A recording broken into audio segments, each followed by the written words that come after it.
fine.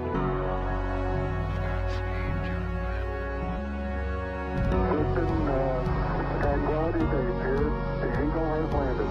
Rocket Tranquility, we copy you on the ground. New possibilities are opening up for scientific cooperation between countries. 1-0. Liftoff. America's return to space as Discovery clears the tower. Discovery, go and throttle up. Discovery Roger, go for deploy. Roger, nice to be in orbit. We have followed in their footsteps to get us where we are today.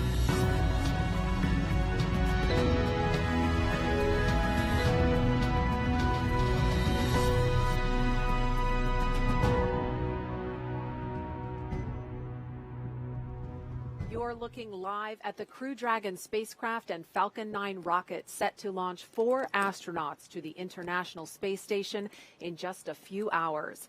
Today, a crew of 2 Americans, 1 European, and 1 Japanese astronaut will set off on a 6-month science mission to the world's only orbiting laboratory. Welcome to NASA's Kennedy Space Center in Florida. I'm Marie Lewis with NASA Communications. And I'm Kate Tice, Senior Certification Engineer at SpaceX.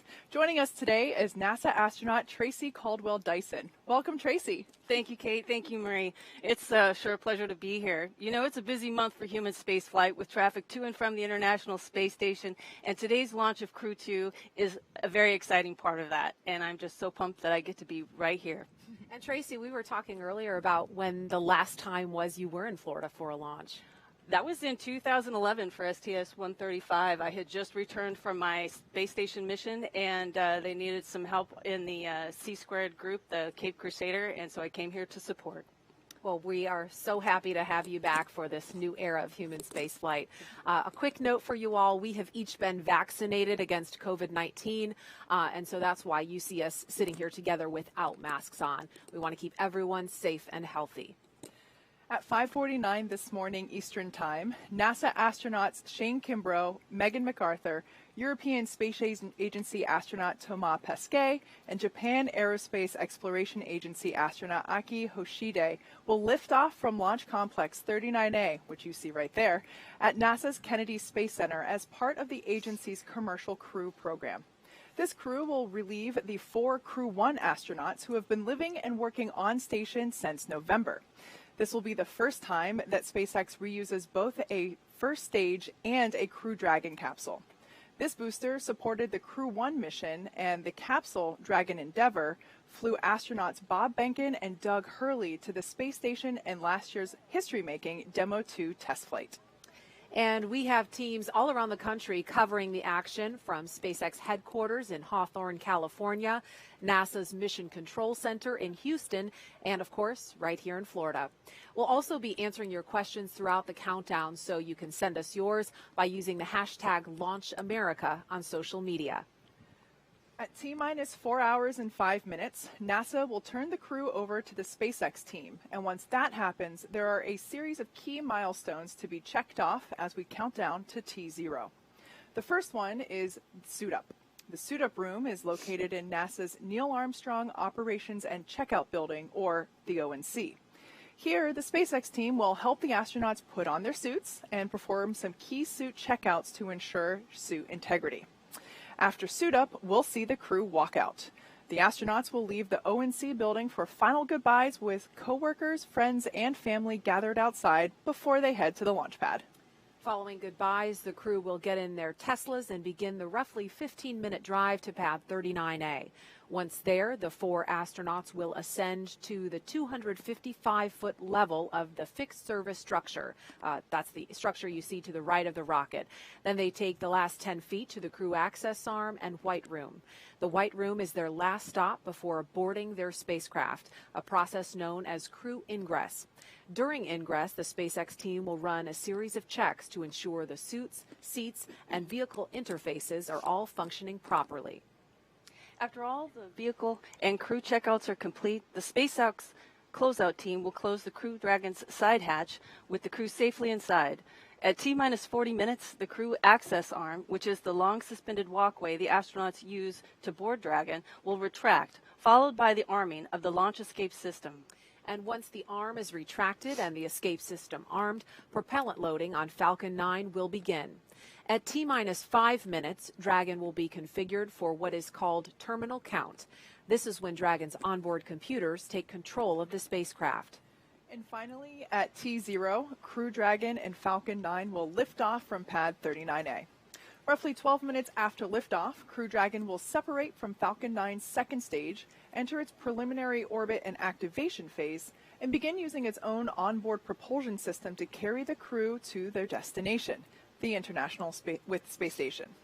So with crew suit up in about 7 minutes, let's introduce our team at SpaceX headquarters in California to show us what's happening there. What's up, Gary and Jesse? Hello from SpaceX headquarters in Hawthorne, California. I'm NASA's Gary Jordan, and thank you for joining us live for the second flight of the Crew Dragon Endeavour on a Falcon 9 rocket to the International Space Station. I'm Jesse Anderson, a lead manufacturing engineer here at SpaceX, and right next to us is Mission Control Hawthorne, where our teams are monitoring the vehicle, checking in on all of its systems, and the capsule is go for launch. Once the crew lifts off, it will take them a little more than 23 hours to reach their destination, the space station, with Dragon flying autonomously the entire way. But the crew will have the ability to take manual control of Endeavour at any time if necessary. To help make sure the crew has a safe journey, our team in Mission Control will be monitoring their progress along the way. On console or headset are 6 key positions who are monitoring the health of the vehicle and crew. The mission director responsible for mission success is in charge in the room. The person that you'll hear talking to the astronauts is the Crew Operations and Resources Engineer, or what we refer to as the core. The other positions are focused on the vehicle systems like navigation and control, avionics, software, propulsion, life support, and communications with ground segments. NASA has its own team members in Mission Control Houston, where they've been preparing the space station for Crew Dragon's arrival. We'll meet several of the key players later when we check in with Houston. For now, though, let's go to John Insprucker for an operational update on the launch countdown. John. Hello from SpaceX headquarters in Hawthorne, California. I'm John Insprucker, Falcon Principal Integration Engineer here at SpaceX. We're just over 4 hours, 11 minutes to launch. We're coming up at T-minus 4 hours with the launch director's countdown briefing. But right now we're looking at weather. Everything's looking good. Now the major event getting to this point was static fire of the Falcon 9. That was performed 6 days ago. The team went through all the steps of a regular countdown, and at T0 we ignited the 9 Merlin engines on the first stage and let them run for 7 seconds before shutting down. This gave us a final integrated checkout of the rocket and ground systems. Once static fire was complete, we drained the propellants from the rocket and we reopened the pad. Since then, the Falcon 9, with the Dragon capsule on top, as you can see here in the picture, they've remained vertical on the launch pad. Now, the day after the static fire, we performed a final dress rehearsal with the crew. They're putting on their suits, they got into the capsule, they practiced their countdown steps with the Dragon flight team. Now, the launch readiness review was held early on Tuesday the 20th, and we got approval to move into tonight's countdown. At the same time, we were also stowing the final cargo into lockers on the Dragon spacecraft that finished up Wednesday morning. Now, right now at pad 39A, the Falcon 9 and Dragon are both powered on. The Falcon launch team will perform their final check starting at T-minus 2 hours. The Dragon team is waiting for arrival of the crew in about 90 to 100 minutes. Happens around T-minus 2 hours, 35 minutes. We just heard a weather brief to the astronauts that came at T-minus 4 hours, 20 minutes. As a reminder, we had to pass up a launch opportunity 24 hours ago due to unfavorable weather in the contingency landing areas where Dragon might have to splash down in case they had to return early. The good news is the weather forecast both at the launch site and around the world looks good for launch early this morning from the Kennedy Space Center. Conditions continue to be go at pad 39A. Now, in the event things don't go as planned, such as an abort, SpaceX and NASA are coordinating with the U.S. Coast Guard to ensure crew safety upon splashdown. This will include extra ships and air assets to patrol the 10 nautical mile keep-out zone. This is to help mitigate safety concerns for any boaters approaching the landing area. And as usual for Dragon flights, we have an instantaneous launch window. That means we can't move the launch time. We'll have to go right on the planned minute and second. Now, if we need to delay, we will have to switch to a backup backup launch opportunity 3 days from now. But right now, with everything go at the pad, let's head over to Houston, where NASA's Courtney Beasley is standing by. Courtney. Thanks, John, and welcome to Mission Control Houston. You're inside the International Space Station Flight Control Room in Houston, Texas at NASA's Johnson Space Center. Mission Control Houston is the nerve center for operating the International Space Station, working in tandem with our partner agencies and providers around the globe. Together, we've ensured the station is ready to welcome Crew 2 as the 4 astronauts arrive and join the current Expedition 65 crew. Leading the team inside the room right now is Flight Director Paul Konya, as the crew on board the station is just about 20 minutes away from waking up and preparing for their workday. A few hours before Dragon arrives at the station, NASA Flight Director Scott Stover will take over for Dragon's approach and docking. He'll lead the joint NASA-SpaceX go-no-goes once we're in joint operations with mission controllers here in Houston and in SpaceX in Hawthorne, working in sync to bring Crew Dragon to its new home in space. A little bit later, I'll go through all the work we've been doing in space and on the ground to prepare the station for Crew 2's arrival. Until then, we'll keep an eye on today's countdown, and we'll check back in with you soon. For now, let's head back to Tracy in Florida at the Kennedy Space Center for the latest launch preparations. Tracy? Thanks, Courtney. The astronauts will begin suiting up in a minute or so. They designed the logo for the mission. The determined expression of the Dragon reflects the strength of the team and their contribution to space exploration. The 5 large stars represent the 5 partner space agencies cooperating in the International Space Station program. We're proud to have representation from 3 of those partner agencies on this mission, with a JAXA and an ESA astronaut flying on Crew 2. And we had planned to launch on Earth Day yesterday, but of course the teams made a decision to waive off due to rough weather conditions in the ascent corridor, which would have made things just too dangerous in the event of an abort for both the astronauts and the rescue team in that scenario. But weather looking much, much better today. And at NASA, you know, we tend to think of every day as Earth Day because of the work we do on and off the planet we call home.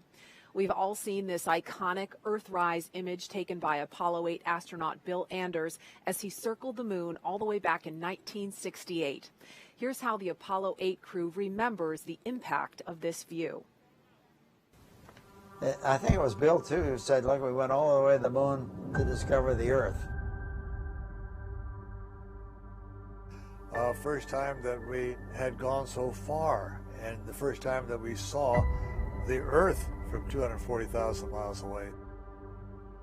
I think it gave us a sense of we better do our best to take care of this little blue marble that we have. The vast loneliness up here on the moon is awe-inspiring. It makes you realize just what you have back there on Earth. The Earth from here is a grand oasis of the big vastness of space. I think Earthrise will go down in history as an iconic first real view of our home planet, which is very fragile and very delicate. 1970. And this year's Earth Day theme is Connected by Earth. We have a little guest with us. You may remember this is Little Earth, famously known for his trip on the Demo 1 test flight back in, I think it was 2019 now. It seems like it was forever ago. He caught a ride with Ripley. Yes. So he was the gravity indicator on the Demo 1 uncrewed test flight, and Anne McClain and the other crew aboard the space station took great care of him while he was flying in orbit for that mission. So we're excited to have him as a special guest today as a nod to Earth Day.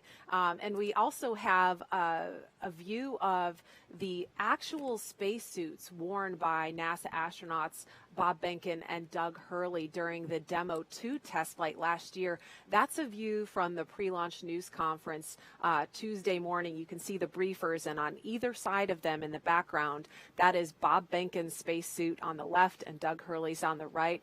And so they are here in Florida, especially for this mission to pay homage to all of the accomplishments of the NASA and SpaceX teams have done together in the last 10 years of the Commercial Crew program. And so we are super excited to see the next crew of 4 suit up in their own custom-made suits momentarily.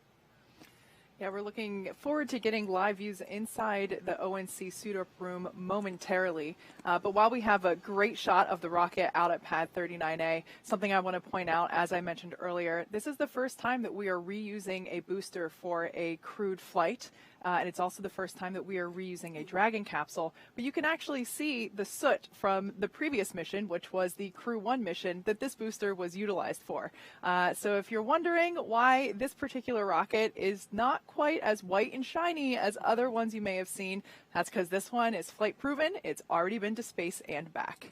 And you can't probably see it from this view, but the crew for this mission actually signed their initials in the soot of that first stage booster. They had a chance to do that after they arrived here at Kennedy last Friday, so that was pretty cool to see. And Thomas was saying that they think they started a new tradition for these reused boosters for crew. And that is an up-close look at the Crew Dragon capsule and the crew access arm extended out to the right. That is the hallway that the astronauts will walk down once they make their way to the pad a little bit later this morning. Again, we are just standing by to get our first live look inside the suit-up room, inside the Neil Armstrong Operations and Checkout Building here at NASA's Kennedy Space Center at T-minus 4 hours, 2 minutes, 20 seconds, and counting until liftoff. And a note about the weather, it is a really calm, peaceful, quiet morning here on Florida Space Coast. Yesterday morning was much the same way for us here on the ground, and a lot of people were wondering, why did they wave off the launch on such a beautiful Florida morning? And it wasn't the conditions at the launch site, it was the conditions along the ascent corridor, because if the crew has to abort at any point along that flight path, the conditions have to be safe or low risk enough for a rescue operation to take place in the Atlantic. And so conditions in the Atlantic were just too risky. So the teams made the right call. If they had attempted yesterday, everyone agreed that they would have had to scrub. And the conditions look much better today. The last I heard that there was only a 5% probability of violation, which means we're 95% go for launch today. So we're very excited about that weather news. That's pretty good for Florida standards, 95% favorability. That's pretty great. Yeah, and it's much better odds than the first time Endeavour liftoff in May of last year with Bob Behnken and Doug Hurley. I believe for Crew 1 we were about 80% favorable for that launch as well. But yeah, you're absolutely right. We did have to scrub for that, basically the downstream weather, but unfortunately that's, while and there we have our first look inside the suit-up room at the Neil Armstrong ONC building. We can see the astronauts have gotten into their suits and are now working with SpaceX suit technicians and the closeout team, SpaceX suit closeouts for doing checks on the umbilicals for, looks like they're getting ready to get into their chairs. Tracy, looking at this room, I'm sure it brings back memories. It does. It brings back too many. I don't have enough time to talk about it all. But yeah, this is such a historic room that anyone who walks in it, whether you're an astronaut or not, you just feel like you're catapulted in time to a period where this all began. Mm-hmm. And there's a view of Megan MacArthur being helped by the suit technicians.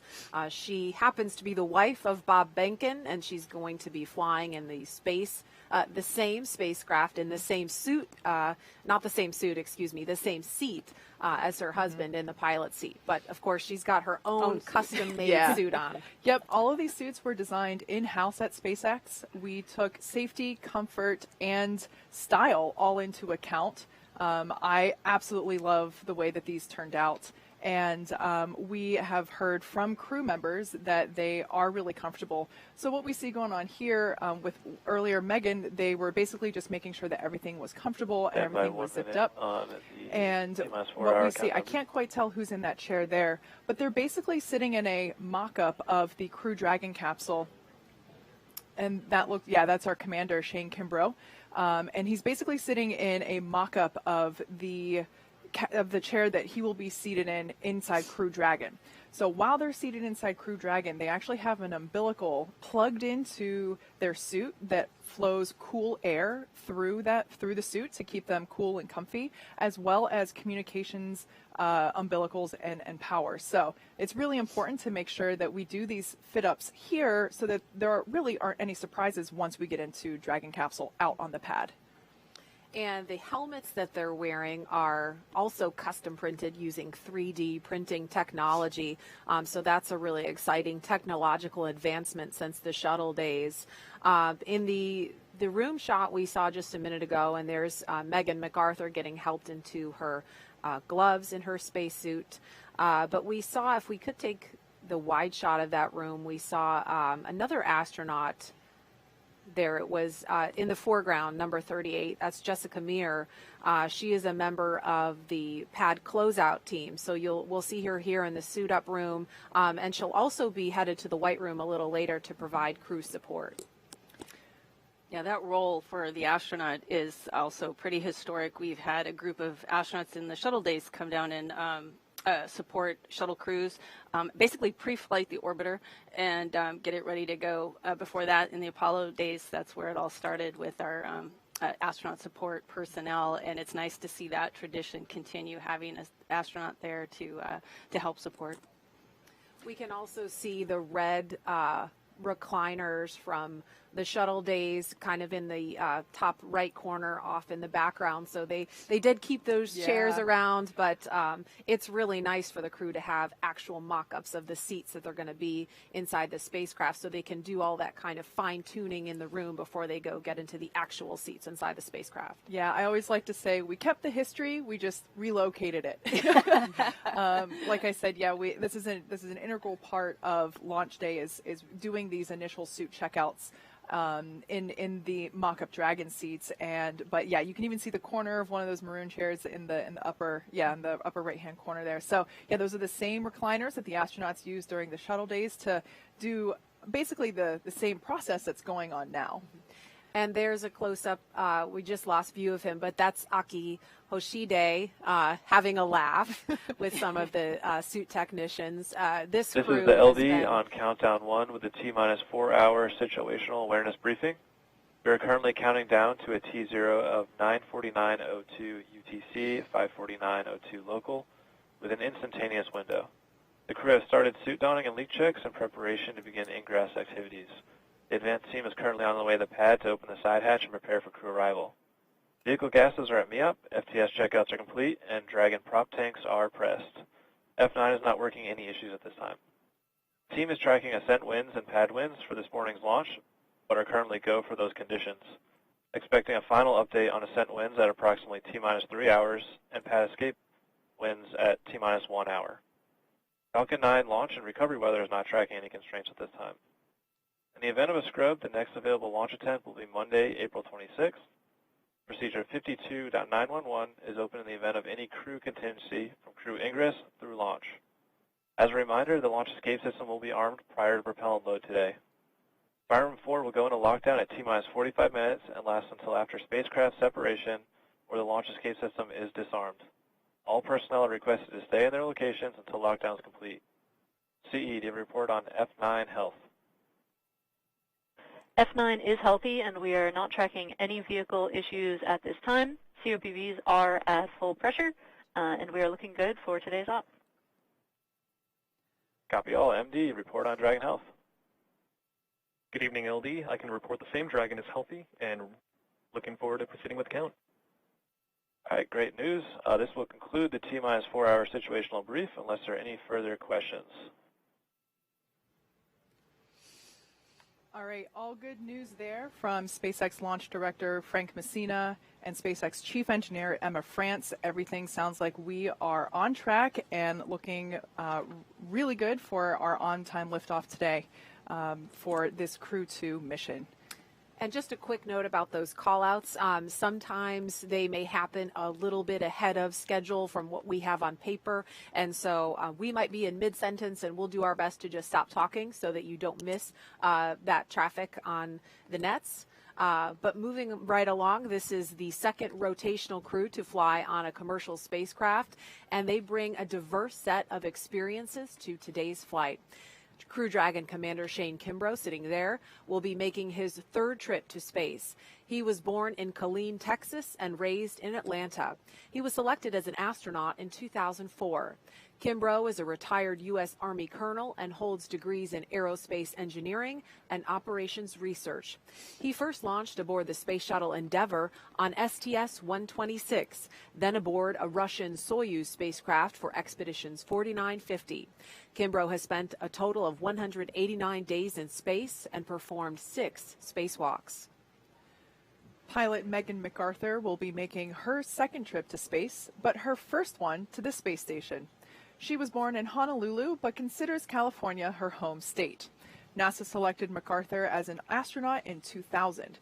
She holds degrees in aerospace engineering and oceanography. MacArthur served as mission specialist aboard Space Shuttle Atlantis on STS-125, the final servicing mission of the Hubble Space Telescope in 2009. She operated the shuttle's robotic arm over the course of 12 days and 21 hours, capturing the telescope and maneuvering crew members throughout the 5 spacewalks to upgrade Hubble's science instruments, along with removal and replacement of other components to lengthen the telescope's life. Hubble continues to operate to this day, providing scientists the opportunity to make more and more deep space discoveries. Mission specialist Aki Hoshide is suiting up for his third space flight today. Born in Tokyo, Hoshide was selected as an astronaut in 1999 by the National Space Development Agency of Japan, known today as JAXA. Hoshide earned degrees in aerospace engineering and mechanical engineering. He flew on STS-124 aboard the Space Shuttle Discovery to deliver and install Japan's science laboratory Kibo. He also flew aboard the Russian Soyuz on Expedition 32 and 33 for a 124-day visit to the space station. In 2014, he also served as commander of the 18th NASA Extreme Environment Mission Operation, an underwater expedition at the National Oceanic and Atmospheric Administration's Aquarius habitat off Florida Keys' Largo Coast. And mission specialist Thomas Pesquet will be making his second trip to space. Born in Rouen, France, Pesquet was selected by ESA as an astronaut in 2009. He has a degree in spacecraft design and control and more than 2,300 hours as a commercial airline pilot. Pesquet first flew to space on the Russian Soyuz as a flight engineer for expeditions 50 and 51. In that time, he worked on more than 50 different experiments and performed 2 spacewalks to maintain the space station with Kimbrough. He has logged 197 days in space. Pesquet will be the first European astronaut to fly in Crew Dragon, and it will be the first time a European has launched from American soil in more than a decade. Each of these 4 crew members will join Expedition 65 once they arrive at the International Space Station, with Aki Hoshide taking over as commander of the station right before Crew 1 departs.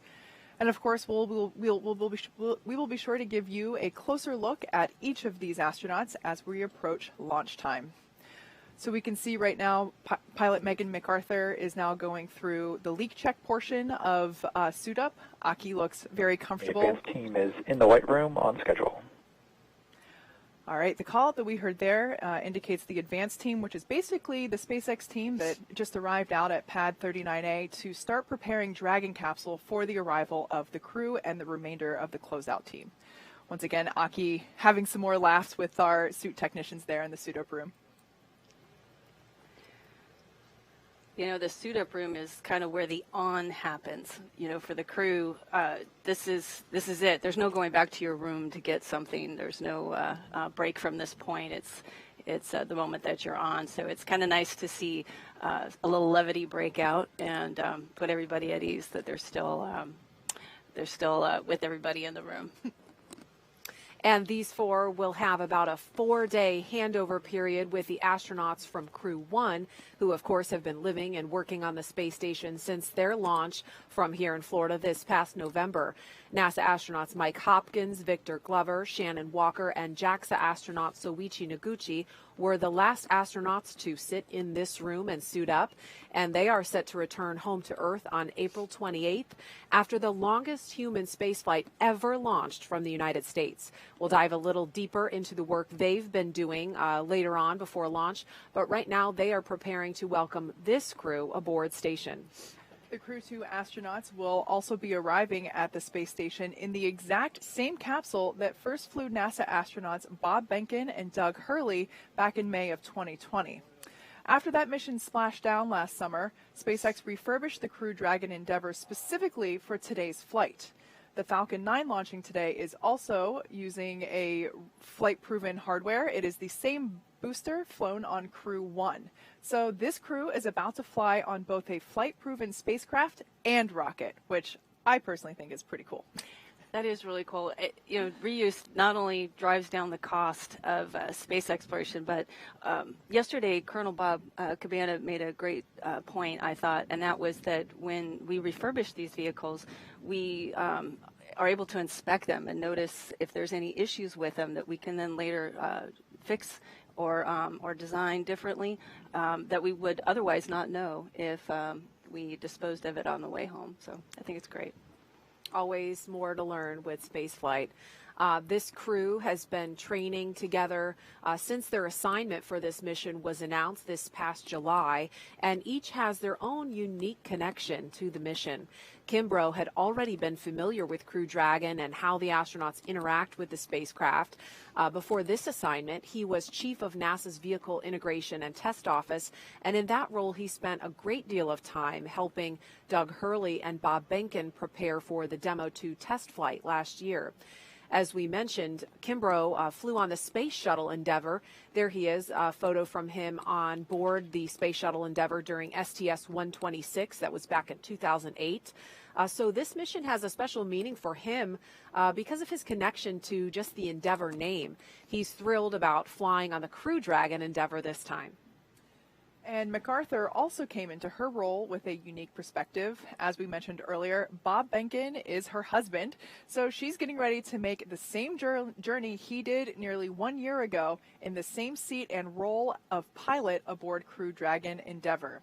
And of course, he will be the one seeing her off today. As for Pesquet and Hoshide, during their previous trips to the International Space Station, they both saw Cargo Dragon up close and personal. They had the opportunity to capture the vehicle with the station's robotic Canadarm during the Dragon's birthing process. As a point of distinction, Crew Dragon will dock autonomously with the space station and will not need the help of the arm. During that experience, Pesquet was truly amazed by the spacecraft's guidance and navigation, and how precise it was while traveling at more than 17,500 miles per hour above the Earth. Now he will ride aboard Crew Dragon and is looking forward to experiencing that same sort of performance firsthand.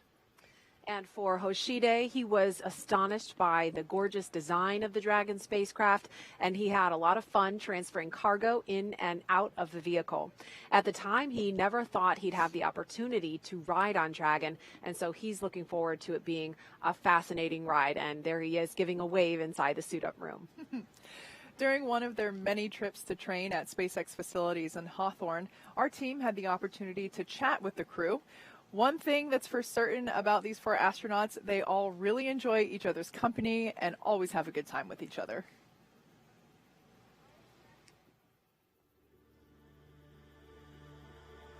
My fellow astronauts on this crew are incredible. I mean, all 3 of these folks are incredibly brilliant, incredibly competent, so it really makes it easy for me, being the commander of the Dragon, to have these folks on board and for us to be successful. Aki's very resourceful, always in a good mood, which is hugely important for a long-term mission. Megan, she's super smart. She knows NASA inside out. And for Shane, I think what I appreciate the most is his leadership. He's got a great leadership that the man makes you want to follow him into battle just by setting a great example. So I'm looking forward to spending time with those 3 on the space station. Thomas, who I'm flying together with this time. He's very talented. He's a good guy. But most of all, I love his dancing. He's a great dancer.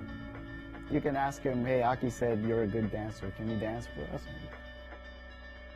So my crewmates are so much fun. The sense of humor that we all share, you know, the banter that goes around the group is really, really fun. And you might think, you know, interacting with some of them individually that they're kind of quiet, but they're all individually very funny and very fun to be around. It's like a family now.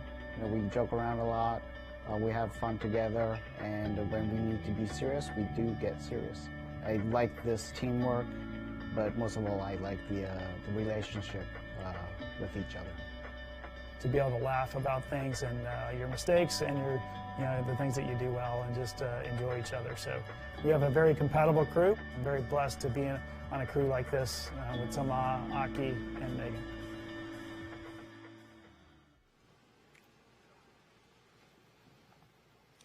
And we're looking at the crew again live in the suit-up room. They had a little bit of downtime yesterday with the wave off because of the weather. I think we have a photo that Toma posted recently. There they are, sitting on the beach. Oh, what a fantastic moment of levity for those guys. You know, I've said it before, these are some of the best personalities in our corps today, and it's fun to watch them launch. It's also fun to watch them relax just before their big mission.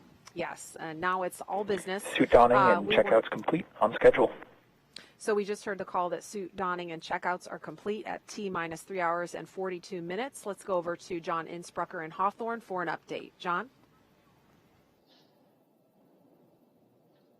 Thanks, Marie. We're just inside, as she said, 3 hours, 43 minutes. All continues to go well for this morning's launch as we watch suit up finishing.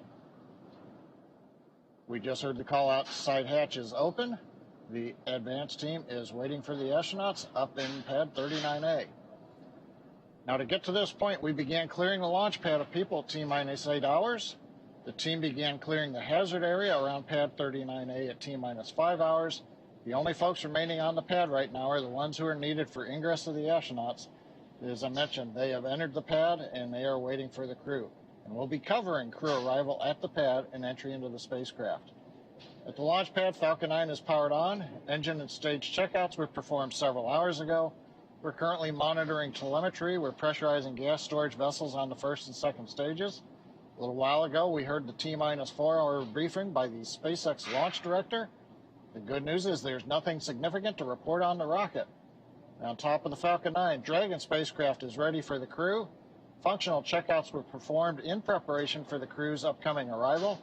Most recently, a little under an hour ago, the Dragon propellant system was pressurized to final flight pressure. And currently, all spacecraft systems are go. The launch range is ready to support. They're working no issues at this time. The weather continues to be go for launch, and as we heard in the countdown brief, we'll be listening for pad winds at the T-minus 3 hour, T-minus 1 hour marks. But right now, we're anticipating acceptable weather for launch. So things are looking good with both Falcon and Dragon. The weather's cooperating as we count down to liftoff. As we get ready for the crew to walk out, let's go back to our team at Kennedy Space Center. All right, thanks, John. It's now T-minus 3 hours, 40 minutes here at Kennedy Space Center in Florida. The crew woke up right after about 11:05. I guess it was last night now because it's now Friday morning, and they listened to a weather brief, which we've heard the weather is looking great. They had breakfast, and we have been watching the suit techs from SpaceX fit each crew member into their own custom-made spacesuit inside the astronaut crew quarters. And in a few minutes, at T-minus 3 hours and 25 minutes, the crew will be making their way out of this famed suit-up room, down the hall, into an elevator down to the first floor, and then finally outside to be greeted by their families and a small group of well-wishers before they head out to the pad. There are 3 Teslas waiting to drive the crew out to Launch Complex 39A. Riding in the first car, we'll have the spacecraft closeout lead and a couple of suit techs. In the second Tesla, we will have Shane and Megan, and they'll be sharing a ride with our flight surgeon. And in the third vehicle will be Aki and Toma and another closeout lead. Of course, we're going to try and follow the convoy live every step of the way. It is the middle of the night / morning, so there we could see the Teslas awaiting the crew to take them to the pad. But we will try to bring you as close as possible to the crew without actually being inside the car with them. Tracy, what's it like for you seeing the crew here in these moments before they walk out and remembering what your experience was like? Like I said, this is the moment where the on gets turned on, and you're looking at your crewmates, and you know you're going to be doing something pretty exciting here. But there's it seems like a long way to go before liftoff, because there's a lot of milestones to meet, and a lot of coordination that has to happen. So you're kind of in this meta state of excitement and focus. We have another guest close by for launch today who looks forward to the day when she may be also suiting up in this room. Let's go to NASA's Jasmine Hopkins at the Operations Support Building 2 to meet this guest. Jasmine? Thanks, Marie. We've seen astronauts suit up at the ONC since the Apollo days. What we don't often see is the hard work that it took to get there. I'm Jasmine Hopkins with NASA Communications, and joining me now to talk about the journey to becoming an astronaut is Jasmine Mugbelly. Thanks so much for being here today. Absolutely. Thank you, Jasmine. Absolutely. We are so glad to have you here. So you were selected to be an astronaut in 2017. Can you tell us how competitive is that process? Yes, so it was very competitive. The year I applied, there were over 18,000 applicants. And I remember going through the selection process and meeting some of the other candidates who had applied. And it was then that I was sure I wouldn't be selected because they were all so incredible. And so, I feel incredibly lucky to be here. I'm sure there was something that made you stand out against the crowd. We know there's a lot that goes into being an astronaut. So can you tell us any of those specific requirements that got you where you are?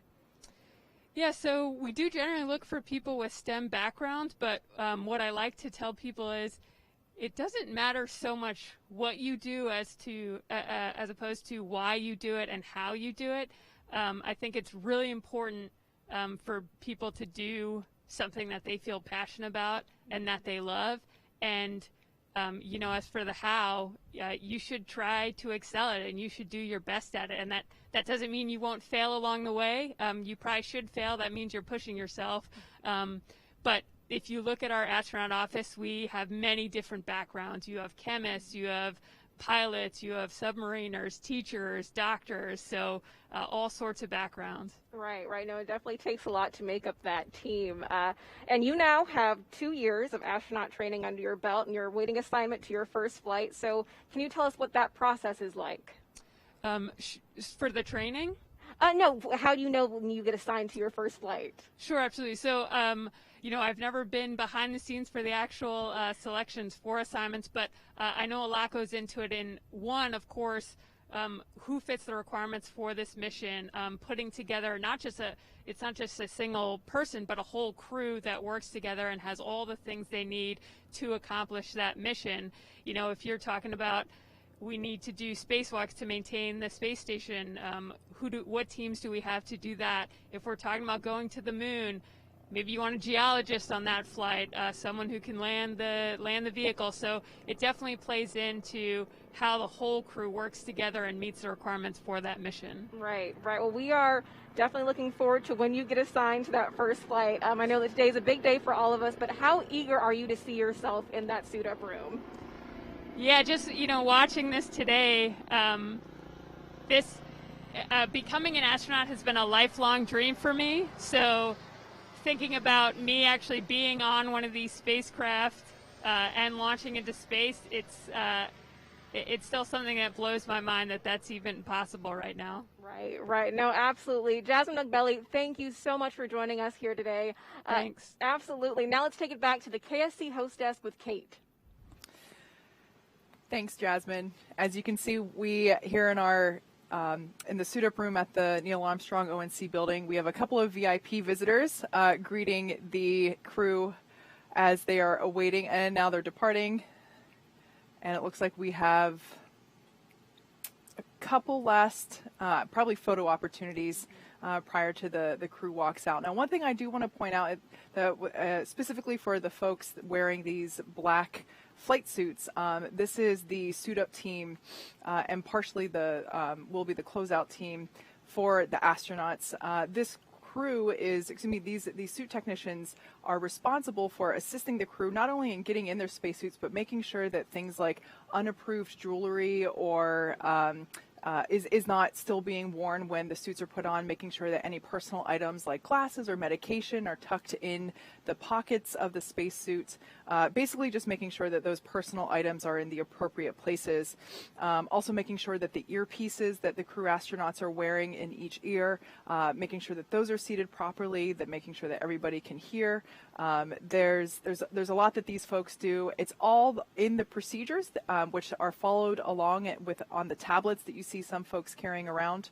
And yeah, so while it might seem a little chaotic at times, whenever during the suit up process with lots of people milling about, there's actually a very specific process.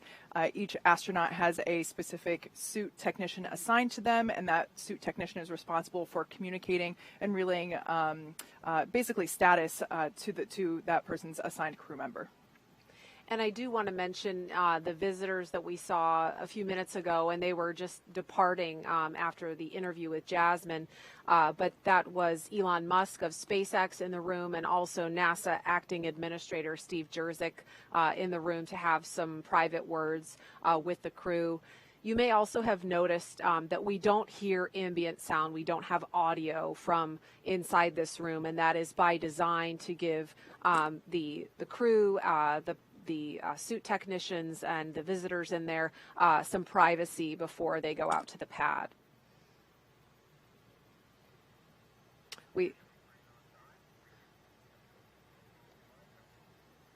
We also saw Thomas giving a hug to, I think it's number 28 on the far left, if that's a 2. I can't quite tell under her hair, but Thomas giving her an embrace just a minute ago. And I imagine that you get pretty close to this team because you spend a lot of time together, right, Tracy? Exactly, and just like Kate was saying, these suit techs you get assigned to a specific suit tech. You work with them outside of this launch countdown and the dress rehearsal. Anytime you're in that suit, then that person is there to help you learn about the suit and fix any problems you have. And I have fond memories of my suit tech back when I was suiting up for the shuttle. Her name was Tony, and I still remember her today. And they really put their heart and soul into it, and they take serious the role that they have in helping you with your life-preserving suit.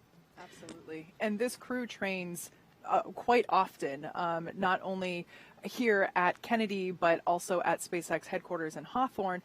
We have Dragon capsule simulators, not only for the displays, but also physically getting in and out, getting buckled into your seat, all of that. The crew rehearses tens of times with the SpaceX team and the NASA team.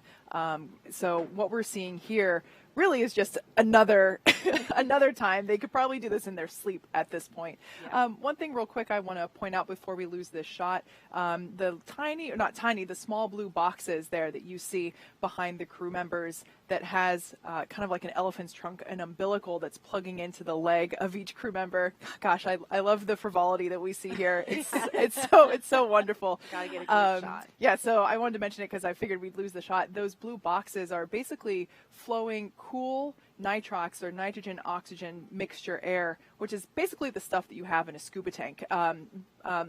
We're trying to keep the astronauts cool while they're in their suits. While they're moving around, it can get a little warm, and we want to keep them comfortable until they are seated in their seat inside Crew Dragon. So that's what those small boxes are, and they will have those along with them inside the Teslas during the ride out as well. I think we'll have time for a couple of social media questions, but another note just about the timeline. If you've been following along with all of our anticipated times, the crew right now we've seen is ahead of schedule in terms of completing their suit up process. This is a very limber, quick crew. We observed this during the dry dress rehearsal over the weekend.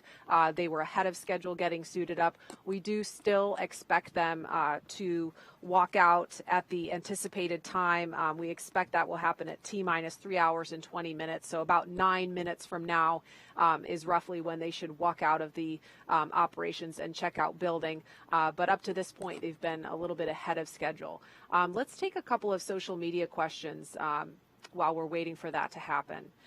Okay, this one, this is a good one for Tracy. Why are very specific times chosen for launches? A lot of it has to do with orbital mechanics and where the space station is over Kennedy Space Center at the time. And so we are basically launching a vehicle to chase the space station, and it has much to do with that. All right, next question.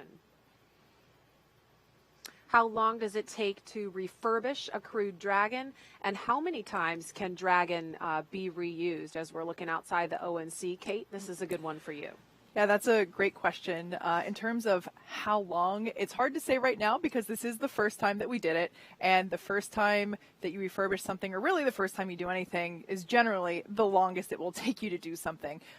We have been working on the refurbishment of this Crew Dragon capsule since it splashed down in August of last year. So just under a year, basically to get it in a state and launch ready. We can see some well-wishers here gathering outside the Teslas as they're awaiting the crew to come and do the walkout and final goodbyes. But getting back to the question, the second part of the question was how many times can a Crew Dragon capsule be reused? We are certified for 5, but there might be plans in the future to try and increase that. That's obviously a discussion that happens, but down the road. But at this point in time, we're shooting for 5 reuses. All right, we have time for another question from social media. And this one, when will the astronauts on the International Space Station return to Earth? Great question. So the Crew 1 astronauts, of course, that launched from here in Florida this past November, they are scheduled to return on April 28th, and they will be splashing down off the Florida coast. SpaceX hasn't narrowed down a specific location just yet, but they will be splashing down somewhere either in the Gulf of Mexico or along the eastern coast of Florida about 12:30 Eastern time on April 28th. And we see a few more folks coming outside in anticipation of the crew walkout. It looks like Elon Musk and Steve Jurczyk, the NASA administrator, taking their spots to the right of your screen. We also can see astronaut support crew members and some suit technicians gathered outside there. We can also see some of the crew members' families. I recognize some of them there in the background. Those blue suiters, those astronauts that are there, are the unsung heroes. They are there as family escorts, personally selected by the crew members to care for their family, both immediate and the extended family and friends that are here. So hats off to those guys because they are there to care for the families. And Tracy, how meaningful is it for the families to have this opportunity to see the crew walk out? You know, I'm glad you asked that because this is the first time that we allow family to be at this point, so the crew members get to see their family. During shuttle, that was mainly employees, and our families were elsewhere, either on the roof of LCC or at Banana Creek. And so it is so important, and it will be vital for the crew to see their families and their families to see them just before they head out to the pad. Like we mentioned earlier, pilot Megan MacArthur is married to NASA astronaut Bob Behnken, who flew on the Demo 2 mission last year, and so we expect to see Bob. I can't quite tell which one he is from this angle, but I'm sure we'll see it up close later. And it's just, I think it is so awesome that, Megan was seeing him off a year ago, and now he's seeing her off to do the same position, and I just think that's really cool. They are a power couple, and I love it. Yeah, ultimate power couple. Yeah. And Tracy, I remember you saying, we were talking about this earlier, and that it's the harder job of the family member to say goodbye to their astronaut when it's their day to fly. Oh, yeah. I'm sure Bob is keeping it together on the outside, but inside he's way more nervous, I bet, today than he was on the day he was sitting on that seat on the launch pad. Just a guess. And so it is T-minus 3 hours, 24 minutes and counting. And any moment now, we expect to see the crew leave the room and start walking down the hallway. We'll see them get into an elevator, and here is a shot of the elevator. So, the hallway. And so where those, that is Joe Acaba to the left, and Jessica Watkins, one of our newer astronauts there. They both are part of the VIT team, the Vehicle Integration and Test team office. And we'll see the crew walk out. There's a doorway to the left of your screen where Joe and Jessica are facing, and we'll see the crew walk out of that doorway and come straight down towards where the camera is pointing any moment now. And here they come. There they are. Commander Shane Kimbrough, pilot Megan MacArthur in the front, Megan blowing kisses. Thomas and Aki ready for their ride to the space station.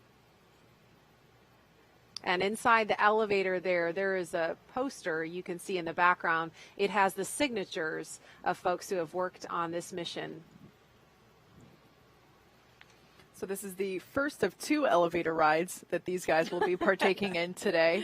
The second, of course, being the elevator ride to almost the top of the structure next to the launch pad.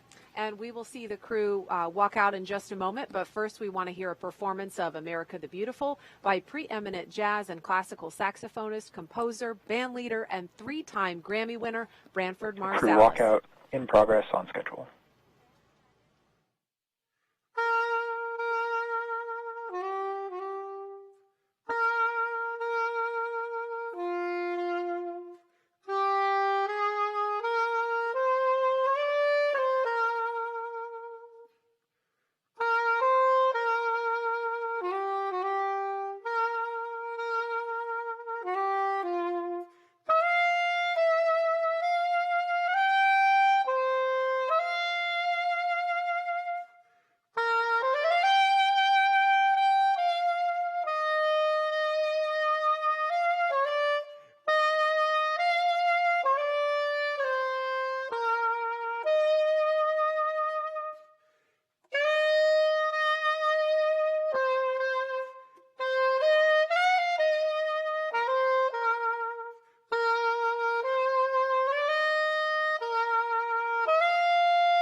So that was a beautiful performance we just heard from 3-time Grammy winner Branford Marsalis of America the Beautiful.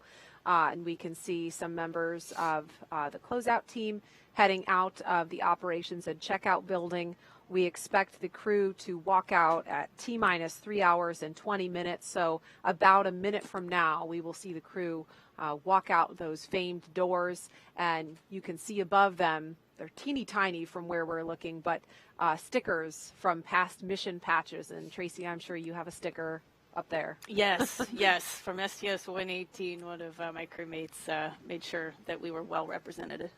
I love the traditions that we have in spaceflight, and I love that we are getting to continue that tradition with stickers for these NASA SpaceX missions. You can actually see, I believe it's on the right-hand side of the meatball located above the doors. I believe that's where the crews for Demo 2 and Crew 1 placed their stickers.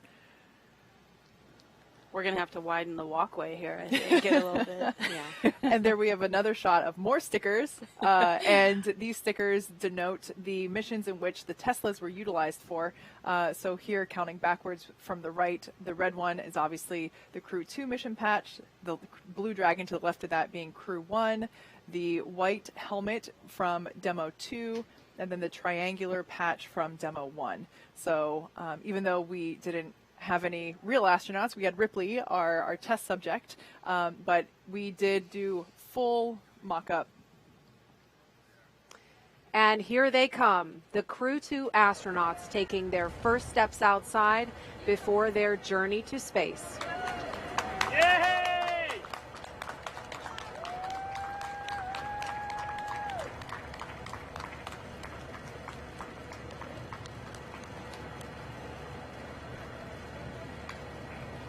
I love this moment. They're now going to have the opportunity to wave goodbye from a safe distance. The distance is normal protocol for spaceflight this is not a result of the COVID-19 pandemic. This would be in place even if we didn't have that situation going on. But I love this moment. It's a wonderful opportunity to see the astronauts get some final farewells from their friends and family members.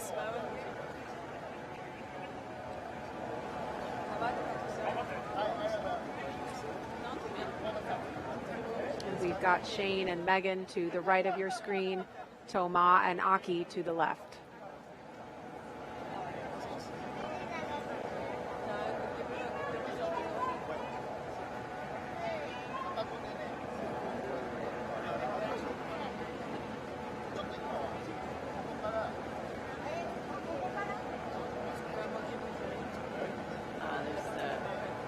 There's Shane's wife.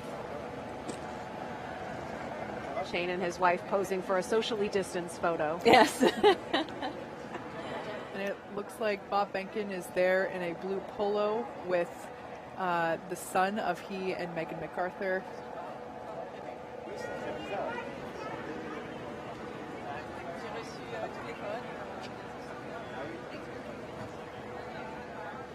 Yeah, there's a better shot of Bob, Megan, and their son. What an experience as their son to do this twice. Get to see dad and mom go to space. He's going to think this is normal the Yeah. way all kids experience. And you can see on the license plate of that Tesla recycle. You can't see it from this shot, but the other two Teslas in this convoy have reduce and reuse. Oh, wow. Mm-hmm. So the first that's one is pretty cool. reduce, the second one is reuse, and this one is recycle. A nod there again to Earth Day, the originally planned date for launch.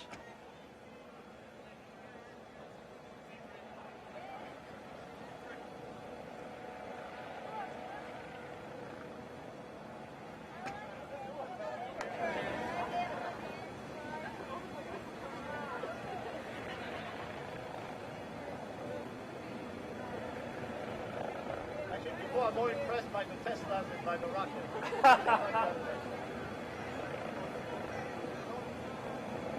And we see those Tesla doors starting to close now.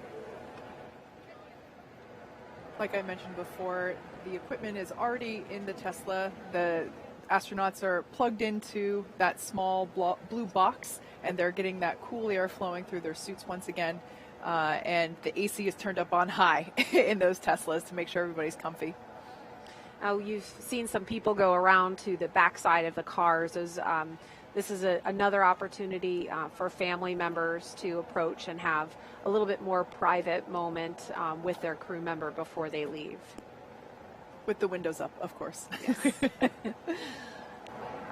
I can't tell you how meaningful this is for crew to have this opportunity to see their loved one this close to heading out to the pad. This is a nice change that we've made.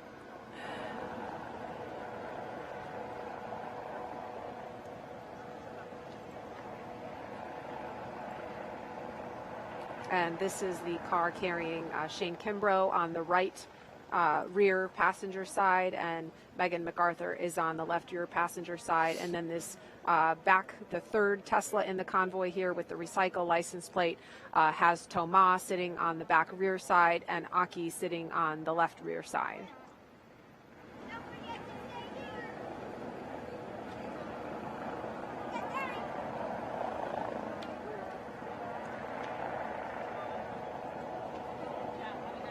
And as soon as the families come back around, we should see the convoy begin to pull away. Right on schedule.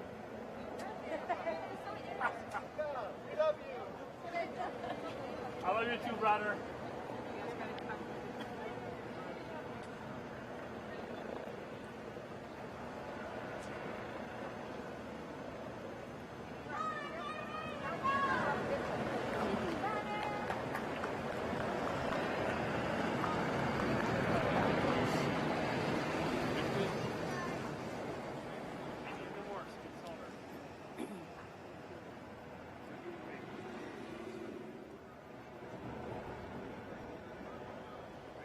ONC departure on schedule. All right, so we just heard that announcement that the crew has departed the operations and checkout building on schedule. They are now on their way to Launch Complex 39A, scheduled to lift off at 5:49 a.m. Eastern Time this morning. It will be about a 15-minute drive with a full security escort across NASA's Kennedy Space Center and out to the launch pad. And as we follow the convoy, we'd like to share some words from the teams working so hard day and night to get this crew to the International Space Station. Wishing Crew 2 good luck and a safe trip. Good luck, Shane, Megan, Aki, and Toma. Go Crew 2! Go Crew 2! Go Crew 2! Winchester! You guys are inspiration to all of us. Let's go Crew 2! We want to wish you a safe and successful mission. Go Crew 2. Go Crew 2! As a female aerospace engineer in progress, I just wanted to say I'm beyond inspired by you and your family's endeavors. And we want to wish the Crew 2 astronaut a safe trip to the International Space Station. Born Dragon.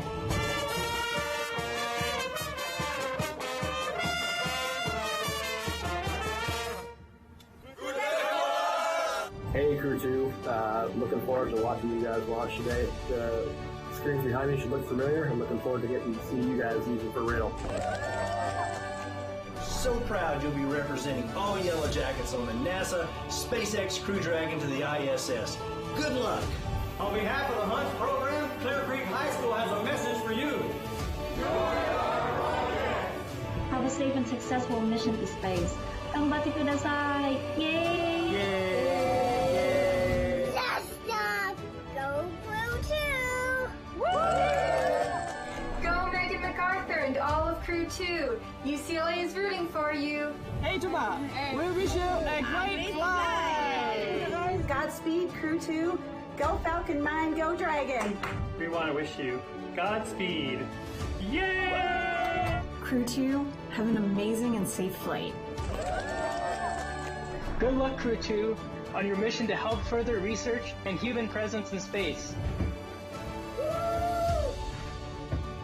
And we'd all like to wish the crew of SpaceX Crew 2 good luck on their journey to the International Space Station. I can't wait to support you guys when you get there.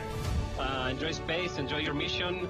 Go ESA, go ISS, go Mission Alpha. We're going to be there with you as you're going through space, and we're going to be there with you as you're on the crew on ISS, and we're going to be there with you when you're coming home.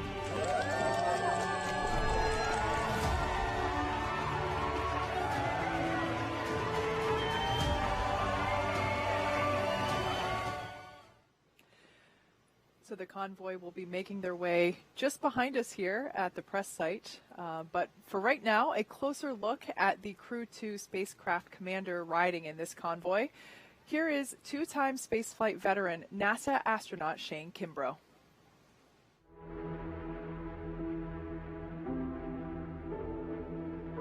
I love it. It doesn't matter what I'm flying, a helicopter, an airplane. It's just incredible.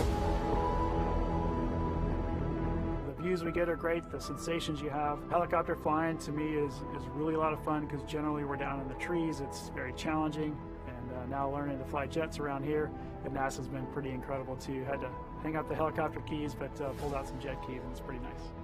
I'd always wanted to be an astronaut ever since I was a little kid.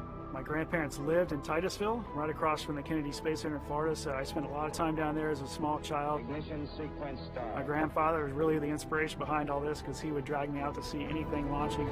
Launch commit. Liftoff. We have liftoff. 1 minute, 19 seconds. For whatever reason, it kind of stuck in my blood.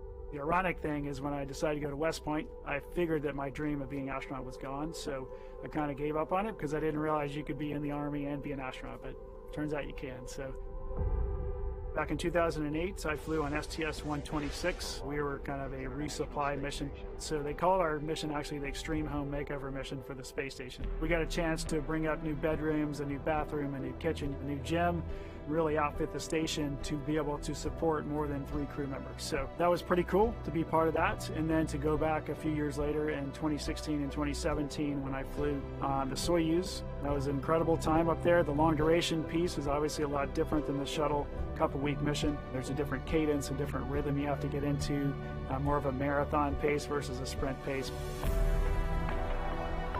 Space shuttle for me was you're kind of rocking and rolling for the first couple minutes while the solid rocket boosters are on, and then it smooths out and it's pure acceleration. The landing coming back in is super smooth because you're landing on a runway, and Soyuz to me was kind of the opposite. It was a really smooth ride uphill, but coming back was really violent, and pretty incredible that we made it through that. But they've been doing it for many, many years, and a proven product for sure. We do things differently down in Florida now than we did for shuttle, so it was just a whole different world. We kind of blended, I would say, the best things from shuttle during quarantine and launch day operations and the best things from Soyuz that we've learned over the years. And kind of now we have a hybrid of those really good things on launch day especially. I'm really excited about it. I love the Kennedy Space Center and all the teams down there that I've gotten to work with. I love it for our country, our nation, that we're launching out of the U.S. again. It's a great capability that we have, and just happy to be doing it again out of Florida. My name is Shane Kimbrough. I'm the commander of NASA's SpaceX Crew 2 mission to the International Space Station.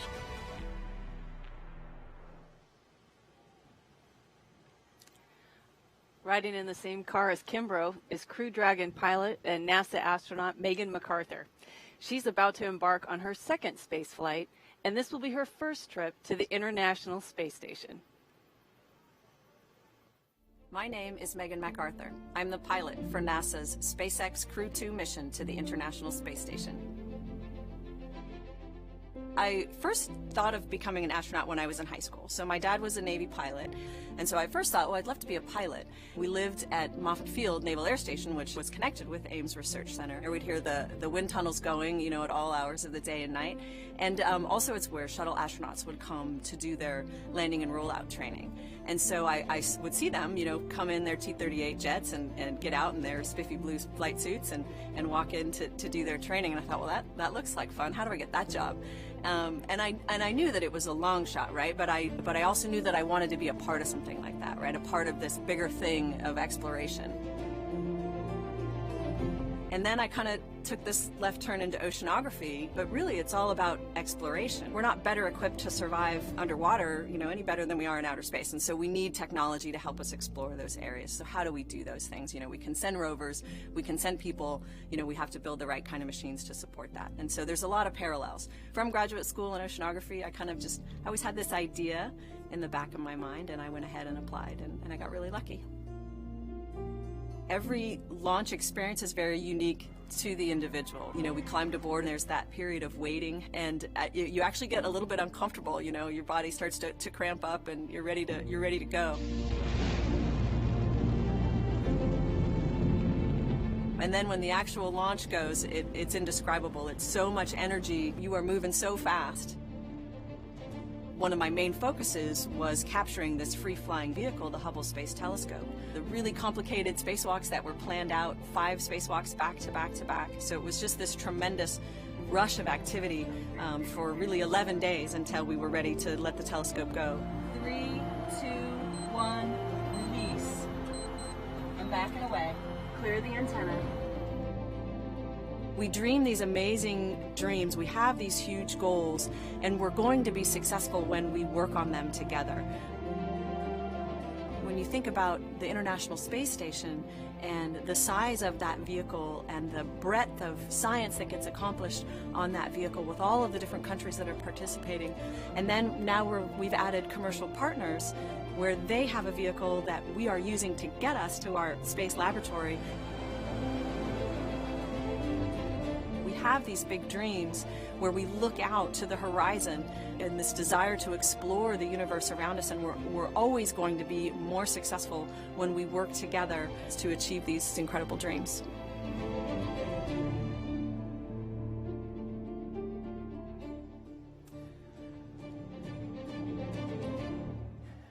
So there's the convoy there on your screen. They just passed behind us just moments ago, on their way to pad 39A. Now, if you're wondering what the crew is listening to. Oh, first let's look at this Twitter comment. It's so cool seeing Bob see his wife off for this mission. Crew 2 almost a year after she did the same for him for Demo 2. I just love that. Like I said before, they are a power couple, and I can't get enough of it. Absolutely. And they've got a really cool playlist that we had a preview of, but you were starting to talk about that, Kate. Yeah, so the astronauts, of course, get to pick their playlist in their Tesla. So in the first car with Shane and Megan, I'm not sure which one they're listening to this instant, but they had selections like Learn to Fly by the Foo Fighters, a personal favorite of mine, Crazy Train, Ozzy Osbourne, Enter Sandman, Metallica. I was listening to that one on my way in today. City of Blinding Lights, U2. And in Aki and Tomas' car, Drops of Jupiter. That is a classic. Paradise City by Guns N' Roses. And, of course, Danger Zone by Kenny Loggins. Yeah, a little Top Gun action. I love it. The NASA and SpaceX team inside the Launch Control Center here at Kennedy Space Center just watched this convoy pass by from their windows at the LCC, and we caught up with the NASA Commercial Crew Program Manager about what that moment is like. As they drive down that road, down to Launch Pad 39A, and you can see the crew, and then to me, that's when it really becomes real. Not that it's not real every step of the way during preparations, but everybody in the firing room will stand up and it gets really quiet. And I think that's when everybody realizes, hey, we're about to go do this for real. And you can just feel the passion and the intensity. Everybody in that room and everybody in Houston and Hawthorne, you know, I think they're standing up too, watching, because they know, hey, this is going to be a great mission, but it's about to get really serious. And now the crew is approaching Pad 39A and entering what is known as the Blast Danger Area, or BDA, and now approaching the base of the pad. But the teams have conducted internal go, no-go polls to make sure that this area was safe before they entered. And as they are approaching the base of the pad, we have some more messages from those with some personal connections to this crew.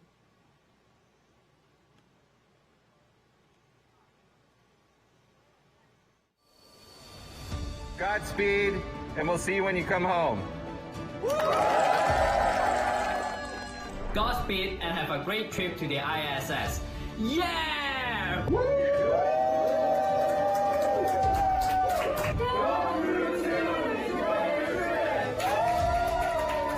Crew 2, we're ready for you!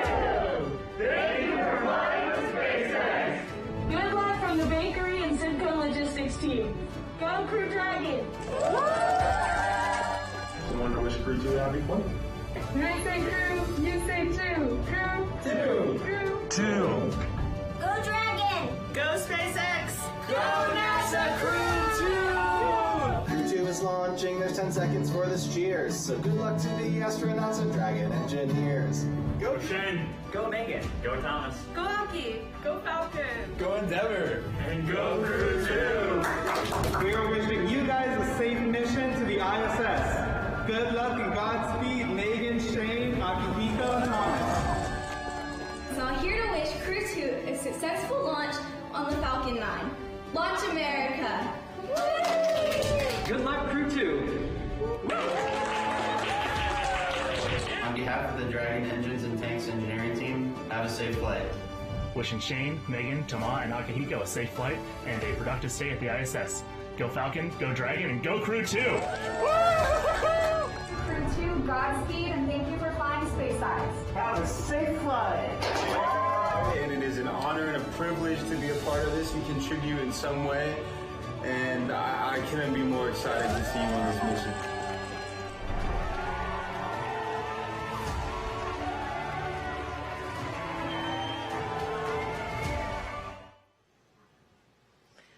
All right, that was some messages from the SpaceX team and others that have been working so hard to get this crew to this day. We are looking at the base of Launch Complex 39A, and we can see the Falcon 9 first stage booster on the pad. Kate, I know SpaceX has done some extensive upgrades since you began leasing this, and we can't see the crew on screen here. They take a bio break once they get to the pad, so it'll be a couple of minutes before they ascend the fixed service structure to the right of your screen. That's that big black tower, and we also should be hearing an announcement from the Corps, specifically Chad Healy, that the crew has arrived at the pad, so that could be coming any minute. Yeah, like you said, we have made a number of upgrades. In case if you aren't familiar with the history of this launch pad, it was originally built in the 1960s to support the Saturn V rocket for the Apollo program. And of course, this is where we went to the moon from. This is the launch pad where Apollo 11 took off from. After that program, it was upgraded to support shuttle, and then after that, SpaceX took over the lease for it in 2014, and we actually had our first flight from here in February of 2017, which was a cargo resupply mission to the International Space Station. So we've been busy. It looks a little different. We did make some upgrades to aesthetics, but a lot of it was safety-driven.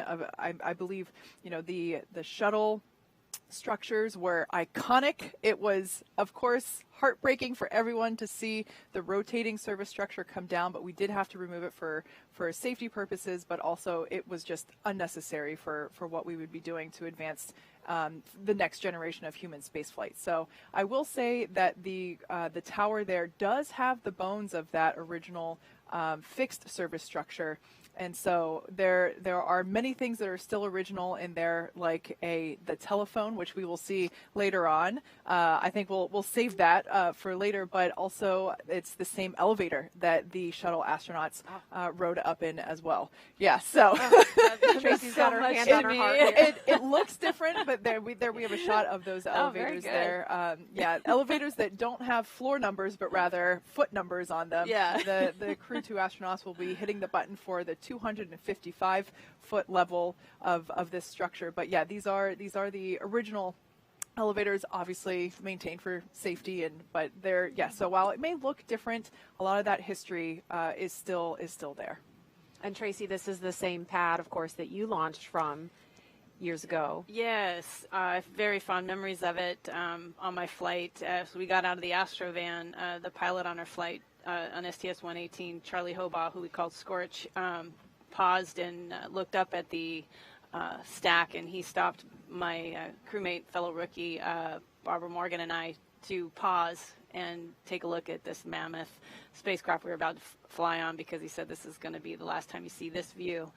And I'll never forget that moment. It was very meaningful to me. I cherish it. But Barbara and I realized we got to hurry up. We don't want to miss our first launch. And so we scooted on, and he stayed there pausing to look at it. And I'll always remember that. Hopefully we'll see these. I mean, if dry dress rehearsal was any indication, we'll be able to see these astronauts have a similar moment, do what is one of my favorite moments in the whole launch countdown, the astronaut lean back when they just try to take in, like you said, this ginormous vehicle that they're about to ride in. Yeah, and we should see that happen in just a few minutes. But in the meantime, we learned a little bit more about Shane and Megan as they rode out to the pad.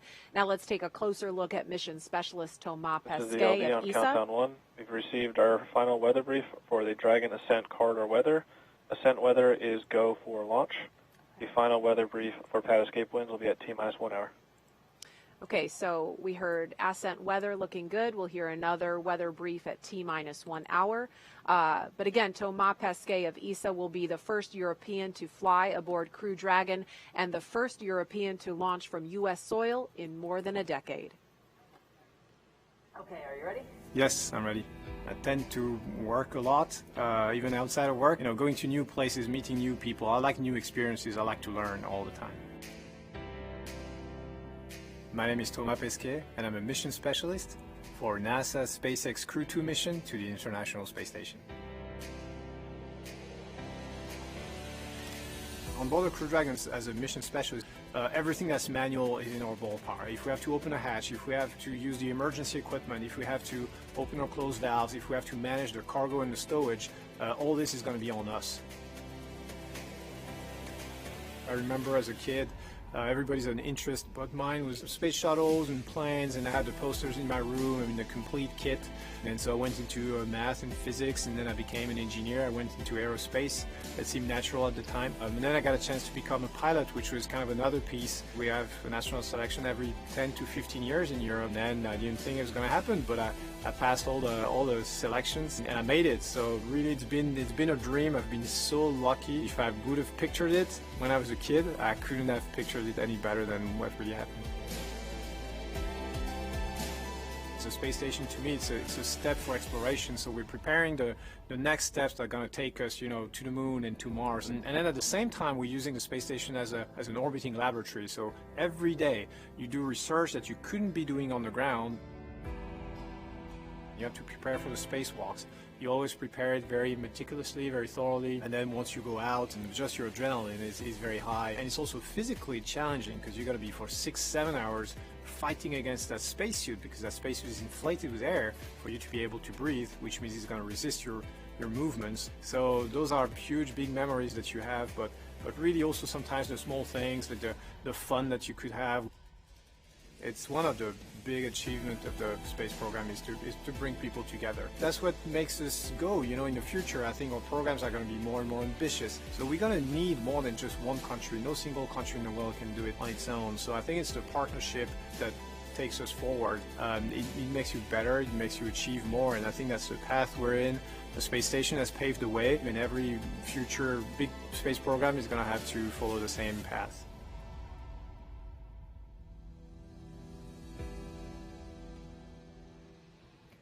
So there we can see Shane and Megan have made their way up the tower. They're now climbing the stairs to the level where the crew arm is located. Before Aki and Thomas make their way to the elevator at the ground level of pad 39A, let's get a look at mission specialist and JAXA astronaut Aki Hoshide. Once at the space station, he will be part of the first ever direct handover from one Japanese astronaut to another.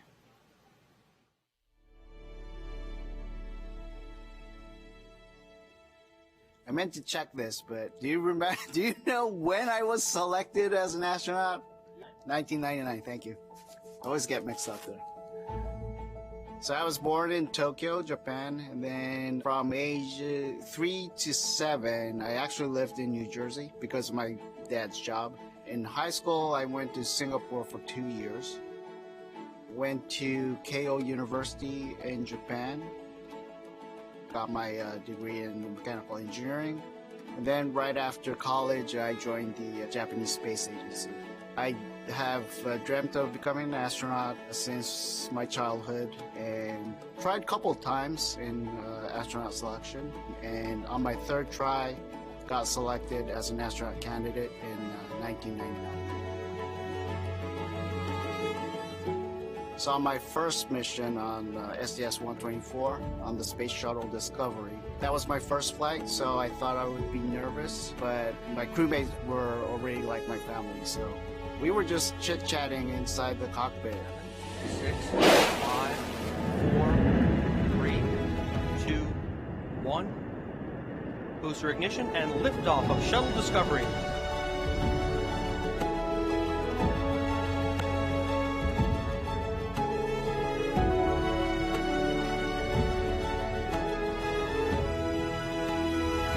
Aki Hoshide heading for a half year on the International Space Station.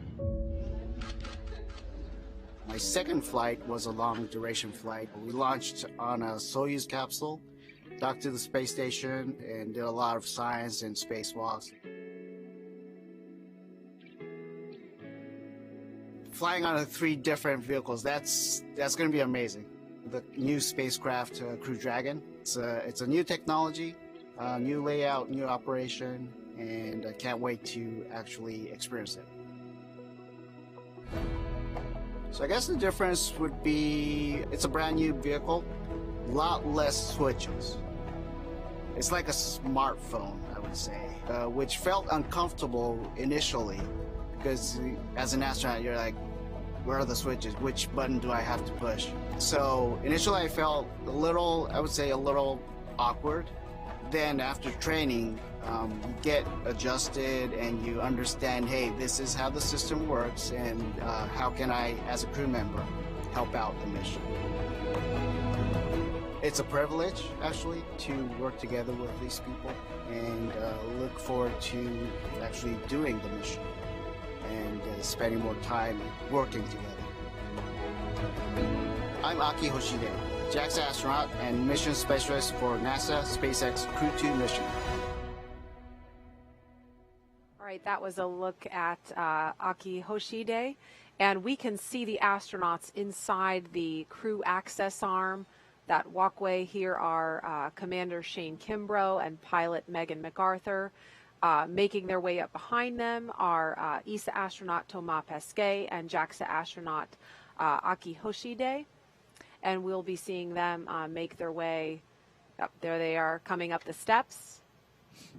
And they'll be stopping to use the phone. Shane and Megan already had the opportunity to do that. That phone is up where you see the person in the black suit. That looks like Jessica Meir, number 38, part of the closeout team at the pad. And this is a shot inside the white room. Astronaut Shane Kimbrough to the left of your screen, and to the right you can see the side hatch of the Crew Dragon Endeavour is open in preparation for the next milestone, which will be crew ingress in just a few minutes. If you're just joining us, you're watching live coverage of NASA's SpaceX mission known as Crew 2. Good morning and welcome to Kennedy Space Center in Florida. I'm Marie Lewis with NASA Communications. And I'm Kate Tice, Senior Certification Engineer at SpaceX. Joining us today is NASA astronaut Tracy Caldwell Dyson. Welcome, Tracy. We're so happy that you're able to join us this morning. Thank you, Kate. Thank you, Marie. It's great to be here. So as you can see, the crew has already arrived at Pad 39A, where Falcon 9 will lift off at 5:49 a.m. Eastern Time. We can see that Megan and Shane are in the white room here, undergoing final checkouts and just comfort checks with the suit and closeout team. One thing that we'll see them do momentarily is the closeout lead there on the right-hand side with the tablet will provide them with a black Sharpie, and they're going to actually add their signature to the wall to their right of this white room. We named it the white room to keep, again, in space tradition. From previous human spaceflight programs, but something different this time. We're actually having all the astronauts that fly on Crew Dragon sign their names. And there's a shot inside the crew tower. It looks like where Aki and Thomas are now using the telephone for a final goodbye. Now, Tracy, do you want to talk a little bit about the significance of that particular telephone? I think. It's a great way to surprise your family and friends on launch day. I know that my parents were not expecting it, and it was probably one of the more emotional moments for them.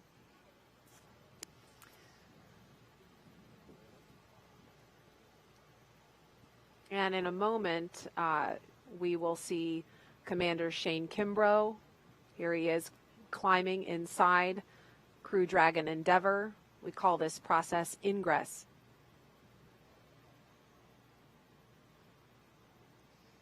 And pilot Megan MacArthur following. So we can see the closeout team assisting the crew. Crew ingress has started on schedule. Announcement there that we are on schedule with our activity here of crew ingress. Like I was saying, you can see the closeout team assisting the crew as they enter the capsule to assure that they don't ding their helmet or any part of their suit on the hatch as they're entering. There's also some protective coverings around the hatch itself, but just to make sure that there's a clear path to entry, we now see suit technicians assisting the crew getting settled and will help the crew members get buckled in. The harness that we see coming into the picture here is not just your normal seat belt, although it does function in that purpose. It's a five-point harness, and the crew will start to buckle themselves in, and kind of like when you get on a roller coaster, like you get your initial fit up, and then your safety team member comes over and makes sure that you're locked and loaded and ready to go. This is a great shot because we can actually see the touch screen, the LCD display screens above the crew. They might look in an awkward position right now. That's just because the seats are actually in a rotated downward for crew ingress. After everyone is all buckled in and the communications and leak checks have been performed, the seats will rotate back so that the crew has easier access to those display screens. But in addition to those display screens, they also have a tablet either on their side. You might see some of the crew members have it Velcroed on one of their legs, and they're also able to follow along with what's going on in the action using those tablets. And again, we see Commander Shane Kimbrough in the foreground of your screen. This is a shot from inside the Crew Dragon Endeavour. Pilot Megan MacArthur sitting to his right. And momentarily, we will see ESA astronaut Thomas Pesquet, who's on the phone right now, and JAXA astronaut Aki Hoshide in the background, ingressing Dragon. And so we're going to go over to Hawthorne, California for our NASA and SpaceX friends there to take us through the rest of this action. Gary, Jesse? Hey, Marie, great to be with you here from SpaceX headquarters in Hawthorne, California. We're following along on all the action going on over at the Cape from here in California. The SpaceX flight control team monitoring the progress as the crew is ingress. Again, right now we're watching crew ingressing the Dragon capsule, which is just a spaceflight term for climbing aboard. You'll hear a lot of these space terms in the coming hours and days. Ingress is just what we use when crew members are getting into a spacecraft or an airlock, while egress means the opposite. They're exiting. Before climbing into the capsule today, the crew completed a foreign object debris check, or FOD check. That means they themselves have to be inspected for any substance or debris that isn't supposed to be on them or their suits, which could potentially cause damage to Dragon. In fact, we also heard an informal comm check. We heard the voices of Shane Kimbrough and Megan MacArthur in the seats right now. They'll do a more formal poll as we get later into the ingress procedures. And we got some really cool views of the second two astronauts walking through the crew arm, making their way to the Dragon capsule. And to help protect against debris, the crew has covers on their boots as well as on their umbilical port on their suits that need to be removed before they can ingress. And once the FOD check was complete for the first two astronauts, Commander Shane Kimbrough ingressed first, followed by Megan. And then next up, we will have Aki and Thomas, who just made it to the white room that you can see on your left-hand screen. And Megan and Commander Shane Kimbrough are now strapped in. They're getting all hooked up to their umbilicals, and the umbilicals allow the crew to have their comms through their suit, air to help keep them cool, as well as delivers nitrox for suit pressurization. And as we mentioned earlier in the broadcast, the suit's primary function is to protect the crew in the event of a cabin depressurization. Now, there are 4 seats configured right now inside Dragon. They're numbered 1 to 4 from right to left. When you're looking at the seats, you can see Shane Kimbrough now positioned in seat 2, or the commander seat. Megan MacArthur beside him now in seat 3, which for Crew Dragon is the pilot seat. Aki Hoshide will take the seat number 1, which is on the far right of your screen, and it's the left seat. Thomas Pesquet will be in seat 4, the left of your screen. That's called the right seat. Now, it's worth noting that Megan is sitting in the same seat in the same capsule that her husband Bob Behnken sat in during the Demo 2 test flight to the space station last year. Directly in front of the crew members, you can see sort of to the top of the panel that's on the right there, there are 3 displays that they'll use throughout the flight, getting insight into Dragon systems, seeing any alerts or issues with the vehicle, and if required, taking control and manually flying Dragon. Coming up, the crew will do a comm check, and Megan and Shane Kimbrough actually did an unofficial or informal comm check, but there will be a formal comm check once all 4 astronauts are in their seats. And that is to make sure that they can hear mission control, mission control in Hawthorne, and then their seats will be rotated into position for launch once those comm checks are complete. So what you're seeing right now is, I believe that is Aki ingressing the vehicle. On the far end, it looks to be Thomas. Thomas taking the right seat, the left from if you're looking directly through the side hatch, but it is the right seat. He and Aki both have the same role as mission specialists. They're just far enough away where they don't necessarily have access to that display panel that Kimbrough and MacArthur will use as soon as the seats rotate. Mission Specialist 2 from the capsule, come check. Hey, bienvenue au Dragon, Thomas. Got you loud and clear. How me? I got you loud and clear, Chad. Thanks a lot. It's good to be here. I love how fast that happens, Jesse, as soon as they get into the seat. They do have those umbilicals that they were carrying that was providing air, some conditioned air to their suits, and was able to pressurize it when they were in the ONC building. Those suits will provide pressure to the suits when that comes later in the countdown. First is the comm check. So yeah, Thomas plugged that in, and that's that informal comm check. They're going to do a formal poll with all the launch support teams as well as the mission control teams here in Hawthorne, California. Aki Hoshide entering through the side hatch now. Yeah, definitely very exciting, Gary. This is one of my favorite parts, is watching them ingress onto the vehicle. It's really getting real. You know, we have been watching them since the suit-up room, but now they are officially on the vehicle, getting strapped in, getting ready for this. SpaceX MS-1, checking in. Aki, Dragoni, yokoso. Welcome to Dragon. Good to be here. Very cool. We just heard Aki's informal comm check. Again, once they are all strapped in, all their umbilicals are hooked up, their harnesses on, then they will do an official comm check. And followed by that official comm check will be the seat rotation. And you can kind of see on your right-hand screen, the seats are rotated upright right now, but when they're getting ready for launch, they will rotate upwards, looking at your screen, so that they can access those display panels that are right above them. That's right. Accessing those display panels will be key. In fact, some of the previous missions that we've watched, Demo 2 as well as Crew 1, it was seconds before. I think the seat rotation was still actually rotating when the commander and pilot pulled up their fingers and started pressing. They have a lot of procedures that they got to get through, make sure that they're.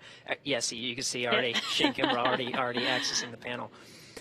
Yeah, those checklists are some of the things from the crew side that they'll have to do. Again, some of those key visual milestones. Well, first are the audio milestones. We'll do the formal communications check with all the ground teams, making sure everyone can check in through the various communication pathways that we have on Dragon. There's some communication lines through the ground. We also have communication through ground stations, as well as TDRS geosynchronous satellites. So they'll test all of these different pathways, making sure that the crew can hear and all systems are go before they begin those next couple of milestones. Jesse, you mentioned the seat rotation. That's a very visual milestone, as well as the leak checks. We saw that again in the ONC building not too long ago, but they'll do another one here before they the advanced teams that are there now that are currently preparing the crew in their seats before they go ahead and depart the access arm and leave the blast danger zone.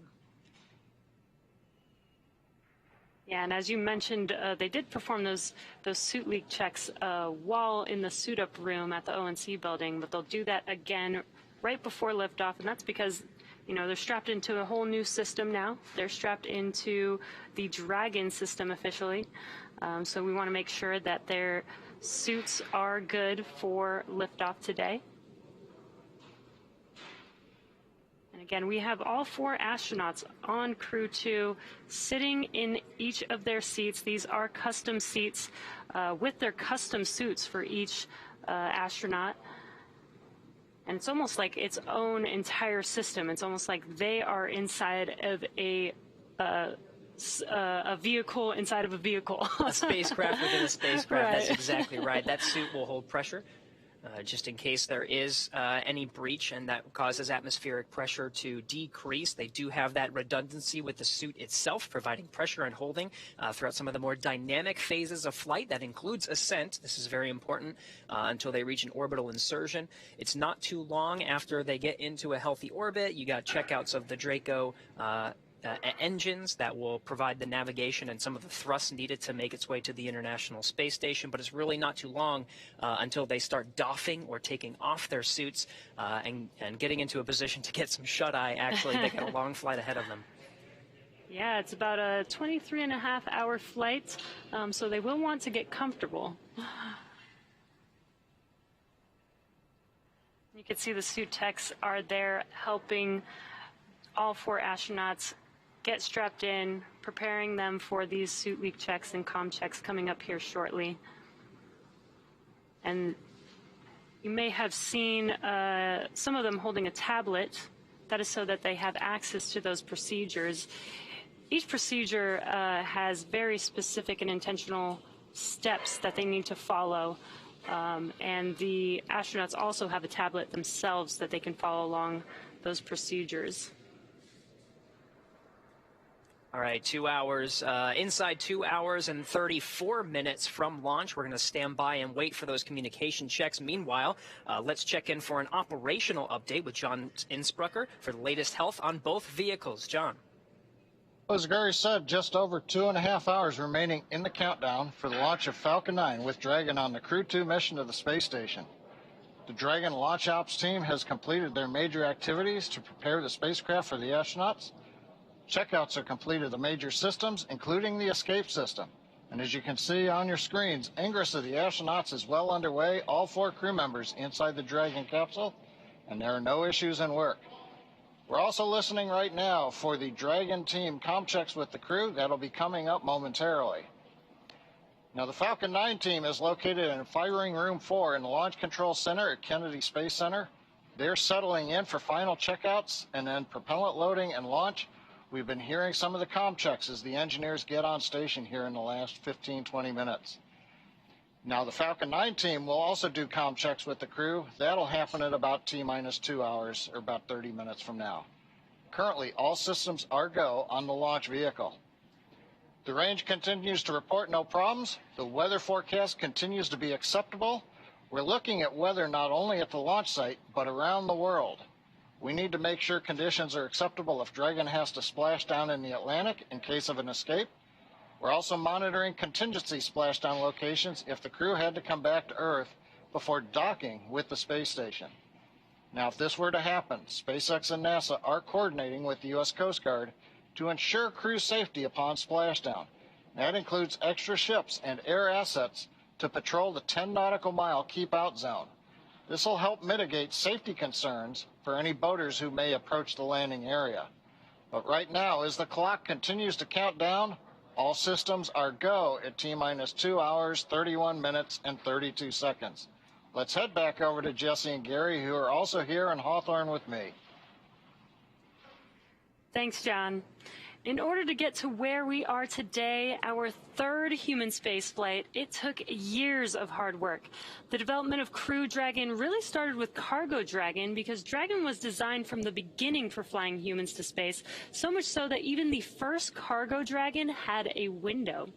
Our teams implemented a number of design upgrades to make sure both Dragon and Falcon 9 are suitable for flying people, and then put both vehicles through thousands of tests to prove their safety.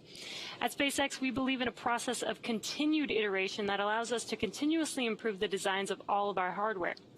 Now, with that said, Dragon underwent a few improvements since it last flew people. That's right. Components have been added to the Dragon propulsion system that increases pad abort performance by over 10%, which increases launch availability by more than doubling the onshore wind limits. A fly-around capability was also added, which will allow Dragon to circumnavigate around the International Space Station post-undocking in order to take pictures and document the condition of the station.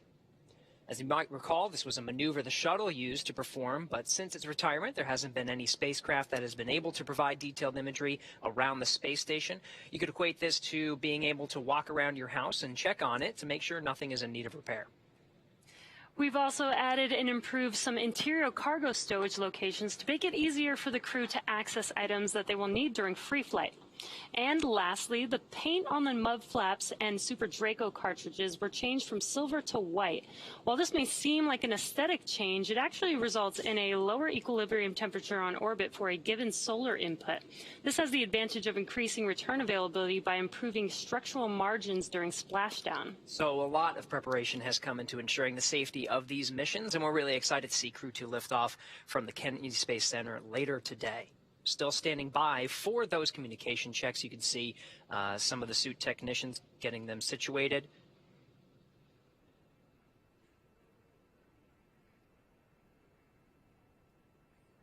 They become quite pros at this, Jesse. Just as soon as they got into the seats, you saw some of their gloves were off. Those gloves specially designed and form-fitted to each of the astronaut. The gloves are now in place.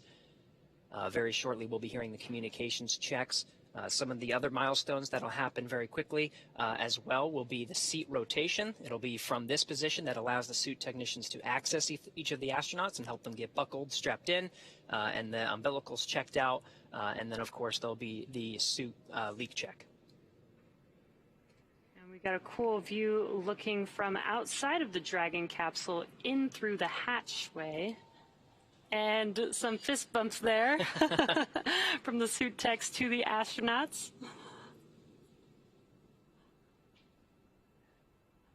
It's an exciting day for everyone, really. The anticipation, I can't even imagine. You want to, I just seeing the pilots and the commanders from previous missions accessing the panel, wanting to get through their checklists. You know they're really soaking in this moment, but at the same time, they are thinking about those next steps. What do I have to do to prepare to make sure we're ready to launch on time today? Exactly. They must be so excited, but this is their job at the moment, right? They're actually... SpaceX Endeavour, we're in section 1.3, ready for comm checks. SpaceX copies. Stand by for umbilical comm check.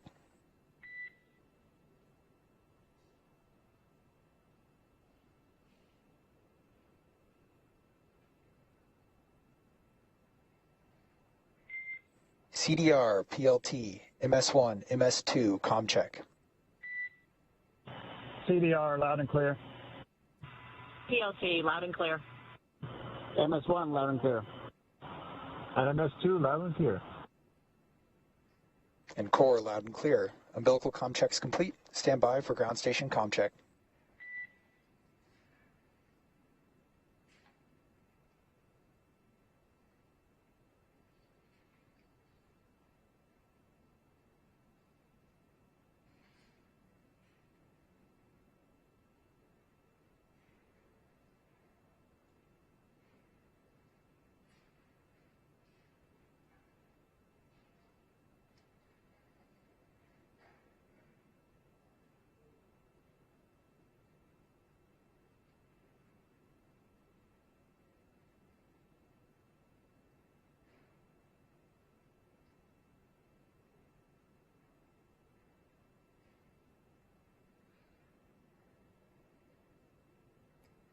If you're just now joining us, they are performing comm checks right now, so that is what we are waiting for. They've done a couple so far.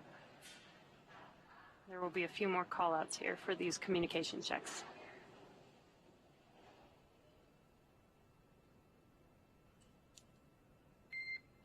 Dragon, SpaceX, comm check. Endeavour has you loud and clear. And core, loud and clear. Ground station comm check complete. Stand by for TDRS comm check.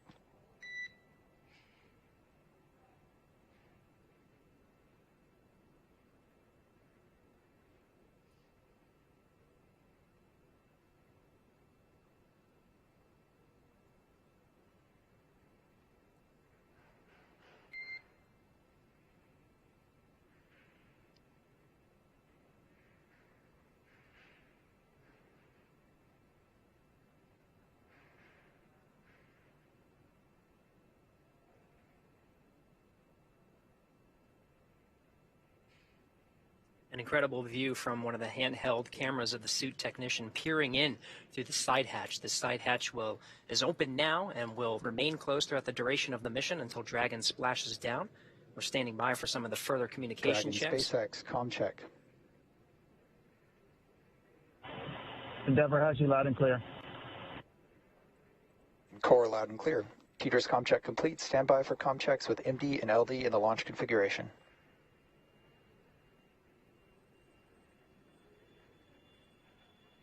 Dragon, MD on countdown 1, comm check. MD have you loud and clear on countdown 1. MD loud and clear, stand by for comm check over Dragon to ground.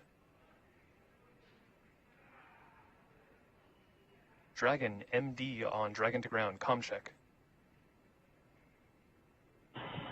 MD loud and clear, Dragon to ground. MD loud and clear, stand by for comm checks with LD. Dragon, LD on countdown 1, comm check. LD loud and clear, countdown 1. LD loud and clear, stand by for a comm check over Dragon to ground. Dragon, LD on Dragon to ground, comm check. LD loud and clear, Dragon to ground. LD loud and clear.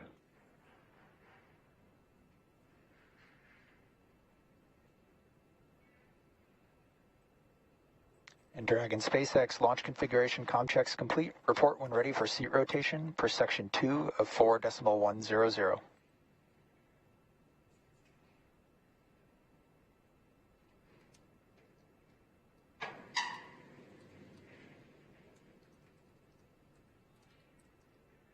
All right, and you heard that call. The communications checks are complete from all the various SpaceX Endeavour, we are ready for seat rotation. Copy. Will report when initiating. Excellent. The communications checks are complete. The next step will be the visual milestone of seat rotation. So again, those communication checks were through some of the various paths of communication to Dragon, including through some of the ground lines as well as ground stations.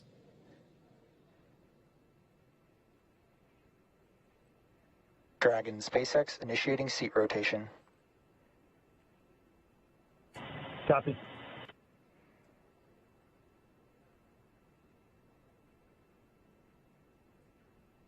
And you can see on your screen that seat rotation has now begun.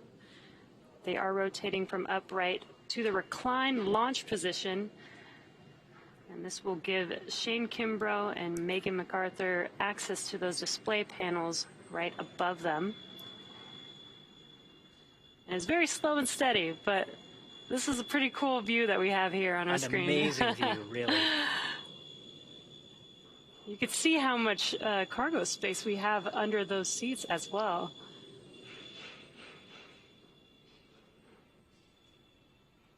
Dragon SpaceX seats are in the launch position. Copy. Great news.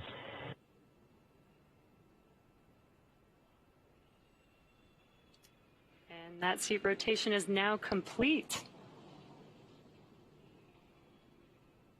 You can already see them getting their hands on that touch screen.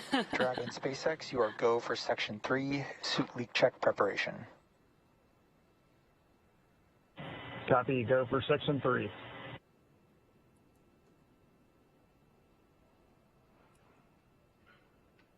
These milestones really happening in rapid succession. As you mentioned, Jesse, it wasn't really too long until they reached up and started touching through some of those procedures. That first one, of course, is the suit leak checks. Communications checks complete from all the various communication paths, and seats are rotated into the position for launch. Those seats specially designed for each astronaut. Not only it allows them to access that display panel. Chair complete. Ready for leak check. Copy, Endeavour. We see the same. Your go for Section 4, suit leak check. Section 4 in work.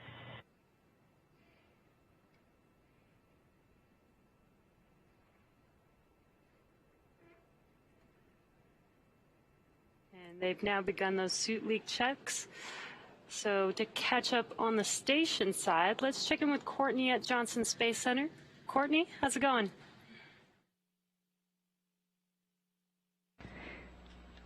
Thanks, Jesse. As we said earlier, the team here in Mission Control Houston is actively controlling and monitoring the space station as they await Dragon's arrival. The Expedition 65 crew is in the early part of their day after waking up at 1 a.m. Central Time. The crew on board have completed a number of tasks to prepare the station for Crew 2's arrival. NASA's Victor Glover received some additional onboard training for monitoring Dragon during its final approach, which he'll do from the station's cupola. In addition, he will set up computers and control panels needed for approach monitoring and hatch operations and pre-position emergency equipment. He will also work with Soichi Noguchi to get the extra station crew quarters ready for the new residents. Back here in Houston, our rotating flight directors and their teams will be in constant communication with the SpaceX mission director for the duration of the flight uphill. Once we get integrated operations, the NASA flight director will be conducting a series of go, no-go polls at the predetermined checkpoints for Dragon's approach. For now, we'll continue to follow along from here in Mission Control Houston, so I'll send it back to the team at Kennedy. Over to you, Marie. All right, thank you, Courtney. If you're just joining us, it is T-minus 2 hours, 18 minutes and counting until the first astronaut launch of the year from U.S. soil and the third crew launch for SpaceX in NASA's Commercial Crew Program. Commander Shane Kimbrough, pilot Megan MacArthur, and mission specialists Thomas Pesquet and Aki Hoshide are strapped into their seats, rotated back, and safely inside Crew Dragon Endeavour. The next milestones coming up are, actually, we just completed seat rotation, and we're going to have hatch closing coming up shortly. This will be the first reuse of Crew Dragon. This is the same capsule that flew Bob Behnken and Doug Hurley in SpaceX test flight to the space station last year. The crew today is also flying on the same Falcon 9 rocket booster that lifted the Crew 1 astronauts into orbit last fall. And we are also ready to see the first European astronaut fly in Crew Dragon. Of course, that's Thomas Pesquet. And NASA's Jasmine Hopkins is at a nearby viewing location with a special guest from the European Space Agency. Jasmine? Thanks, Marie. Crew 2 will be the first commercial crew mission to include 2 astronauts from our international partners. And here to talk to us more about it is Frank Davina, ESA's manager for the International Space Station Program. We see the same. Good leak checks. Closeout team will perform. Good morning, good afternoon in Europe. Thank you so much for being here today with us, Frank. We got some call-outs happening over the waves right now, but we're going to continue with your interview. So you understand the space station as both an astronaut and as a manager. You flew there twice. Can you tell us what today's mission means to ESA? Well, today is a very important mission, of course, for ESA. It's the first time that we fly an ESA astronaut on a U.S. commercial crew vehicle, the Dragon, the Crew 2. And it's also the start because we fly Thomas Pesquet today on the Alpha mission, but in fall we will fly Matthias Maurer, and next year we will be back here to fly Samantha Cristoforetti. So it's really a great time for ESA to be on these missions. We have 4 USOS crew members now permanently on the International Space Station, which means that we have a big increase in the number of hours of crew time utilization that we can do. So we have a whole science package from ESA, but also from our partner agency, CNES, that will be executed during this Alpha mission on board. So it's a great time to be here, and we are very excited. Right, that is fantastic, and we are very excited. It's also an exciting time for ESA because you are going through astronaut selections as well. Can you talk to us about how ESA is planning to expand the number of European astronauts on the space station?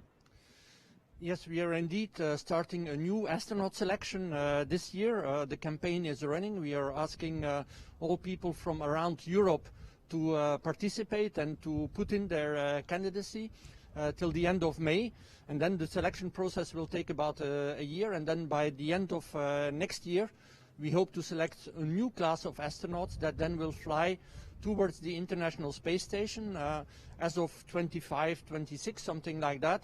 And so we are also working with our international partners, of course, like NASA, to extend the space station till 2030, because from an ESA point of view, it's very important that we continue the research and the technology development that we can do on the space station.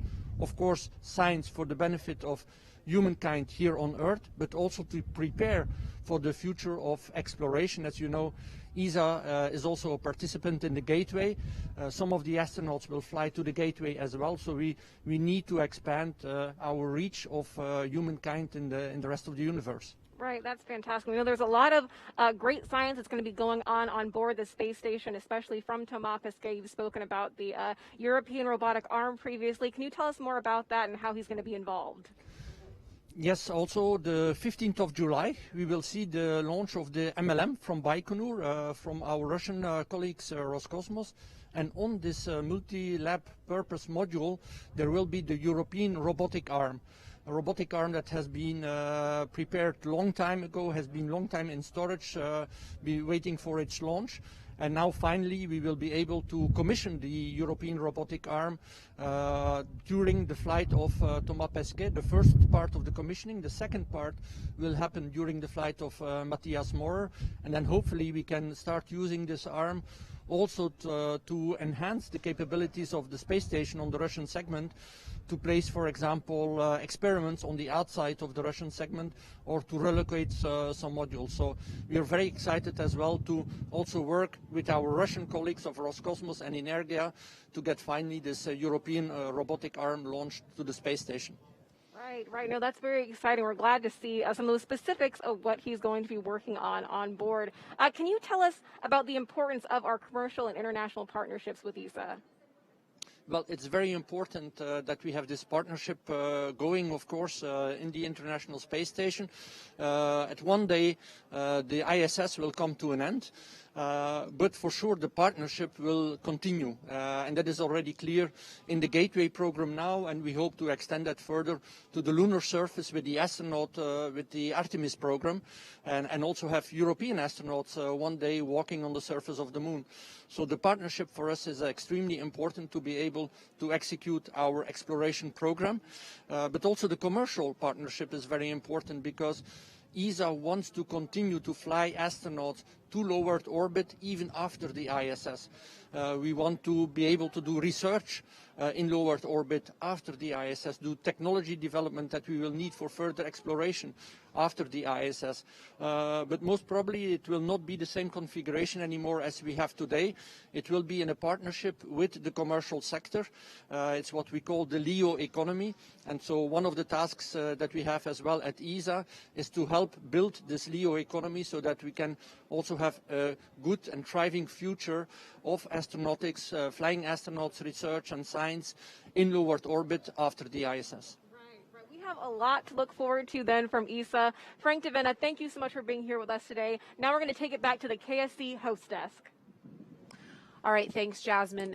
Teams are running about 16 minutes ahead of schedule, and hatch close will be happening momentarily. So we're going to go over to John Insprucker in Hawthorne. John? Thanks, Marie. We are coming up on T-minus 2 hours, 12 minutes and counting. Right now, the Falcon 9 team is on console in firing room 4. They are preparing for their communication checks with the crew. That's due at about T-minus 1 hour, 55 minutes. SpaceX engineers right now, they're continuing to pressurize the launch vehicle gas storage bottles. These are composite overwrapped pressure vessels. They contain gases used to fill the tanks with hot helium as the propellant is drained out of the first and second stages. We're also storing helium and nitrogen gases on the vehicle. We use those to spin the Merlin engine turbopumps when we start an engine in space. For example, when we light the second stage engine after it separates from the first stage. We're also using gas for attitude control systems. Both the first and second stages of the Falcon 9 have an ACS system. And finally, the landing systems use the gas to help with the grid fins and then deploying the legs right before touchdown on the drone ship. Now, currently for Falcon 9, the countdown is proceeding nominally at this point. On board the Dragon spacecraft Endeavour, we heard the comm checks just a little while ago between Dragon team and crew. We've seen the astronauts rotate their seats to the flight position. We've successfully completed the suit leak checks. And we're watching right now as the hatch is coming down as part of the closure sequence of events. And then once we get the hatch closed, the SpaceX support team will perform a final leak check of that hatch. Now, once that leak check is finished and it passes, the team will then begin the steps to ready the access arm for retraction. Once they've got everything configured, the team will leave the pad by T-minus 1 hour at the latest. Now, T-minus 2 hours coming up here very shortly. Kennedy Space Center personnel will begin final sweeps of the flight caution and hazard areas. Right now, the only people that are inside the roadblocks in a perimeter around pad 39A are the crew and the SpaceX support team that you see on your monitor.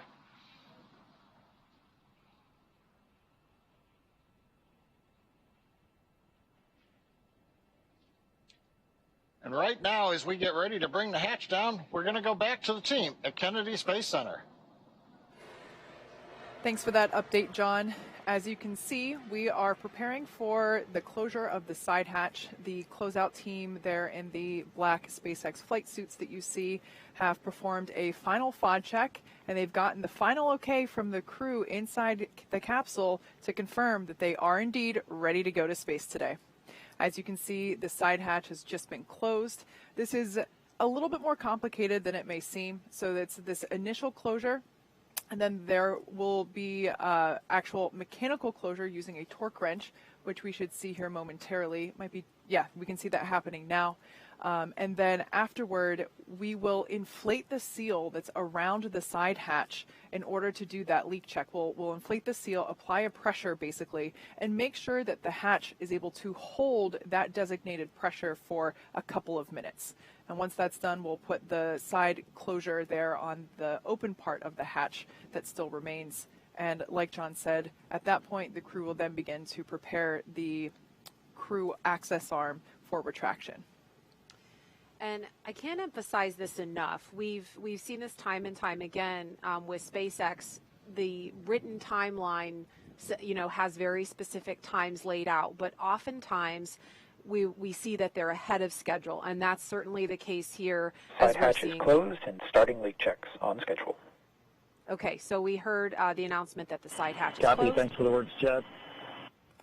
And leak checks are beginning momentarily on the side hatch. Now, when I say that they're ahead of schedule, that does not mean the launch time is changing. Launch is instantaneous. That cannot change. That's holding for 5:49 and 2 seconds this morning, Eastern Daylight Time. But when the teams work ahead, as they are in this case, if everything goes well with the side hatch leak checks, all that does is give them more time, more margin to troubleshoot if an issue does pop up after this point. So they may be running ahead of the timeline, but regardless, we're still going to see launch, if everything goes well, at 5:49 and 2 seconds this morning. And what we're seeing now is the closeout team basically installing the fixture that will allow us to begin to inflate that seal that is around the side hatch, which, like I said, pressurizing and then for a couple of minutes to ensure that the side hatch is able to maintain that designated pressure. As you can see, everyone's following along with procedures on their tablets. Everyone has a specific job. That's what the numbers are for, located on the back of the of the flight suits. Everyone has a specific role, and all of this has been practiced multiple times, which is why it looks like the well-oiled machine that we see here. Stacy, at this point in time, the door is closed. You know stuff is happening on the outside. Where is your heart? Where is your head at this point in the launch countdown? Because you're not quite there yet, but like you said earlier, your suit's on, so like the on button has been pushed. Exactly. Exactly. And right now, I imagine I've not been in the Dragon capsule, but I'm pretty sure the crew can hear what the closeout crew is doing right now. So they're probably listening to the mechanisms and their spacecraft breathing.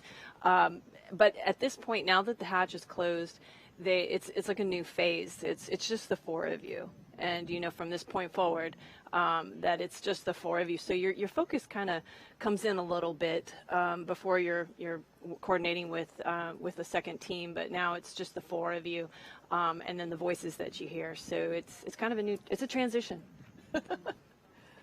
We got word that the crew aboard the International Space Station is also watching all of this unfold live. Of course, they were sitting in these seats at the pad in their Crew Dragon Resilience that's currently docked to the International Space Station. So that crew is watching the crew on the pad today and getting ready to welcome them aboard if all goes as planned early tomorrow morning.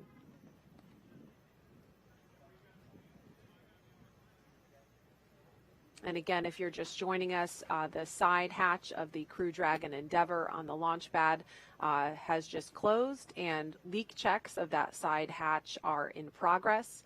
This is a view of the White Room with members of the SpaceX pad closeout team you see in the black flight suits.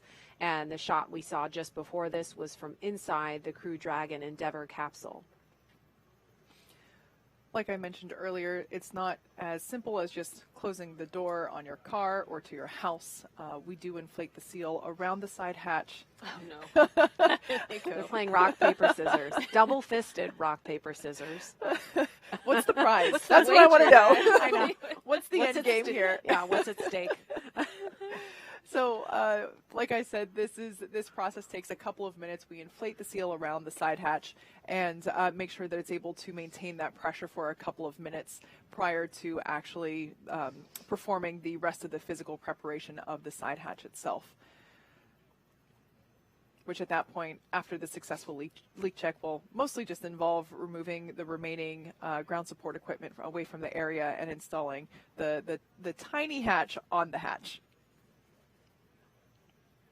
The rock, paper, scissors shoot with the Crew 2 crew continues on. I was going to say, yeah, let's get back to the technical part of the rock, paper, scissors. They did this during dry dress, and we wondered what was going on, and it may be that they're just making up for lost time. I don't remember seeing them do this during the suit up, and so they're getting in their rock, paper, scissor now. It's critical. It's totally critical.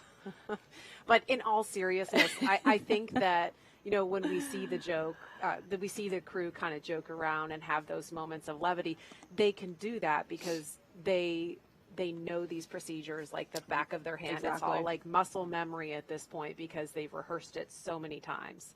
Yeah, this is definitely a good sign. They have a moment of levity.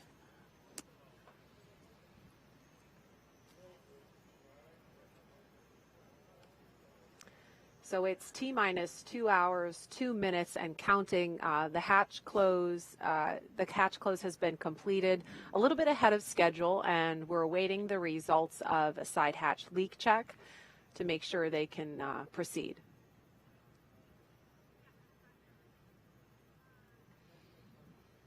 I'd love to know what the winner gets in this rock, paper, scissors game that we see. This will be probably a question, the first opportunity. They have to answer questions after this. I just happen to be looking at the crew's schedule on board right now, and my memory of those days being on board waiting for a crew to come up to see you. It's a lot of anticipation because they're coming to see you, and so I'm just thinking about Mike and Shannon and Victor and Suichi, Mark on board, at least in the U.S. segment, to be anticipating this. And they just got their day started, and I see a lot of flexible activities, and so they're probably getting updates from Mission Control right now. We have time to take a couple of questions for social media while this hatch leak check is in progress. If we could pull one of those up. Does food taste the same in space? Tracy, you're the only one here that can answer that. I think that one's for me. I would say that food probably tastes the same. It's your taste buds detecting it that go through a little alteration. For me, spicy foods took on a different flavor. Every astronaut's different, so you'll get a different answer depending on who you ask. But shrimp cocktail, loved it on the ground, could not tolerate it in orbit. But it's very interesting. Yeah, it was. It was disappointing too because I really liked it, and I packed a lot for that flight. Bummer. Yeah. Next question. Are the big touch screens that the astronauts are looking at just for looking up data and docking on the International Space Station, or could the astronauts do something different with them, like open the side hatch or separate the trunk or fire the Draco thrusters manually? Kate. Yeah, that's a great question. The screens are primarily used for monitoring, especially in the final approach to the station. Everyone can actually see which thrusters are thrusting when, as Dragon is slowing itself down and steering and basically positioning itself to dock with the International Space Station. But for the actions that are like that were mentioned in the question, there are actually a number of hardwired buttons located below the screens there. They're a little difficult to see, so there are some commanding buttons that are located there that would be used in the event of an emergency. I'm not quite sure what each and every button is, but there are also actually a couple of buttons located on the left armrest. You might be able to see it there just under Commander Shane Kimbrough's left arm.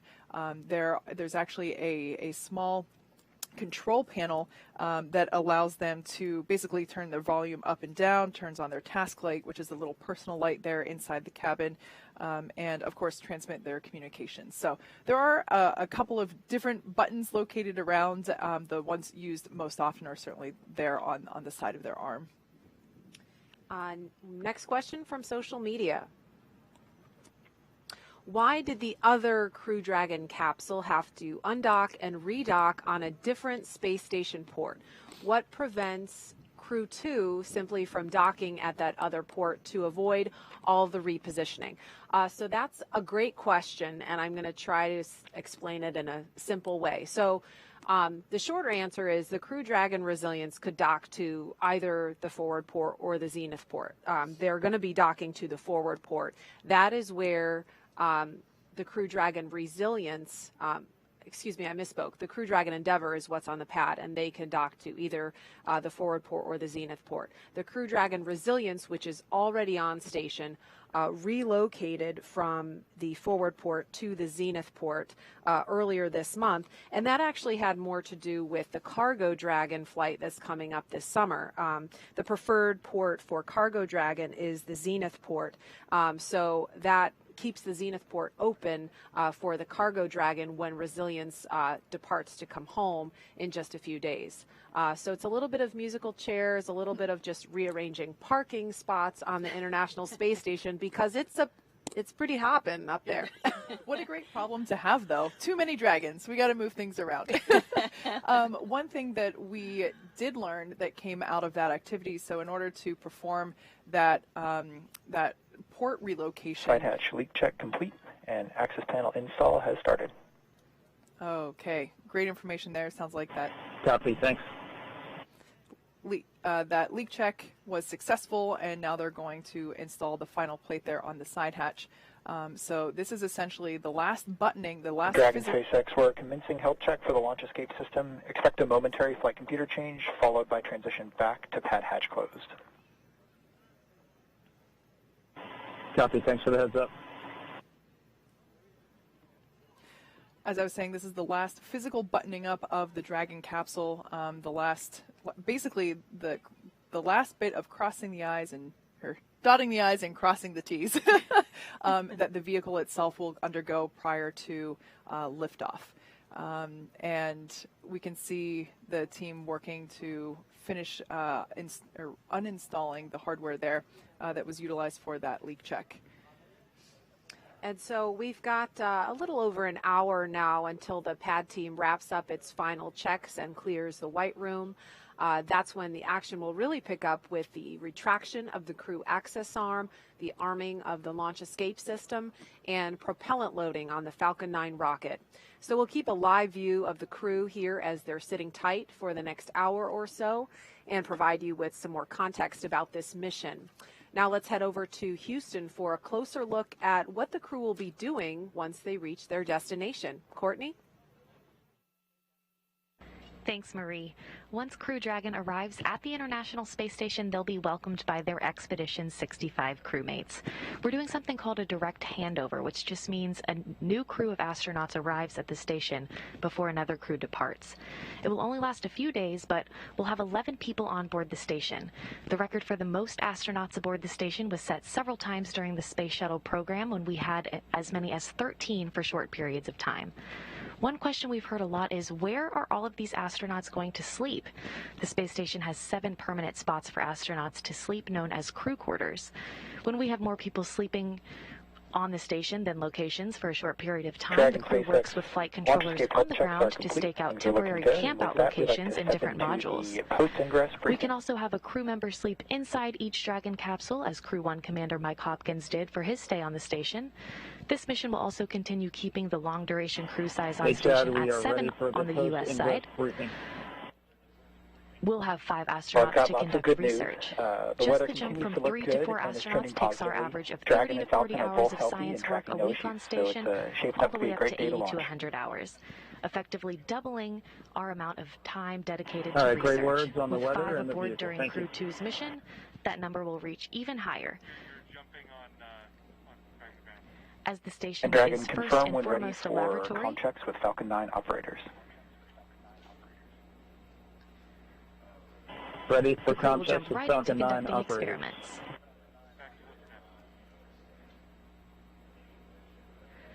And with new research still to be delivered on upcoming cargo flights, including another SpaceX Dragon scheduled right now in June, that's the latest from here in Mission Control. I'll toss it over to Jasmine now, where we will learn more about some of the exciting science on the horizon for Crew 2. Jasmine?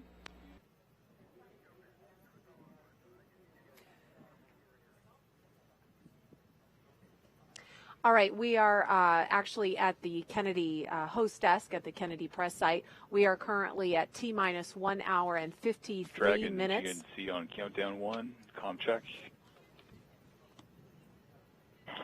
GNC, loud and clear, countdown 1. GNC loud and clear, stand by for comm check by propulsion. Dragon, prop on countdown 1, comm check. Prop, loud and clear, countdown 1. Prop, loud and clear, stand by for comm check with avionics engineer. Dragon, avionics on countdown 1, comm check. Avionics, loud and clear, countdown 1. Avionics, loud and clear, stand by for comm check by ground segment engineer.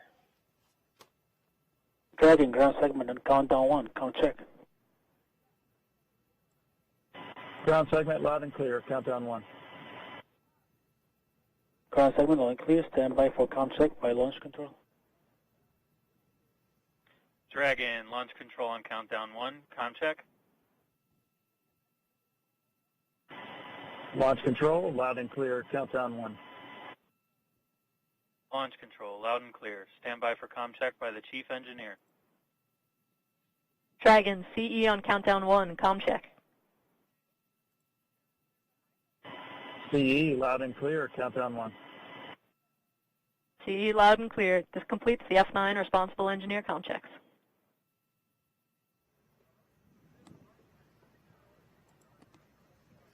All right, so we just heard comm checks from the Falcon 9 team and the Crew Dragon Endeavour crew sitting inside the capsule. That was the voice of Chief Engineer Emma France that we last heard, and everything sounded great. We are going to go over now to Jasmine at the OSB-2 viewing location with another special guest. Jasmine? Thanks, Marie. One of the ongoing experiments on the space station is growing plants in space. Here to talk to us more about it is Joya Massa, project scientist from right here at Kennedy Space Center. Thanks so much for being here, Joya. Oh, my pleasure, Jasmine. Thank you, absolutely. So let's get right into it. Why are we growing plants in space? Well, we're growing plants in space for a number of reasons, primarily for the food, to help supplement the packaged diet. The packaged diet is great, but if it's stored for a long duration, like it will have to be when we send astronauts to Mars, the nutrition and the quality can break down. So we're looking at adding plants to provide all of the vitamins and variety for the crew. At the same time, they're going to provide psychological benefit and that reminder of Earth. Right. No, that's really important to think about. So growing plants can be difficult as it is on Earth. Not everybody has a green thumb. So what are some of the specific challenges that astronauts are facing growing plants on the space station? Well, we have a number of challenges. I mean, one to think of is seeds. I've got some seeds here to show. They're really small. So handling seeds, planting seeds is a real challenge. So one of the things we've recently tested in the space station was having the astronauts put seeds that are planted in a film, and to plant the plants directly with that. So it's a way to handle the seeds easily in microgravity without them floating away. And they plant them in plant pillows such as this that we use in our veggie chamber. Another challenge is watering the plants. And right now the astronauts have to water the pillow in veggie through this quick disconnect. It's a fair amount of labor, and it's not as sustainable as we need to be in the future. So we're looking at methods like this porous ceramic tube, where plants could be grown multiple times, harvested, the tubes could be cleaned off, and then replanted. So we're looking at a lot of these challenges to try to figure out solutions for the future. Right. It's good to see those creative solutions that we have going on there. So this is a very timely scientific experiment going on the space station, because just yesterday we celebrated Earth Day. Can you talk to us about how some of the science that we're doing on the space station is helping us here on our home planet of Earth? Certainly. There's a lot of parallels between the agriculture that we do on Earth and the agriculture that we need to do in space. And we're learning a lot that may apply to growing plants on Earth, especially in controlled environments. How to grow plants indoors. So there's a lot of work on vertical farming in cities to grow fresh produce. A lot of the lessons that we're learning for how to care for the plants translate directly to that environment. And we also learn a lot from the research community on Earth working in that area. And even other aspects such as choosing the right plants to grow in these environments. We do work on that here to identify good candidates that have the vitamins that people need, that have very good food safety, and those would also translate well to Earth. Also, the work on LED lighting for crops. That was something that NASA started originally, and now it's being done all over the planet. Right. And I'm glad that you mentioned choosing the right plant. I know that part of your scientific research is also education-based. With something called Growing Beyond Earth, you worked with students in hundreds of classrooms, across the country to help choose a crop that Mike Hopkins grew on the space station. And is there anything that you want to tell to those students, about the future of plant science? Well, that citizen science education program that we run it's run by Fairchild Tropical Botanic Garden in Miami, and we collaborate with them on this.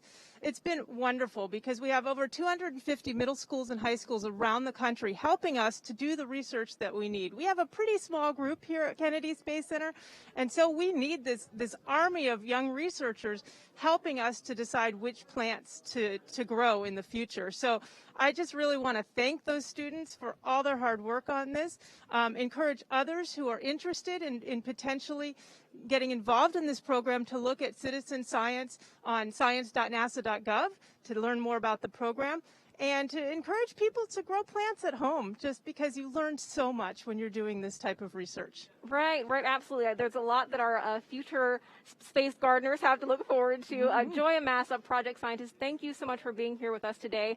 Our astronauts are doing a lot more than gardening on the space station, so we're going to take a closer look at this life-changing science and get a message from the last person to command a Crew Dragon into orbit.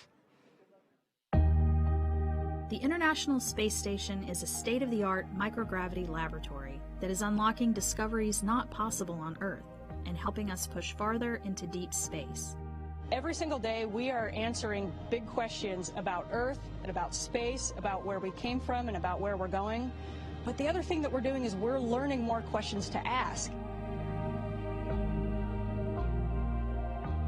Microgravity turns almost everything we know upside down. Liquids behave completely differently. Fire burns in new ways. Biological systems reveal surprises. There's a few things that have made me gasp out loud up on board Space Station. Watching heart cells actually beat has been a pretty big one. We're studying ways to grow food in microgravity. I got to tell you, these are pretty amazing.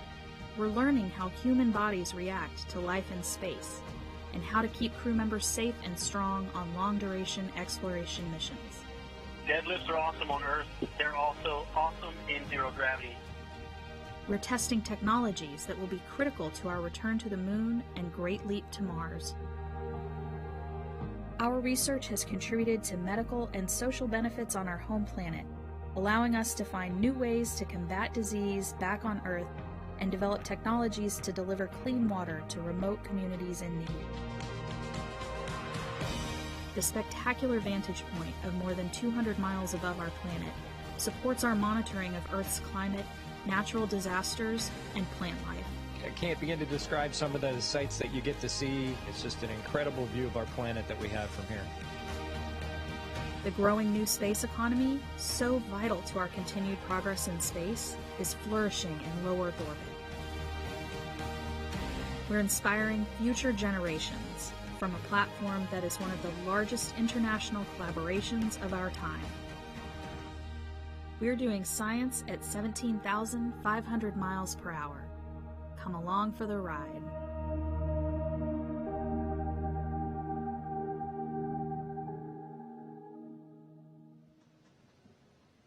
Hi, I'm NASA astronaut Mike Hopkins aboard the International Space Station and a member of Expedition 64.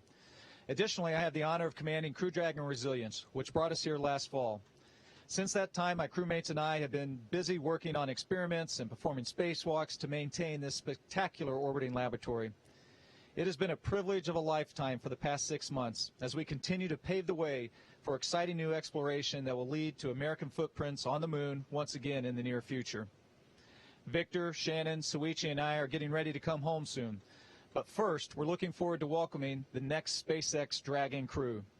Shane, Megan, Thomas, Aki, you are about to experience one of the most exciting rides of your lives and a very memorable 24 hours to document with ISS. We've loved our time here, but we're ready to pass the baton to you for the next commercial crew mission on Dragon. Godspeed. All right, that was Colonel Mike Hopkins, commander of Crew Dragon Resilience. He's been up on the International Space Station since November of last year. He's had a chance to look down at the Earth and watch it breathe. Now, what does that mean? Well, luckily, we have a climate scientist here from NASA's Jet Propulsion Laboratory to tell us everything about it, Dr. Anne-Marie Eldring. Thank you so much for joining us. Hey, thanks for having me here. So, yeah, what do we mean by watching the Earth breathe? So, carbon dioxide in our Earth's atmosphere, you probably know it's going up as we burn coal, oil, gas, but it has this big seasonal cycle. So plants are really important for carbon dioxide. When they spring, they take it out of the atmosphere. And there's so many plants in the land of the Northern Hemisphere. Northern spring reduces the carbon dioxide in the atmosphere. In the fall and the winter, those leaves are falling off, decomposing. It goes back in and out of carbon dioxide from plant activity every year. All right, so why is the International Space Station a good place to monitor all of that? The International Space Station was actually really well designed for us to do science on it. And two features we love. One is the way it orbits around the Earth, it passes overhead at different times of day. For like LA, you'll see it change during the week.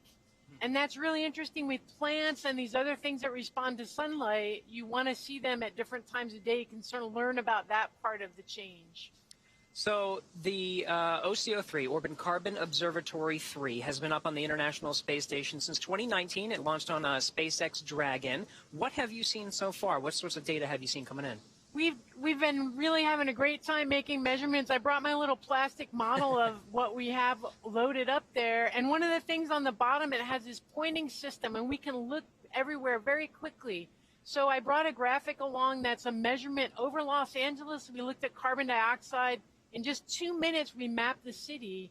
And you can see how there's extra carbon dioxide over the heart of LA as compared to the outer reaches. So we can start to see city scale variation in carbon dioxide and learn more about our own human emissions than we've ever seen before. Now that's some great data, right? But this is not the only remote sensing tool that's on the International Space Station. What else is up there? It's like a party up there. We've got, especially when you're thinking about plants, we have a neighbor called JEDI. It's looking at how much plant material is there. There's another neighbor called EcoStress. It says what happens to plants when they're hot and dried out. And then this other instrument from the German Space Agency, DESIS, that's figuring out what types of plants are in different places. So when you get all those measurements from the ISS, same time, same place, really powerful for science. All right, Anne-Marie Eldering, thank you so much for joining us. Really glad to be Project here. scientist for Orbiting Carbon Observatory 3. We have a lot more of climate science information that you can find on our website. That's nasa.gov/Earth Day. Now let's get back to the action with Crew 2 with John Innsbrucker here at SpaceX headquarters in Hawthorne, California. John? That's right, Gary, just upstairs from where you are down on the floor. We're coming up on just over 100 minutes before launch. The Falcon 9 launch team began their final activities at T-minus 2 hours. Now, the launch engineers are located in Firing Room 4 in the NASA Launch Control Center on Kennedy Space Center. They've got a view through their large windows of Pad 39A, located just 5 kilometers east of where they're sitting. Now, the Falcon 9 team is loading helium and nitrogen gas into storage bottles on the launch vehicle. Radio frequency checkouts have also been completed, and a final review of launch vehicle testing performed earlier today is underway. Now, the SpaceX chief engineer will check with the team at T-minus 80 minutes to verify we are good to continue the countdown. Now, the next major activity is going to be flowing a small amount of fuel onto the first stage to prime the Merlin 1D engines for ignition. The team is also monitoring fuel and liquid oxygen loading preparations. We're ensuring that the propellants in the ground tanks are correctly chilled prior to loading onto the Falcon at T-minus 35 minutes. Now the view you've got here, the Dragon capsule at the end of the crew access arm. Well, the crew's been busy this early morning. We've got all 4 of the astronauts are in the capsule. The hatch is closed. The comm checks with the SpaceX launch team are complete, both with the Dragon flight crew as well as the Falcon 9 launch crew. We've also done a leak check, and that confirmed the hatch is correctly installed. It was completed with no leaks. Now, at about T-minus 1 hour, the support team will be clear of the crew access arm and the pad. And actually, right now, we're running well ahead of schedule, so they're beginning to button things up, and so they may actually leave the launch pad area a little bit early. Now, the range will begin their final sweeps of the flight hazard and caution areas. And for the weather, the good news right now is that everything continues to look good. The weather possibility of bad weather is only 5% right now. What we're mostly looking at is in case a cloud with some rain in it pops up along the flight trajectory, but that doesn't look to be a big issue right now. We are waiting at T-minus 1 hour for some last weather data that'll tell us the Dragon weather conditions if they are go for launch. In the case of an abort, we need to make sure that it's not too windy. If Dragon had to do an escape maneuver from the Falcon 9, we don't want the winds to be too high as they come down into the ocean. But right now, everything looks good, both at the launch pad as well as the downrange and contingency landing locations, looking good weather-wise. So right now, everything's looking go at T-minus 1 hour, 37 minutes, 28 seconds. And Jasmine, back to you in Florida. Thanks, John. This mission is demonstrating our partnerships across the country and around the globe. Joining me now is Hiroshi Sasaki, Vice President of JAXA and Director General of the Human Spaceflight Technology Directorate. Thank you so much for joining us today. Welcome. Thank you very much. Of course. So Crew 2 will be the second commercial crew mission to include a JAXA astronaut. Can you tell us what the commercial crew program means to JAXA? Yeah, commercial crew program is very important for also us that our Japanese astronauts on board. And Aki, as well as the Japanese folks, is so excited that Japanese astronauts Soichi and Aki will meet each other in the space stations. And it is a symbol of the Japanese astronauts are active in space. And it inspires and gives hopes to the Japanese young people. Right, absolutely. So I'm glad that you mentioned that Aki Hiko Hoshide will be joining Soichi Noguchi on board, and this will be the first time that there is a direct crew handover with 2 JAXA astronauts. Can you tell us how that's inspiring the next generation of JAXA astronauts? Yeah, now we are selecting the new astronaut, or not only the ISS, but also the moon missions. And these activities very inspires people to want to go to the space and even the moon, I think. Right, absolutely. There's a lot of inspiration, of course, coming from the two of them. And like Soichi, Aki has had a lot of experience. He's flown on Shuttle, Soyuz, and soon a Crew Dragon, which is very exciting. Can you tell us what unique skills he is bringing to Crew 2? Yeah, he has lots of experience, and I think that he is very relaxed to the launch. So maybe he will lead the other astronauts to the relax and good mind. I think so. Yeah, no, that's good. We're glad that he's relaxed today, that he's ready to go. We're all ready to watch him and cheer him on. So can you tell us what is next for JAXA and the Commercial Crew Program? Yeah, the next, we already assigned Wakata, very famous astronaut, and also Furukawa, he's the second flight. And we want to send a Japanese astronaut every year. That's fantastic. We're looking forward to that cadence of JAXA astronauts going to the space station. And you also mentioned the moon, inspiring people to go back to the moon. So last year, JAXA signed the Artemis Accords, which is speaking to our continued partnership in space. Can you tell us more about that? Yeah, Japan is signed not only the Artemis program, but also the Gateway, MOU. And we want to contribute using our expertise, such as ecosystem or transportations, and even astronaut. Right. And we want to go together to the moon with the international partners. Exactly. No, it's all about partnership. It's all about going together. Is there anything that you can tell us that Aki will be working on station? Any specific science that he'll be doing? Yeah, he will conduct lots of science research and technology demonstrate, such as protein crystal growth for the medicine design, contributing the people on the ground. And a demonstration was enhanced water recovery system for the future explorations. Right. That's fantastic. We know that he's going to be doing great work, and I'm sure that you are excited to see today's launch. Can you tell us where you'll be watching from later on today? Yeah, I'm looking forward to seeing the beautiful launch. Fantastic, wonderful. Hiroshi Sasaki, thank you so much for joining us today. We are honored to have you here. And now we're going to take it back to Marie at the KSC host desk.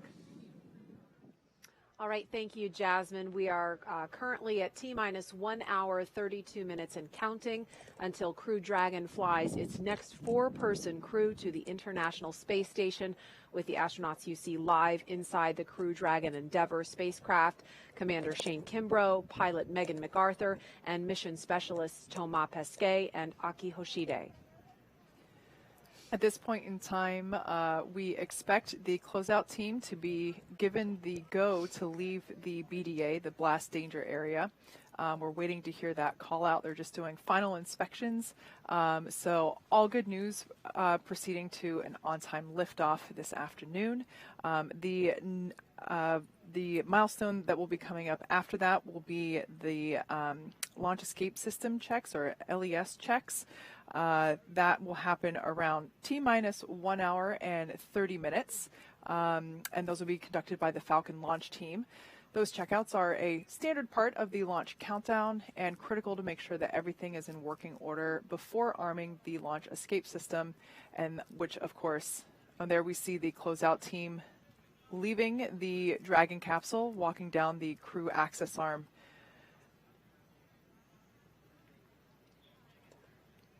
So the closeout team has begun. Dragon SpaceX closeout team has departed the crew arm. Copy, thanks.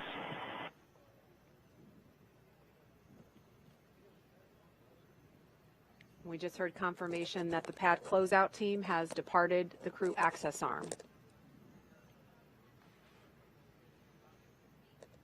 As I was saying, the milestone that will be coming up next is commencement of the launch escape system checks, and we're expecting that to begin any moment now. As I was saying, these are standard part of the launch countdown, critical to make sure that everything is in working order before we arm the launch escape system, which of course comes right before we step into propellant loading.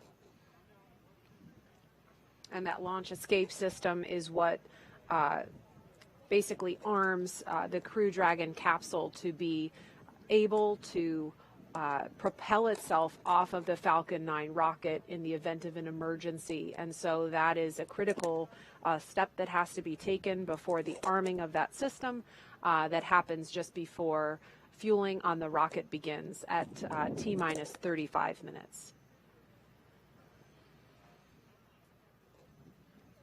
Once again, seated in the seat that is closest to what we can actually see on the camera is Commander Shane Kimbrough. To his right is pilot Megan MacArthur. To her right is Thomas Pesquet. And then seated underneath the camera, so unfortunately we can't see him, is Aki Hoshide. This crew has certainly been having a good time while they're sitting in their seats. There's not a whole lot for them to do at this particular time. We see some smiles there on our commander, so it sounds like everything is fun inside the capsule. Tracy, you mentioned earlier that this crew is just at, you know, the epitome of working together and just having these amazing personalities. And I can only imagine what it might be like to be, of course, no flies in Crew Dragon. That's foreign object debris. That's fun. But to be a fly on the wall and kind of peek in on these interactions, it must be so fascinating. Yeah, if I had to guess, even though we can't see Aki, we know he's smiling, right? He's the one probably making them all laugh. Yeah. Yeah, these guys have worked together. We've all worked together well before being assigned to crew together, and these four have intertwined in a number of ways. As you know, Shane and Thomas flew in space together on their expedition. Aki credits Megan with teaching him how to Capcom, and this is how you Capcom, Aki. And he told me that he gave me credit for giving him the opportunity to first make a Quindar, which is the ping that you hear when you have keyed the mic in mission control to space to ground, or air to ground, or in this case, Dragon to ground. And I'll take it. You know, whatever contribution I made to his fabulous career, I'm very honored. But yeah, this crew is top-notch people at heart, as well as technically sound and brilliant in all that they've done. So I can only imagine them being concentrated together in a capsule. There's just too much goodness. The rest of us probably just wouldn't be able to fit in there. So it's great. And there's a look outside at the launch pad, looking at the crew access arm extended out, still connected at this point to the Crew Dragon Endeavour. That will retract from the capsule as we get closer to launch, around the T-minus 42-minute mark. So again, we've just been standing by to listen to the launch escape system health checks. We expected to hear that about T-minus 1 hour and 30 minutes, but we haven't heard it just yet. Let's take a social question while we're standing by for that.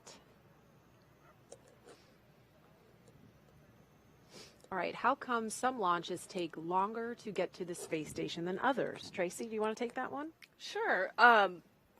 It mainly, again, has to do with our orbital mechanics and, you know, the station, the capsule, when it launches, is constantly chasing the space station.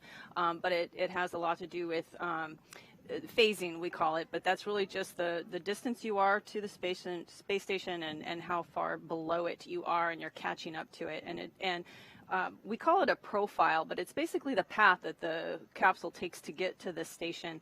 And each milestone of that is a engine firing that takes it closer to the station, either in altitude or in proximity. And how that's designed plays a big role in how long it takes to get there. Plus, engines performance and propellant, and a number of factors can go into that make it anywhere from 2 days to 2 hours. And so it's quite a range of time to get there. And it just so happens that this flight, after it lifts off at 5:49 and 2 seconds this morning, we expect they will be docking to the International Space Station in less than 24 hours, a little after 5 a.m. Eastern Time, Saturday morning. I think we have time for another social question. What improvement over Crew 1 does this mission have in terms of Crew Dragon itself? Also, will rendezvous with ISS be quicker this time or take the 27 hours like previous missions? I think we just answered the last part of that question, but Kate, do you want to take the first part? For sure. Yeah, we've definitely made a number of upgrades to Crew Dragon. Like I said before, this is a refurbished Dragon. This is the first time that we are utilizing a flight-proven Dragon on a crew mission. We installed some components on the Super Draco system, which is actually, if needed, which of course, never something we expect to use, but the launch escape system, as we mentioned before, is an important safety feature. And the components that we added to that propulsion system, it gives us over a 10% improvement on performance for a pad abort scenario, which in that case doubles, and in this situation doubling is a good thing. It actually doubles our envelope for the wind limits at launch time. So when there are so many things going into consideration for a launch, like downrange weather, which is why we waved off from yesterday, to launch weather here specifically at the site, it's a great improvement to be able to have twice as much capability there in that range. We've also improved some inside things. We've taken, of course, feedback from our astronauts that have flown on board already and have taken their feedback and made some more efficiency or operational improvements to things even as simple as where certain personal items need to be packed inside Crew Dragon for retrieval while on orbit. And I think we have time for one more social question. Are the Crew 2 astronauts going to do any experiments that are related to Artemis missions? Yes, absolutely. In fact, many of the experiments on station are directly related to Artemis. There's a live shot of the moon that we're looking at, by the way, and that is where we're going with the Artemis mission. We are set on putting the first woman and the first person of color on the moon as part of the Artemis mission. And the experiments that the astronauts do on the space station help us learn about how life in microgravity affects the human body. And of course, that helps us develop the technologies that we need to keep astronauts healthy for those longer deep space missions that are required to go to the moon and eventually onto Mars. And one in particular that Aki has mentioned is working on recycling water in space and also ways to counteract bone and muscle loss from extended time in space. I mean, those are just a couple of examples, but there are so many more. Also wanted to let folks know that we actually we have completed the launch escape system health checks. We didn't acknowledge them because they happened so far ahead of schedule. We were expecting them at T-minus 1 hour and 30 minutes. They, in fact, happened more than 30 minutes ago. So just want to let folks know that we did have those already happen, and they were successful. This is, of course, the third crew to fly to orbit in a commercial spacecraft. Of course, the first were astronauts Doug Hurley and Bob Behnken nearly a year ago, and the last crew that launched in November is still in orbit right now. They are getting ready to return to Earth on April 28th after they welcome the Crew 2 astronauts aboard the space station. Here's a look at some of the extraordinary and record-setting accomplishments of the Crew 1 team to date.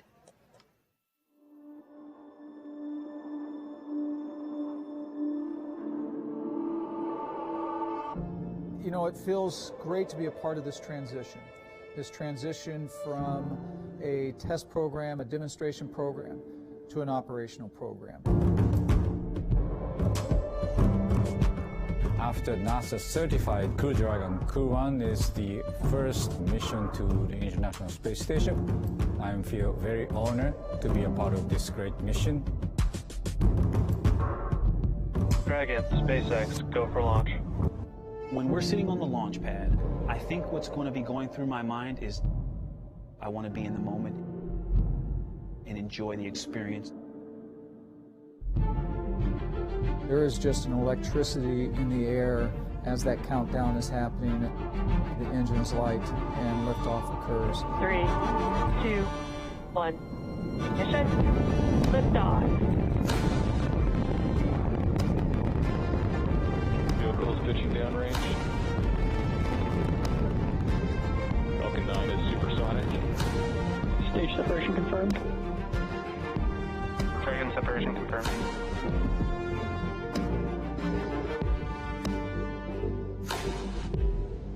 Dragon, SpaceX, trajectory nominal.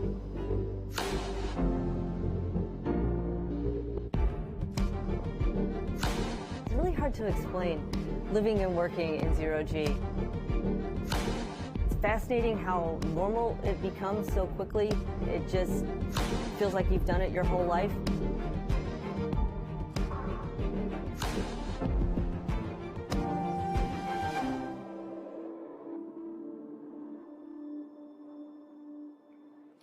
We are on the cusp of the third crewed launch for the Commercial Crew Program, signifying a regular cadence of human spaceflight launches from right here at Kennedy Space Center.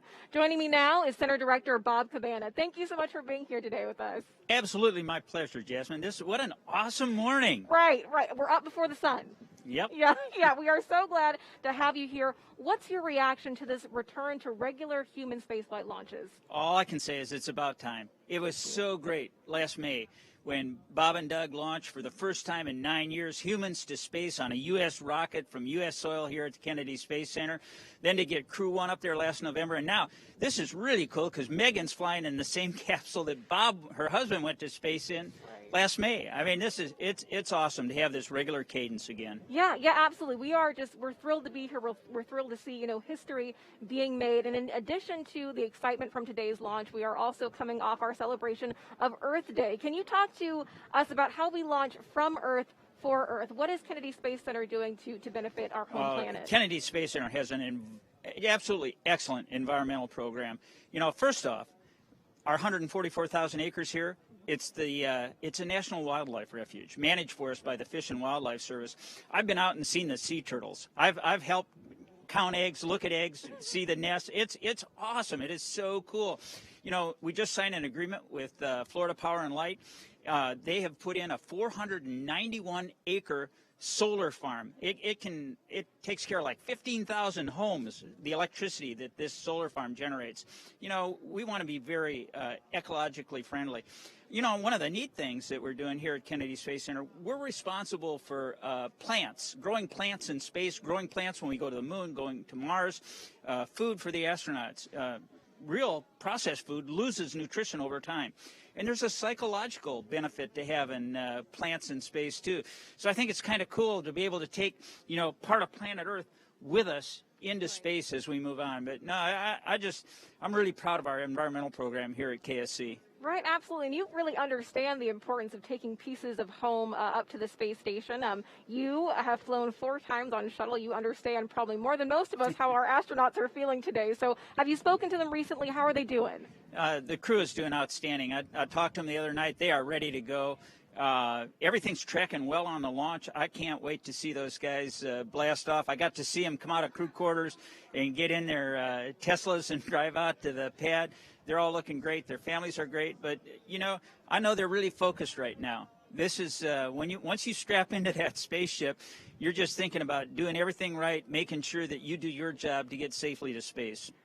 Right. No, and you have seen, how this spaceport has changed over time. You were recently recognized as the longest-serving center director, so congratulations on that. Can you talk to us about how it's evolved over time?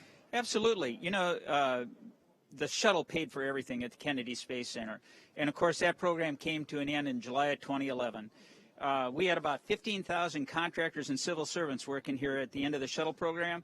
When Atlantis landed on a Thursday in July, on Friday, 2,000 contractors got pink slips and walked out the door. We went from a workforce of 15,000 down to 7,500.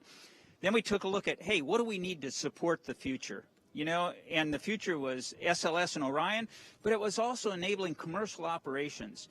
And we got a lot of stuff off our books that we had no need for, that didn't support commercial operations or the SLS Orion Artemis program.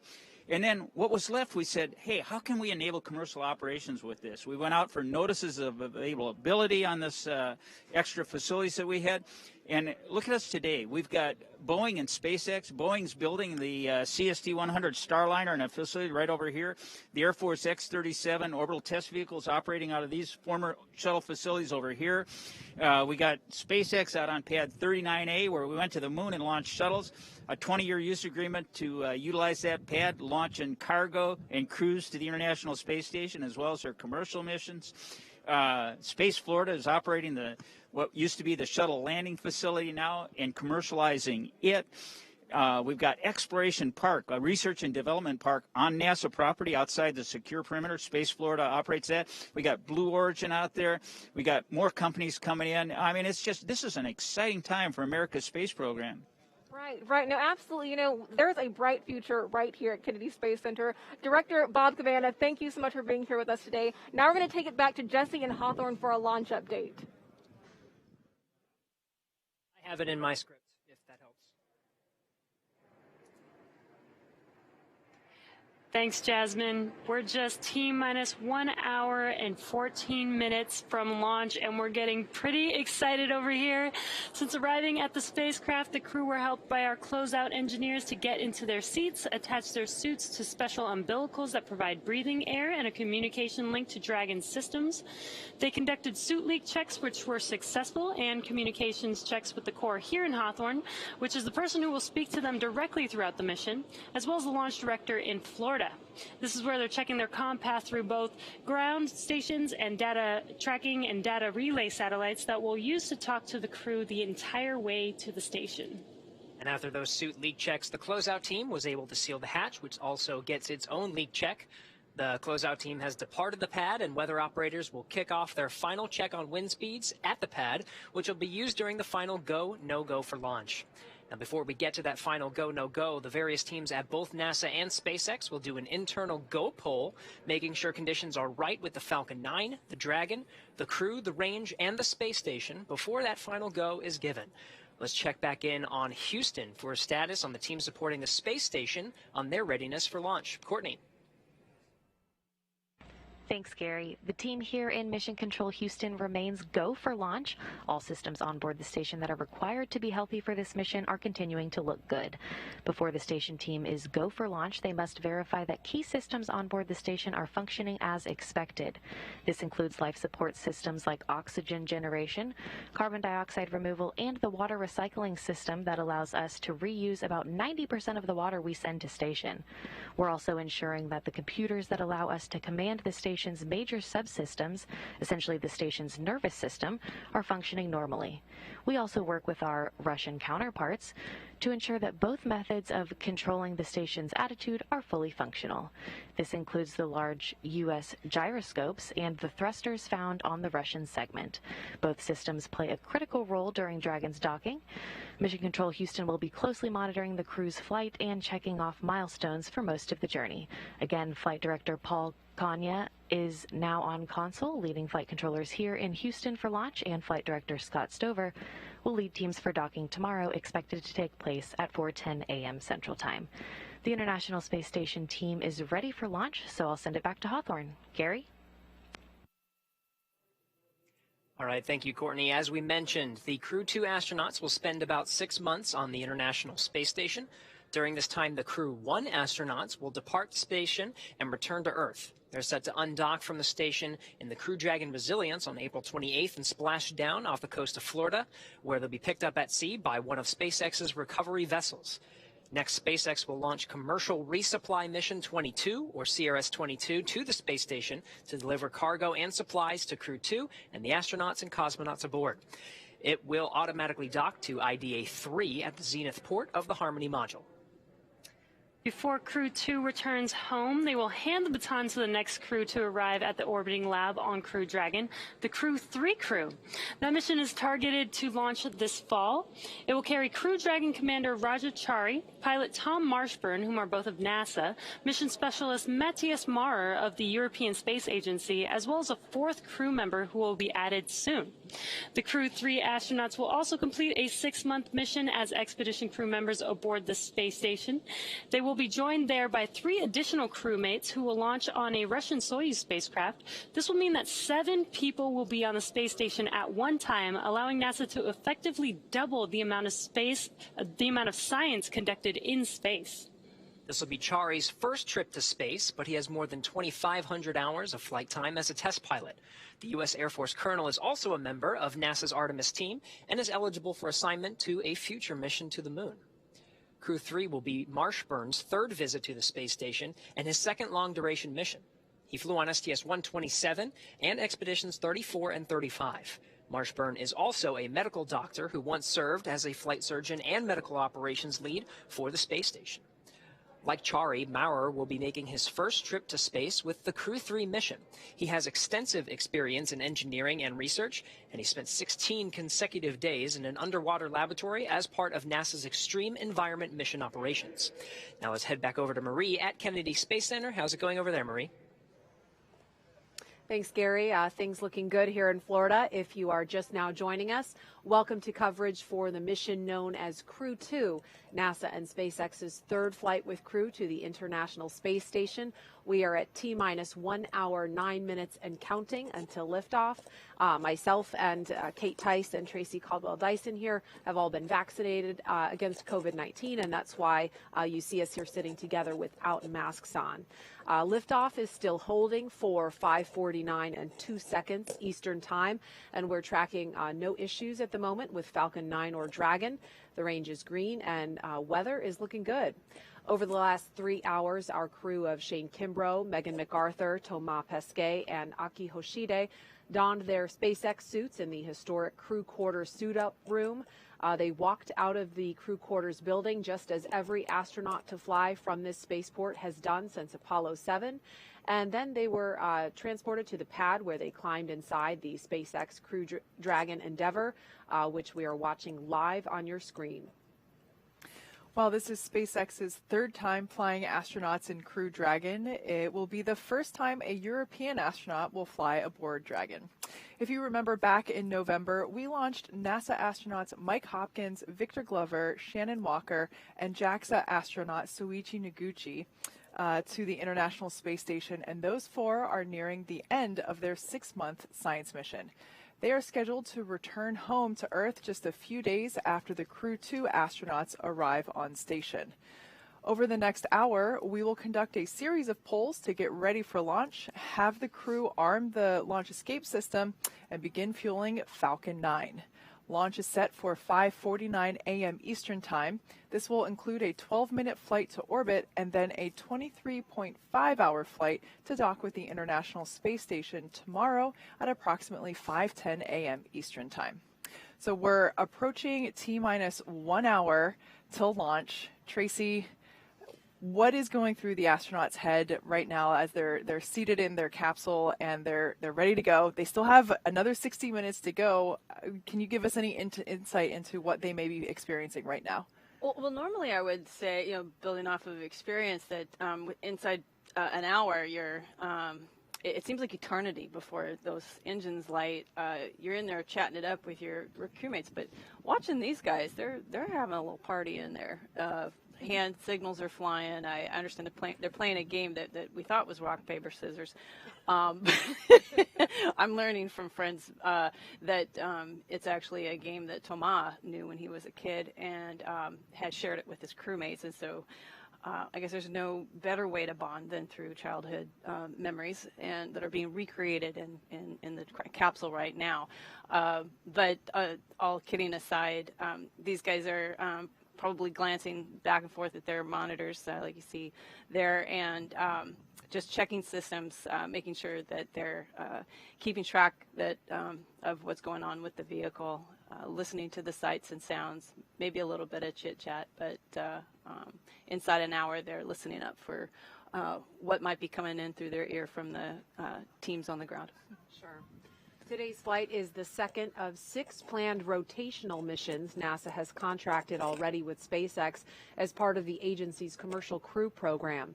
The success of the Demo 2 test flight last year allowed NASA to complete certification for SpaceX to fly astronauts like these regularly to and from the International Space Station, and that paved the way for the Crew 1 launch last fall. Now this next crew is getting ready to lift off in the exact same capsule named Endeavour that Bob Behnken and Doug Hurley first flew in almost 1 year ago. We've been hearing from the crew on board Dragon. Like you can see there, they're currently strapped into their seats, and they've already gone through all of their communication and suit leak checks. They're able to follow all the milestones that they still have ahead of them on the displays there just above them, which allow them to gain insight into all of the Dragon and Falcon 9 systems as we continue to proceed towards launch. So right now, as we're coming up to the T-minus 1 hour and 5 minute mark, let's check in with Hawthorne for a status on both vehicles. John, what updates do you have for us now? Okay, we've had, as you've been saying, a smooth countdown. The SpaceX team is working no issues, and the pace is beginning to pick up.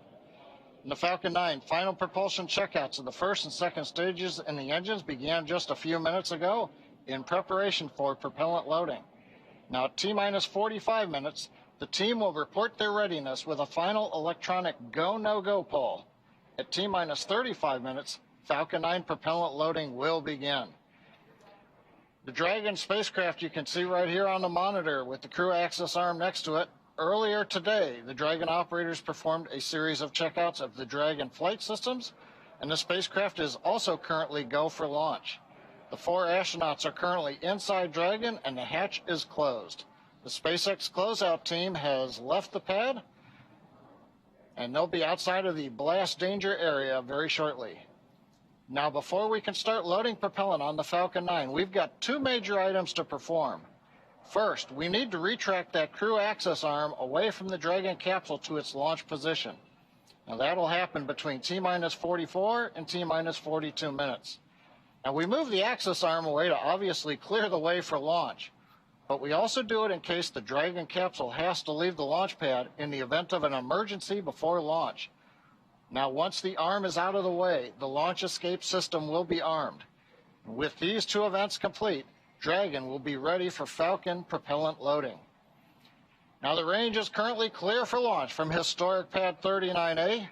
The worldwide network of ground stations and the tracking and data relay satellites are ready to support Dragon as it heads into orbit. On the weather front, weather continues to look good, both at the surface level, the upper altitudes. We are continuing to wait for a final input from the weather team coming up in about 5 minutes on ground level winds in case we had a Dragon abort somewhere near the launch pad. Right now, those conditions are go, but we're getting one more set of balloon data to make sure that everything is good.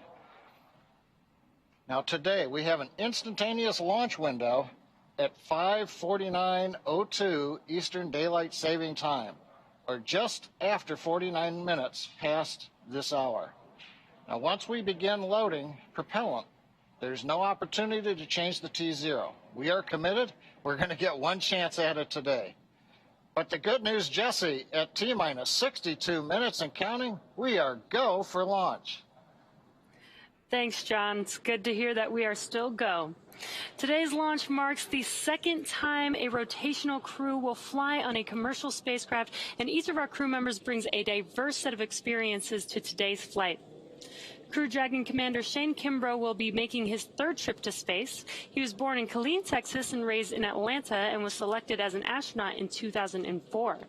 Kimbrough is a retired U.S. Army colonel and holds degrees in aerospace engineering and operations research. He first launched aboard the Space Shuttle Endeavour on STS-126, then aboard a Russian Soyuz spacecraft for Expedition 49 and 50. Kimbrough has spent a total of 189 days in space and has performed 6 spacewalks. Pilot Megan MacArthur will be making her 2nd trip to space, but her first one to the space station. She was born in Honolulu, but considers California her home state. She holds degrees in aerospace engineering and oceanography, and was selected as a NASA astronaut in 2000. MacArthur served as a mission specialist aboard Space Shuttle Atlantis on STS-125, the final servicing mission of the Hubble Space Telescope in 2009. She operated the shuttle's robotic arm over the course of 12 days and 21 hours, capturing the telescope and maneuvering crew members throughout the 5 spacewalks to upgrade Hubble's science instruments, along with removal and replacement of other components to lengthen the telescope's life. Hubble continues to operate to this day, providing scientists the opportunity to make more and more deep space discoveries. Mission specialist Aki Hoshide has suited up for his 3rd space flight today. Born in Tokyo, Hoshide was selected as an astronaut in 1999 by the National Space Development Agency of Japan, known today as JAXA. Hoshide earned his degrees in aerospace engineering and mechanical engineering.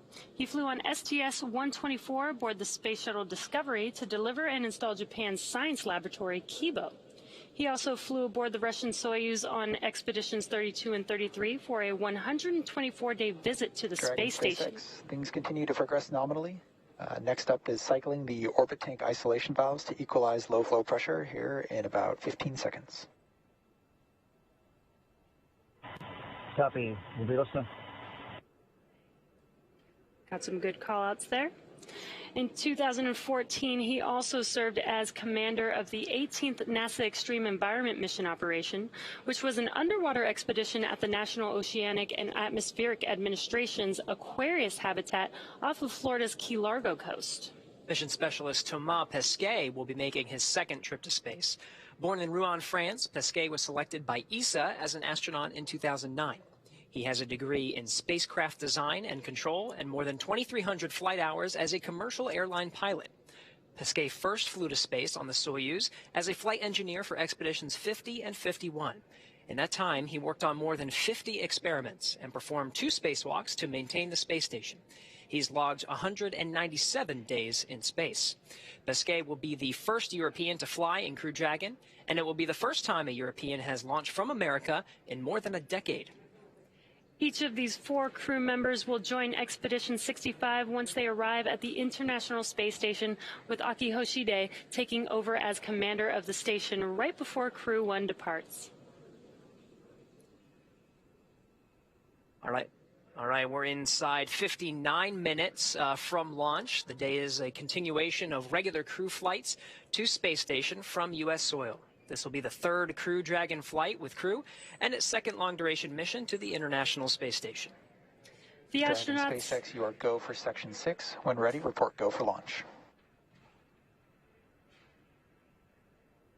Copy. Section 6, in work.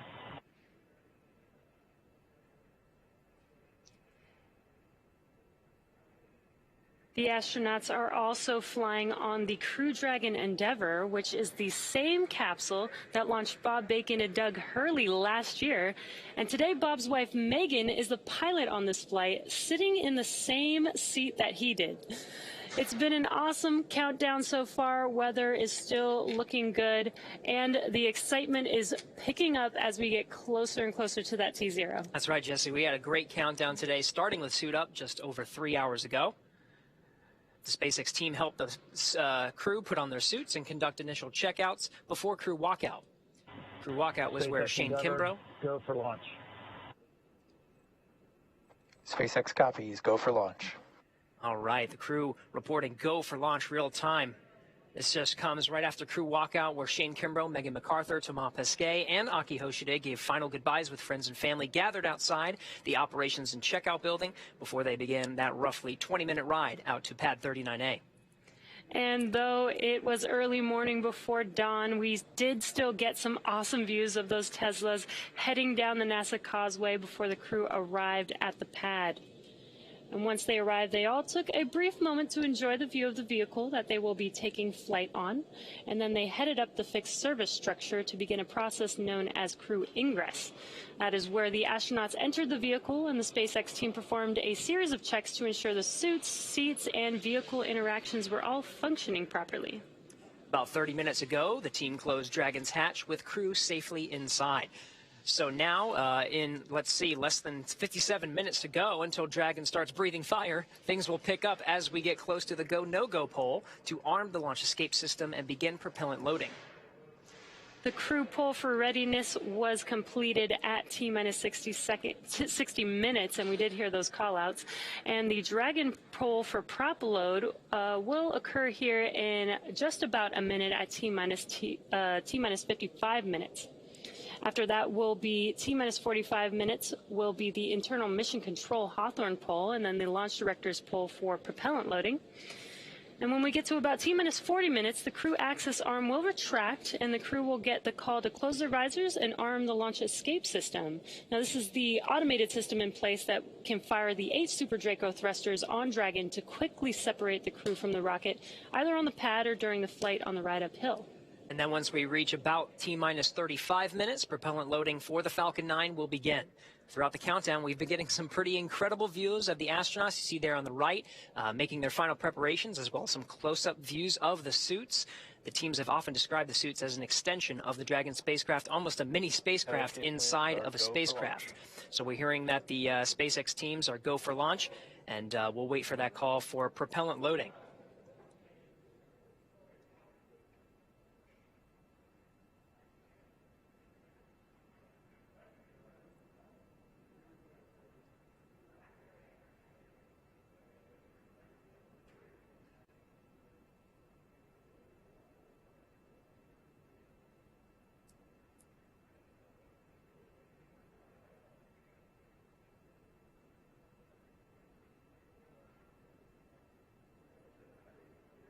Now, as we wait for that call for the teams to begin propellant loading, we are hearing that there was a weather brief at L-1 hour. We're still looking go for today's launch. Pad escape winds are go. The weather up the ascent corridor is go. Everything tracking as we're inside now, 55 minutes to launch.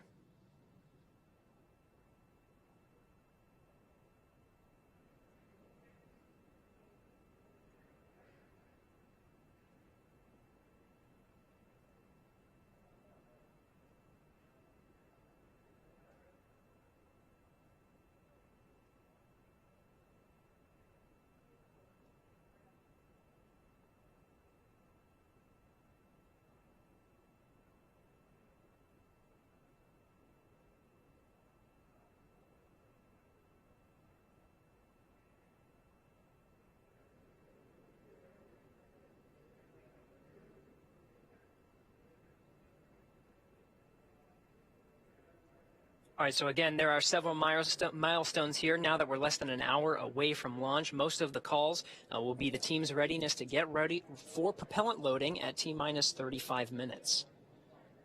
Once we reach that mark, propellant loading will begin. Some of the RP-1 refined kerosene will start to fill the tanks of both the Stage 1 and Stage 2 elements of the Falcon 9 rocket.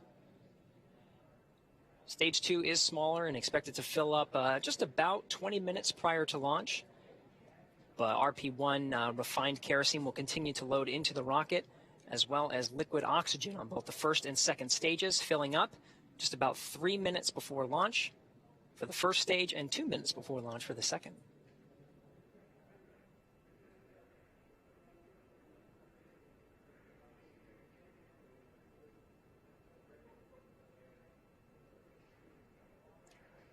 All right, and we are hearing that the Dragon teams did conduct that go poll electronically here in Mission Control Houston. The first checked and the first milestone to go for prop load is underway. There's going to be another poll coming up at T-minus 45 minutes with the launch teams, and then prop load is set to begin at T-minus 35. Until then, let's go over to Jasmine over at the Kennedy Space Center. Jasmine? Thank you, Gary. Joining me now is NASA's Acting Administrator, Steve Jerzik. Thank you so much for being here today. Oh, no, thanks for having me on. Of course, of course. So it's a big day. The Commercial Crew program is in full force. Last summer, we launched Demo 2 and then Crew 1 in the fall, and we're gearing up to launch 4 more astronauts from American soil. How does that feel? It feels amazing. If you would have told me a year ago that we would get 3 crew flights launched in less than a year, I would have just been ecstatic, and I am ecstatic today for the third flight with SpaceX. It's a lot of firsts with this flight, including the first crew rotation. Having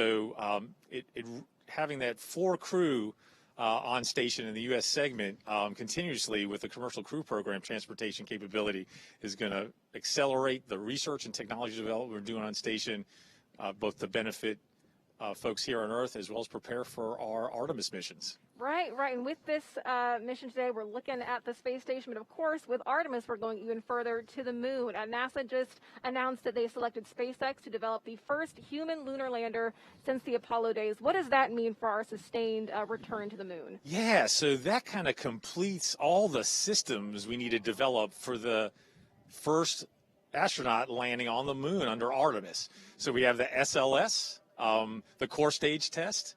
Was successful a month ago at Stennis, and so that core stage for SLS for Artemis 1 is on a barge and headed to Kennedy Space Center as we speak. It'll arrive here next week, and that'll mean all the components of SLS are here at Kennedy for integration for the Artemis 1 mission. Orion is ready to go for Artemis 1.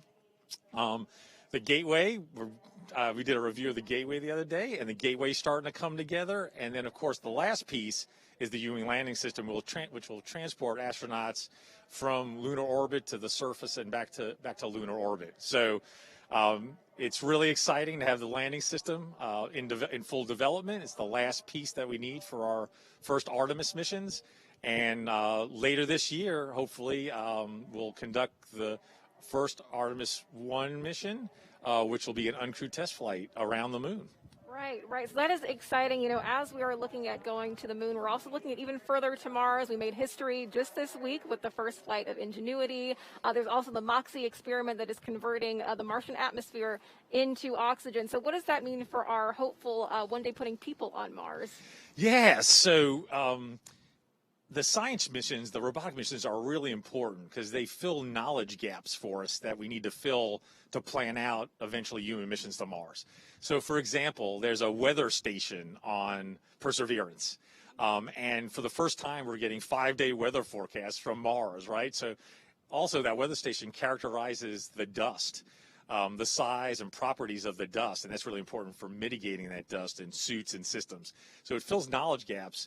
But MOXIE is really important, right? We generated oxygen from atmospheric CO2, and using the resources of Mars is critical because it will be very challenging to take all the oxygen and all the fuel and water that we need with us for an astronaut mission to Mars. So getting oxygen from the atmosphere and exploiting the frozen water in the regolith or Martian soil is really important because we can break that water down into oxygen and hydrogen for fuel.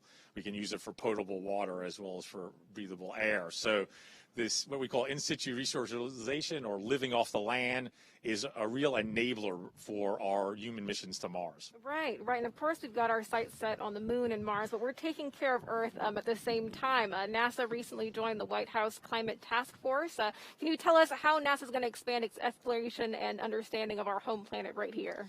Yeah, so we have over about 24 spacecraft in Earth orbit right now, looking down, making observations of the oceans, the atmosphere, the land, vegetation, what we call the cryosphere, or measuring the height of ice sheets, both in the Arctic and Antarctic. So we use the unique view from space to make global measurements over years and decades.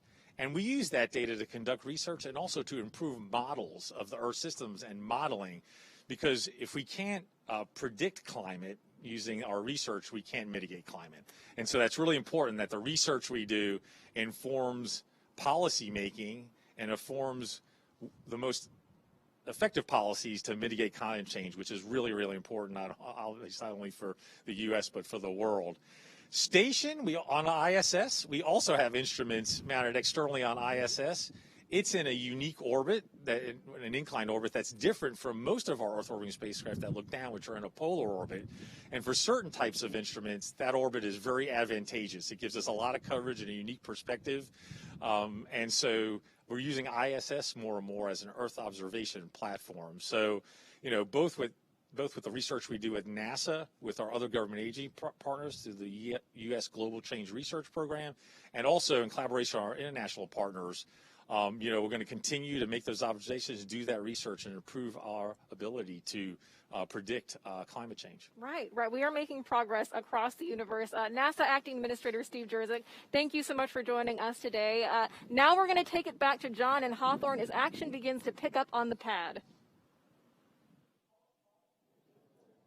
Thanks, Jasmine. It's just inside 46.5 minutes to launch. The SpaceX launch team, they're finishing their final review of data from checkouts of Falcon 9 over the last hour. The launch director is about to poll the team for readiness, both to load propellant and to launch. This will be the last poll before liftoff. The 7 SpaceX engineers indicate they are go by electronically voting on an online countdown procedure. We won't hear a verbal poll, something folks may remember from the earlier days of launch and movies like Apollo 13. The launch director is also checking with Dragon mission director and the NASA launch manager to make sure everyone is ready to go. Meanwhile, on the Dragon spacecraft, on the screen you can see the crew arm is still in the service position. The crew is on board Dragon, waiting for next instructions, which will be to stow the arm for launch and to arm the launch escape system. Once the launch director gives final instructions to the launch team, which should be coming up in about 30 seconds, the crew arm sequence will be armed and initiated. We should get a good view of the Axis arm as it swings away from the capsule, taking about 2 minutes to move out of the way. Now the range continues to be go for launch. They're monitoring the area around the pad as well as air and sea space around the flight corridor. And on the weather front, the weather officer gave a fantastic at the T-minus 1 hour briefing. The winds for all conditions of flight, liftoff, contingencies, getting into space, everything looks good both at ground level and upper altitude.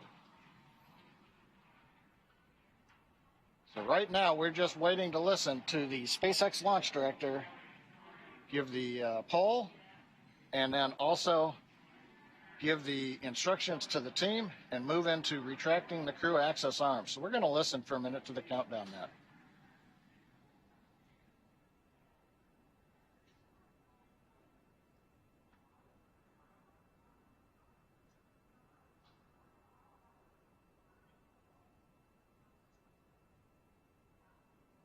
Poll is complete and team is ready for propellant load and crew access arm retract. For non-urgent no-go conditions, brief the CE or LD and they will approve aborting the launch auto sequence and proceed into launch abort.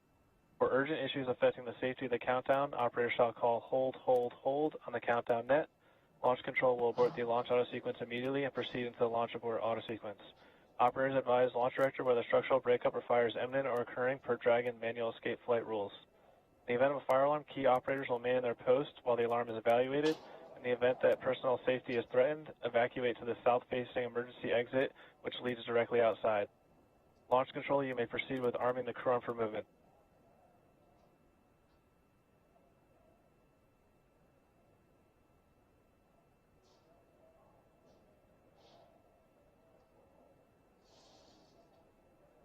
Crew access arm retraction started.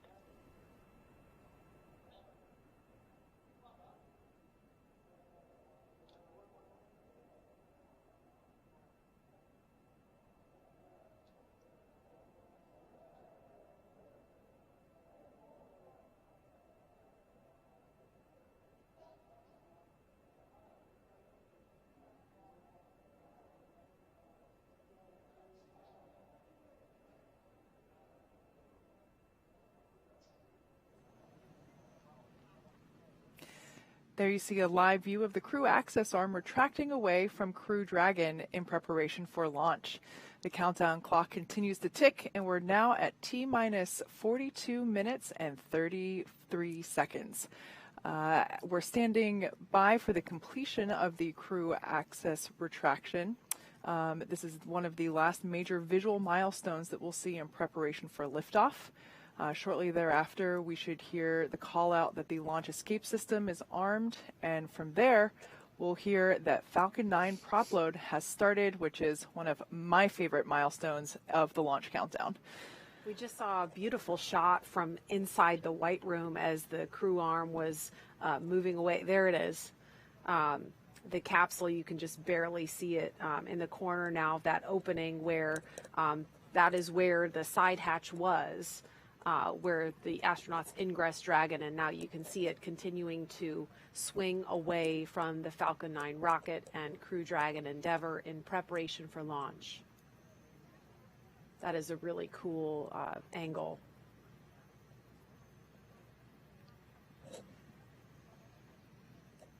And Tracy, as we're watching the crew arm still retracting here, we are about to have the International Space Station fly over us, right? We are, yes, here at KSC, Kennedy Space Center. It looks like in another minute to the southeast, traveling across east-northeast, the station should be visible overhead. Crew access arm retraction complete. Now we just heard confirmation that the crew access arm is done retracting. Up next, we'll expect to hear a call to arm the launch escape system.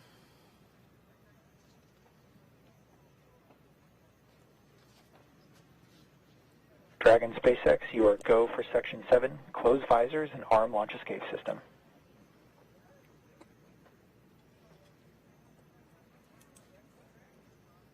Copy.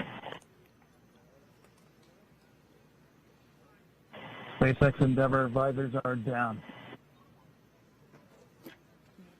Copy, visors down.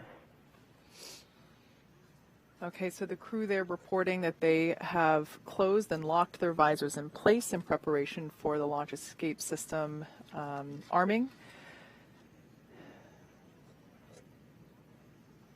The launch escape system is a critical safety feature. This is something that the shuttle did not have.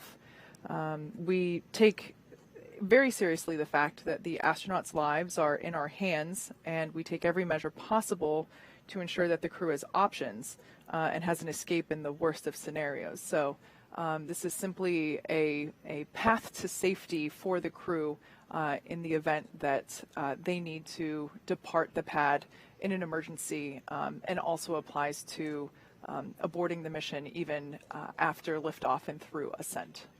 And the Crew Dragon Endeavour actually has an enhanced abort capability now. That was one of the improvements made to this capsule after Demo 2, and it increased the propulsion system on Dragon. Launch escape system is verified armed. Okay, so that was confirmation that the launch escape system is armed, and so that is what we have to hear before fueling on the Falcon 9 rocket can begin. So we are about just under 4 minutes away from that milestone. But again, we were saying the propulsion system. Oh, there's a shot of the space station. There it is. Yeah. Everybody wave. They're waving down at us. I think they're watching right now. So they are. You know they are. Yeah. Hi guys. Hi. We see you. So that's super cool. But yeah, the abort system, it's been improved by about 10%. That's the Super Draco thrusters. There's 8 of them built directly into the Crew Dragon, and so that actually allowed for a wider margin in terms of wind speeds. So there's greater opportunities for launch, but weather not looking like much of a concern at all today. In fact, last we heard there's less than 5% chance of violation, so more than 95% go conditions, which is great. Yeah. Pretty rare for launches from here. Yeah. And that launch escape system, how that works is, once the fueling begins at T-minus 35 minutes, if there's any kind of emergency, Crew Dragon can launch itself off the top of the Falcon 9 rocket, and then it would splash down under parachutes off the coast in the Atlantic, and we have rescue teams pre-positioned in the event of an emergency if that happens, which is highly unlikely, but it's something the NASA and SpaceX and Department of Defense teams practice for extensively. That launch escape system is also equipped to perform an abort after liftoff. We would call that an in-flight launch escape, and that can happen at any point throughout the ascent trajectory. Yeah, we actually tested this launch escape system in multiple ways. We performed a pad abort test where a Dragon capsule was on the pad and simulated an abort where it took off like a rocket like you've never seen, and deployed parachutes and splashdown in the Atlantic Ocean. We also conducted an in-flight abort test, which was incredible to witness. I mean, it was a test unlike any other that we'd performed before, and where we launched a Falcon 9 rocket with a Dragon on top, and about 100 seconds into flight, simulated an anomaly. Dragon took off and deployed parachutes, splashed down, and so this is a system that we have tested, but never expect to utilize. Once again, the booster that you're looking at now, if you're wondering why it looks a little dirty, that is actually soot that was left from reentry after its last mission. This particular booster supported the Crew 1 mission very recently, and we have, there we can see a photo of our Crew 2 astronauts. Actually, they're holding up their fingers because they have soot. They signed their initials, their names into the soot there in the background. So I've said before, I love the human spaceflight traditions that we have, and I think this is a new one. Tracy, you said it earlier. Yeah. We never got to draw on the shuttle before we launched, so this is kind of cool. Yeah, Thomas, they were answering questions about it, and he started to say we carved our initials, and he quickly stopped himself. No, we didn't carve anything into the Falcon 9. We traced our initials in the side of the rocket, and so you could see closely in that photo, if you look, you could see the initials of each astronaut. So that's really cool and something that we look forward to seeing on future reused boosters. This one is set to land. Load has started. Okay, we just heard confirmation that fueling has begun on the Falcon 9 rocket. And this first stage booster is set to land on a SpaceX drone ship at sea after liftoff.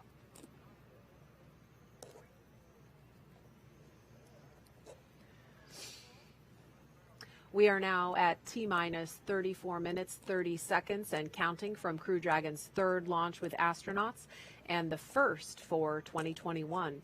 Today begins the next 6-month rotation mission to the International Space Station. The launch escape system is armed, which happened just before fueling began at T-minus 35 minutes. The Dragon capsule was loaded with propellants about a week and a half ago, just a few miles down the road at what we call Dragon Land. And in order to fly, Dragon needs a fuel and an oxidizer. And Kate, I'll let you talk more about the fuel. Yeah, so for that fuel, we use monomethylhydrazine, or MMH, and nitrogen tetroxide, or NTO, for the oxidizer. Together, these two propellants feed the Draco engines that maneuver Dragon on orbit, as well as the 8 Super Draco engines that would power the launch escape system in an abort scenario. And again, now that the fueling is underway on Falcon 9, that means the 8 Super Draco engines built directly into Crew Dragon are ready, if needed, to launch the capsule off of the Falcon 9 rocket in an instant should there be any kind of emergency associated with the rocket or the launch pad. The NASA and SpaceX teams have trained extensively for exactly that type of contingency, along with the Department of Defense Detachment 3, who does a fantastic job in those training scenarios. Now over to SpaceX headquarters in Hawthorne for an operations update. John? Well, we are counting down those final minutes, and everything's still looking good for Falcon 9 and Dragon for an on-time launch just under 33 minutes from now. Falcon 9 did begin propellant loading just a couple of minutes ago. We heard it. Now, the first and second stages of Falcon 9 are each loaded with 2 liquid propellants. One is fuel. That's loaded into the tank at the bottom of each stage. The other is an oxidizer, and that goes, obviously, into the tank at the top of each stage. Now, the fuel that we use to power the Merlin engines is a refined kerosene called RP1.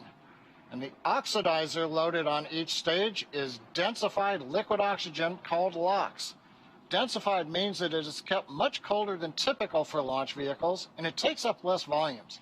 So this allows us to get more oxidizer loaded onto the first and second stages.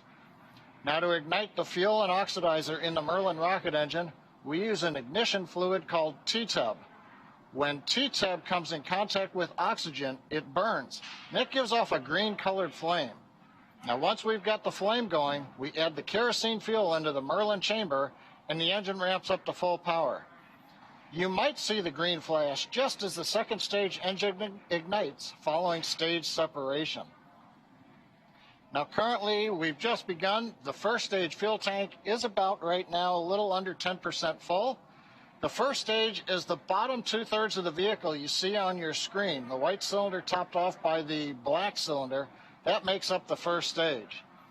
And then the top one-third underneath the Dragon capsule, that's our second stage. Now, at this time, the second stage fuel tank is about 8% full. Now, the fuel tank, if you were to zoom in, that's where the NASA meatball logo is positioned. And right above it, you can just make out the red NASA worm logo, and that's where the liquid oxygen tank is on the second stage. And there's a closer view. Now, in addition to loading the fuel, we're also loading oxygen, the liquid oxygen, onto the first stage. We won't start liquid oxygen loading on the second stage until T-minus 16 minutes and 30 seconds. Stage 1 cryo. And liquid oxygen will continue loading on both stages until the last few minutes of the countdown. Helium loading into pressure vessels is also underway. We use that to pressurize the tanks in flight as the propellant is pulled out by the Merlin turbopumps. On board the Dragon spacecraft, you can see here in a close-up, the astronauts are monitoring systems while the propellant is loaded into the Falcon 9. The crew training in the simulator included playback of sounds that we've recorded in the Dragon capsule during recent flights. So they get an idea what all that hissing and popping and banging is from the vent valves and the pressurization systems. Now the range continues to report no problems. They are go to support launch. And the weather also looks good. I mentioned the T-minus 1 hour briefing. We called it fantastic. Currently, we don't have anything that we are tracking that could be a concern. We have a very small possibility of a pop-up rain shower, but nothing showing up. So right now, 29 minutes, 40 seconds ago, it looks like we've got good weather. Now, as a reminder, today we have an instantaneous launch window. So at this point, if we hear a hold for any reason, we'll have to stand down and target our backup launch opportunity coming in 3 days. So right now, let's turn it back over to Jesse and Gary for an overview of events that are going to happen after the liftoff of Falcon 9. Great news, John. For Crew 2, the astronauts' flight to station will take about 23 hours, and their journey will be fairly similar to the trip Crew 1 made in November of last year. All right, as we wait T0 in just about 29 minutes, the ground operations teams are doing a series of systems checks to make sure both Dragon and Falcon 9 are ready for launch. You're looking at a live view of our teams at the Cape as they prepare for liftoff. As we wait for the launch clock to hit 0, we wanted to give you an overview of what the ascent portion of the mission will look like. Once we hit T0 and a successful launch occurs, we will watch Falcon 9 and Dragon lift off from historic launch pad 39A and make their ascent. At about 50 seconds into the flight, Falcon 9 engines will throttle up to help pass through the period of maximum dynamic pressure on the rocket, or what we typically refer to as max Q. It's worth noting that once we hit max Q, the vehicle will be going supersonic. Once we are through the period of maximum dynamic pressure, we can throttle up our 9 Merlin engines again. And from there, at about 2.5 minutes into flight, we have a series of 3 events that will happen in rapid succession. First is MECO, or main engine cutoff. This is where all 9 Merlin 1D engines shut off in preparation for stage separation, which is our second event. This is where the first stage detaches from the second stage, with the first stage making its way back to Earth for landing as the second stage continues on its journey with the third event. SES-1, or second stage engine start number 1, is where the MVAC engine lights up and propels the second stage along with our Crew 2 astronauts to orbit. As Stage 2 heads towards its targeted drop-off orbit, Stage 1 will execute 2 burns in order to make its way back to Earth.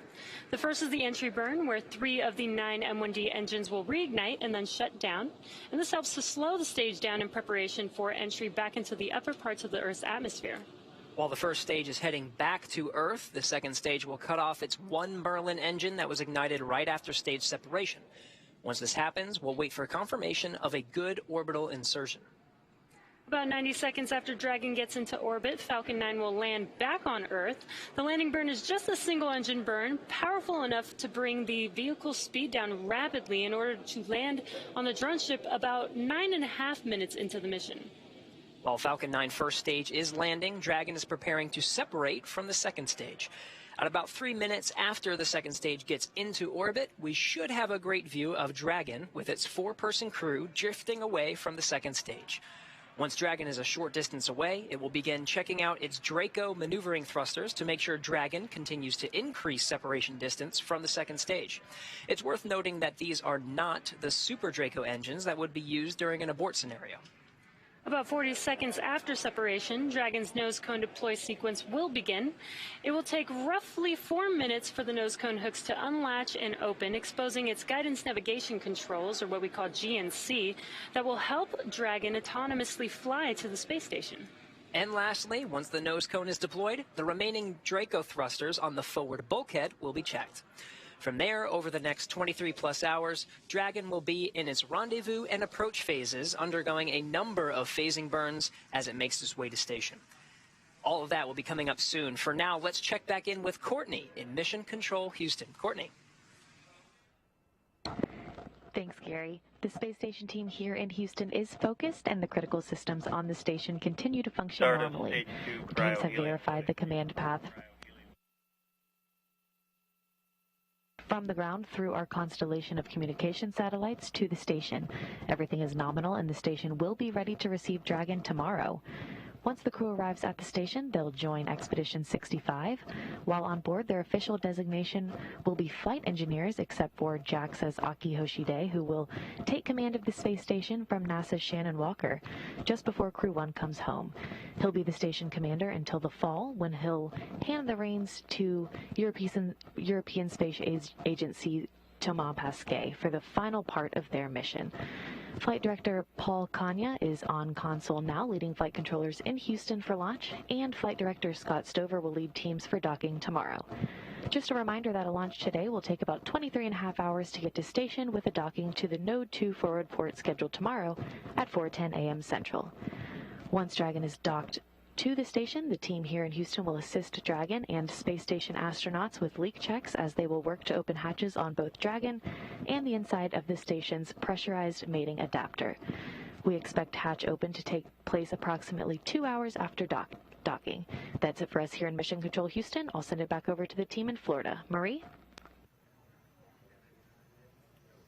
All right, thanks, Courtney. You're looking live at the Falcon 9 rocket and SpaceX Crew Dragon, and we can see liquid oxygen venting off the rocket. That is normal and expected. It is now T-minus 23 minutes, 50 seconds and counting from the third astronaut launch from U.S. soil in the past year, and the first with 2 international partners aboard.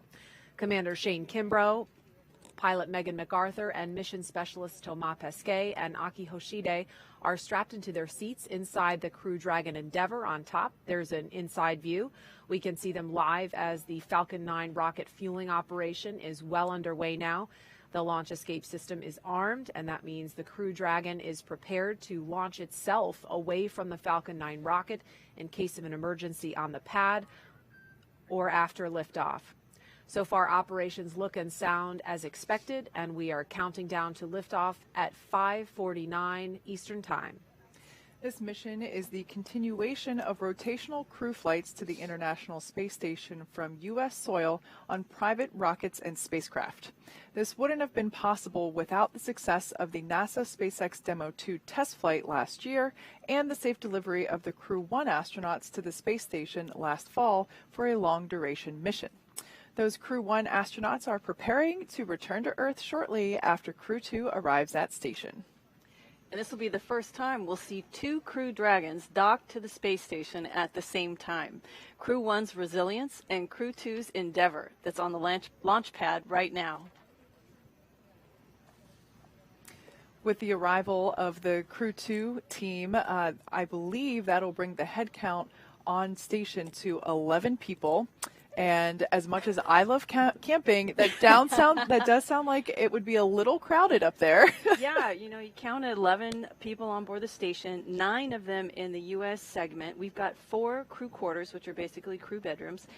We've got both commanders of the Dragons sleeping in their vehicles. That leaves 3 people needing a place to sleep. That's Suichi, Shannon, and Victor. They'll be in the Gem, the Columbus, and the Airlock, respectively. So you could say it's quite a full house. They'll be camping out, rolling out their sleeping bags on rack fronts.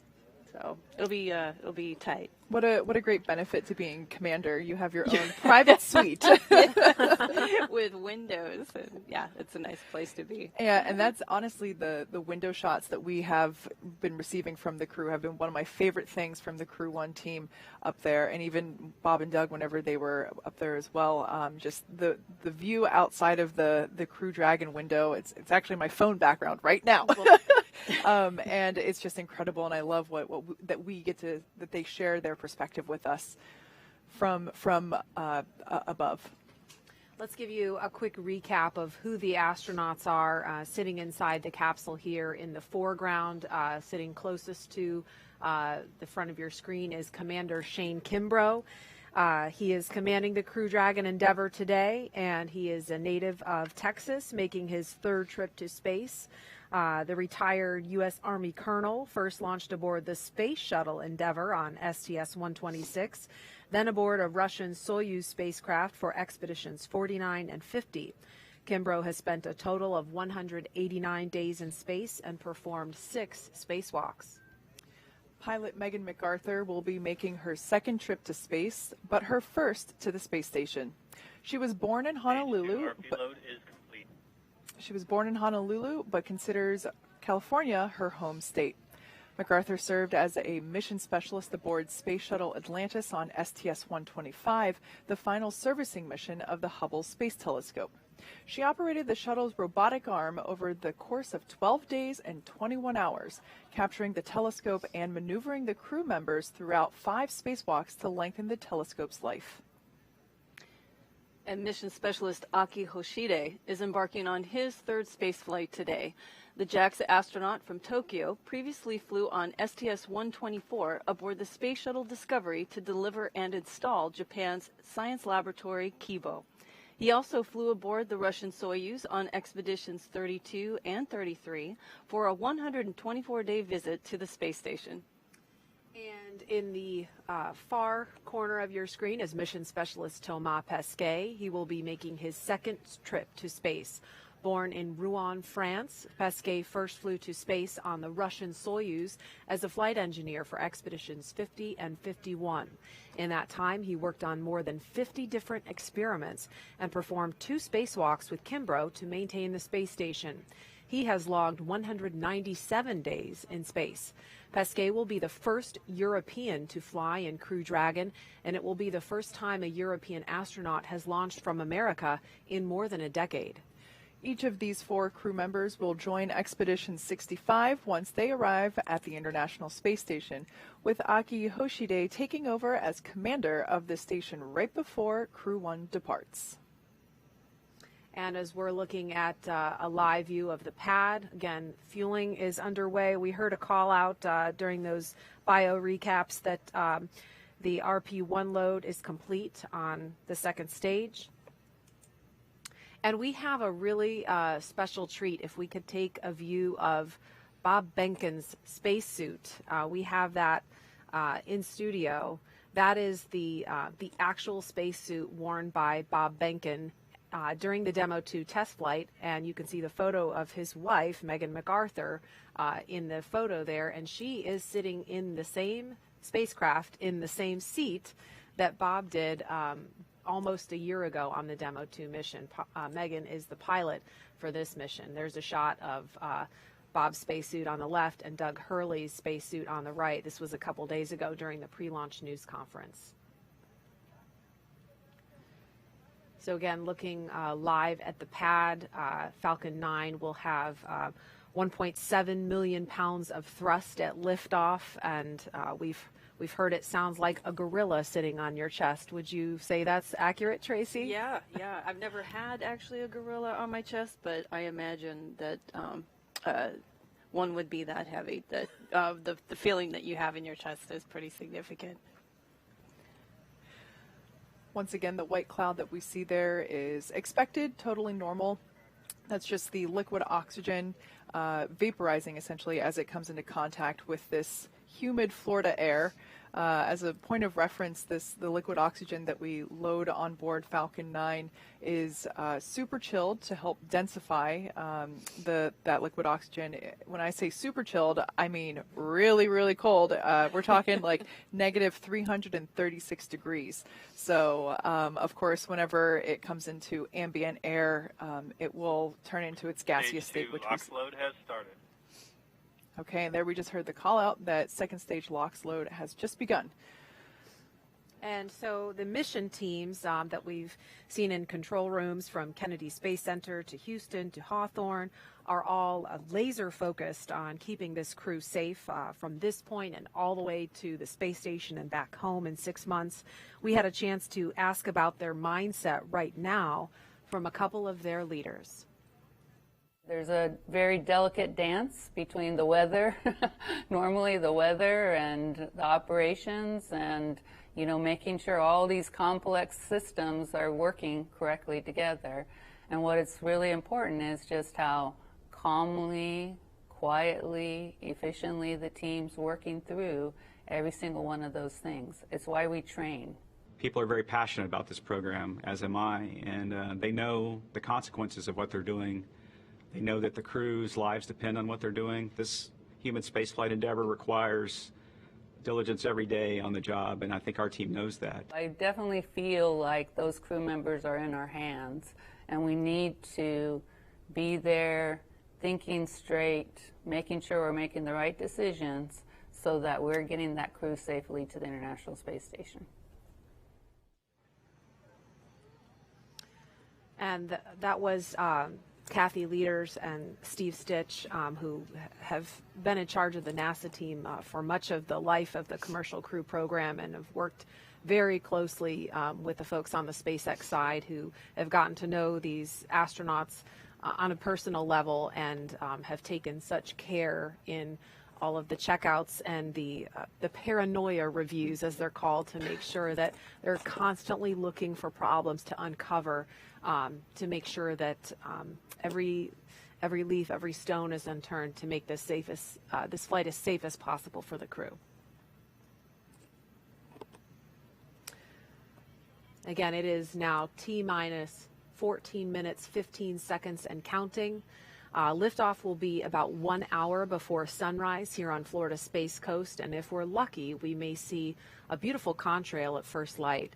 At the time of launch at 5:49 and 2 seconds Eastern Time, the space station will be flying 258 miles over the Indian Ocean south of Sri Lanka. And now with T-minus 13 minutes, 50 seconds and counting, we want to focus on the pad as we proceed through the final stretch of the countdown. We will turn it over to Hawthorne to take us through launch at 5:49 this morning. John?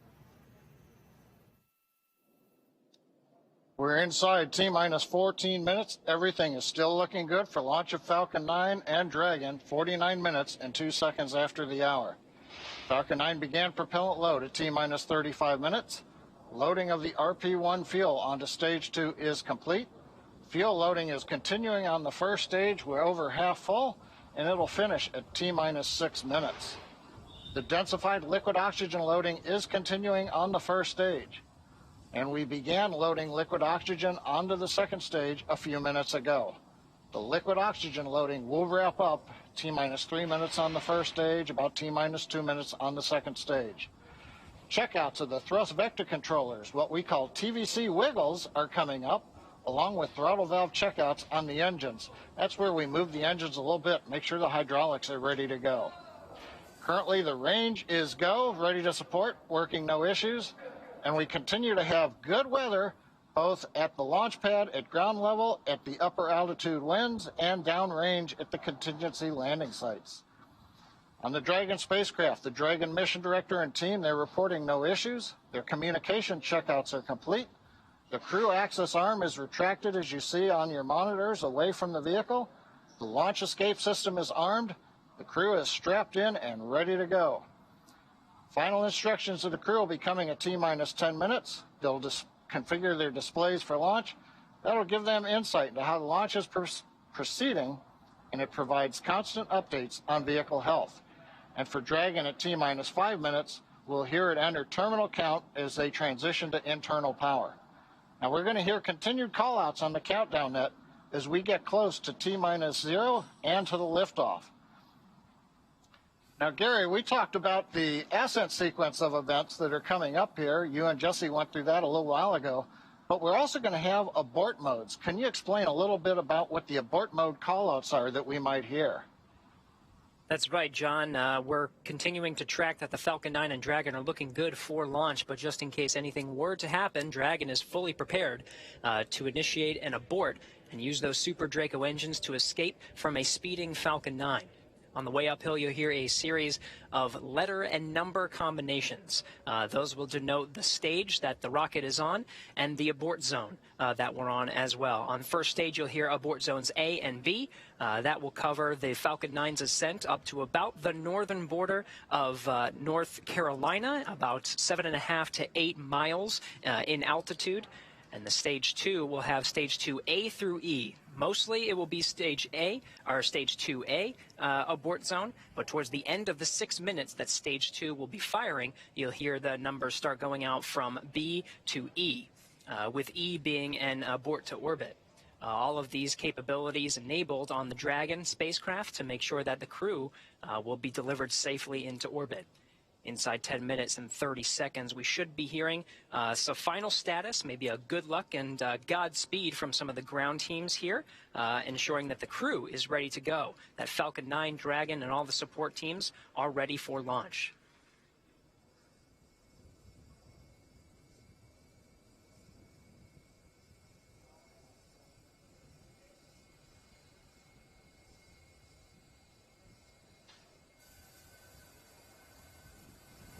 Dragon, SpaceX, confirmed crew displays are configured for launch.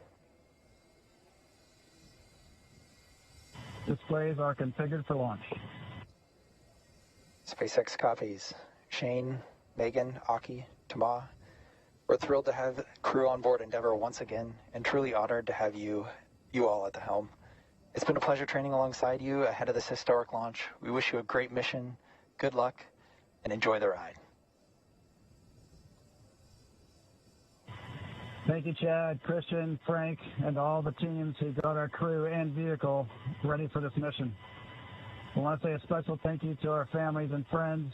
We're incredibly grateful for your support and sacrifice during our training and our upcoming flight. Our crew is flying astronauts from NASA, ESA, and JAXA, which hasn't happened in over 20 years. We're excited to represent our nations, agencies, and all of humanity. Off the Earth, for the Earth, Endeavour is ready to go.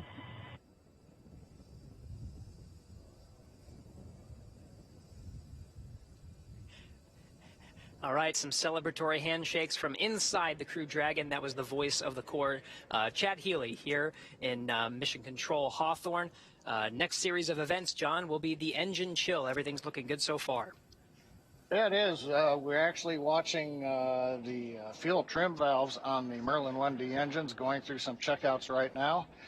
And as you said, at T-minus 7 minutes, we're going to start a sequence of events that begins with opening the pre-valves. Currently, the liquid oxygen, the kerosene fuel on the Falcon 9 first, second stages is separated from the Merlin engines. T-minus 7 minutes, just over a minute from now, we open the pre-valves. That allows propellant down to the top of the engine or the inlet to the turbo pumps. At the same time, we open up bleed valves on the turbo pumps, and that allows a little bit of that densified ultra-cold liquid oxygen to flow through the pump and to chill down the liquid oxygen pump. That way, when we get to T-minus 2 seconds and we spin the pumps up and everything comes to full power, we're not pulling very cold liquid oxygen through a warm pump. So as that cools it down right now, that'll get it ready for that ignition sequence in the last couple of seconds. So we should hear that call out that the stage 1 engine chill has started. You'll also hear in flight, about a minute and a half, 2 minutes into flight, MVAC chill has begun. That's also a repeat sequence there, where we open the bleed valve and begin chilling that engine one more time before it lights after stage separation.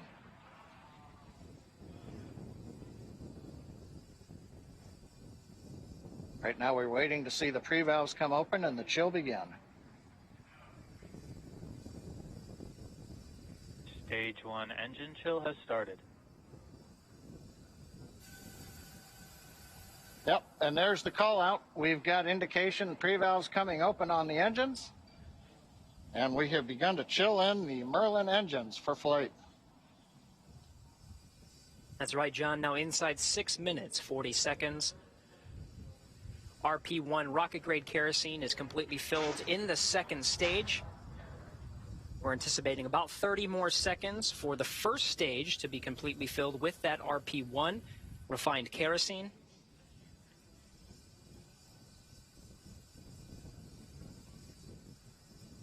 The liquid oxygen will continue to flow through the first and second stages up to the final minutes before T0. RP load is complete.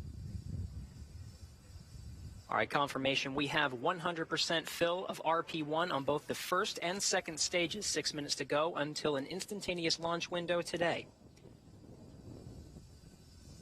The next milestone will be Dragon to transition to configure for terminal count.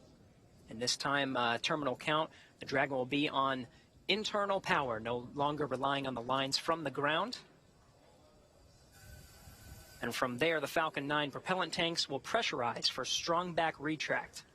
That'll be another visual milestone. The clamps just below the Dragon's unpressurized trunk will open, and the strong back will tilt back just 2 degrees. Then right after liftoff, back to 45 degrees. Again, RP1 kerosene, both on the first and second stages. Liquid oxygen continues to flow through on the first and second stages. That very densified, very cold liquid oxygen. Dragon has transitioned to configure for terminal count. Falcon 9 propellant tanks are pressurizing for strong back retract. All right, John, good calls and right on time. Dragon is now on internal power. Okay, next major event coming up is going to be opening the clamp arms around the second stage in preparation for retracting the strong back away from the vehicle to get ready for liftoff. Strong back is retracting. We heard the call out. Strong back is beginning to retract. We're into the automated sequence.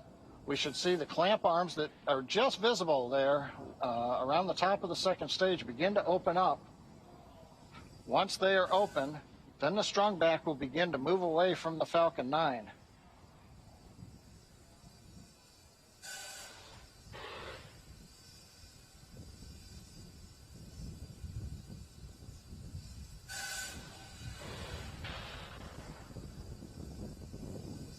Watching the sequence, a nice view from up on top of the fixed service structure. The arms are opening. And we're beginning to recline away from the Falcon 9. We'll move the strong back 2 degrees away from the Falcon 9. That'll get it ready for liftoff. And at T0, when the flight computer commands liftoff, the hydraulics on the strong back will pull it to a position 45 degrees away from the Falcon 9, giving it the clearance for launch. So right now, the strong back is moving away. Everything proceeding nominally. It's great to hear, John. We're also anxiously awaiting the liquid oxygen complete on the first stage. Should hear that call very shortly.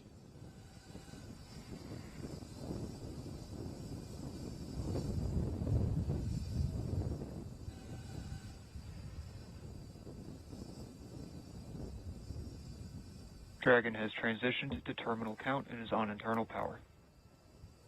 Stage 1 LOX load is complete.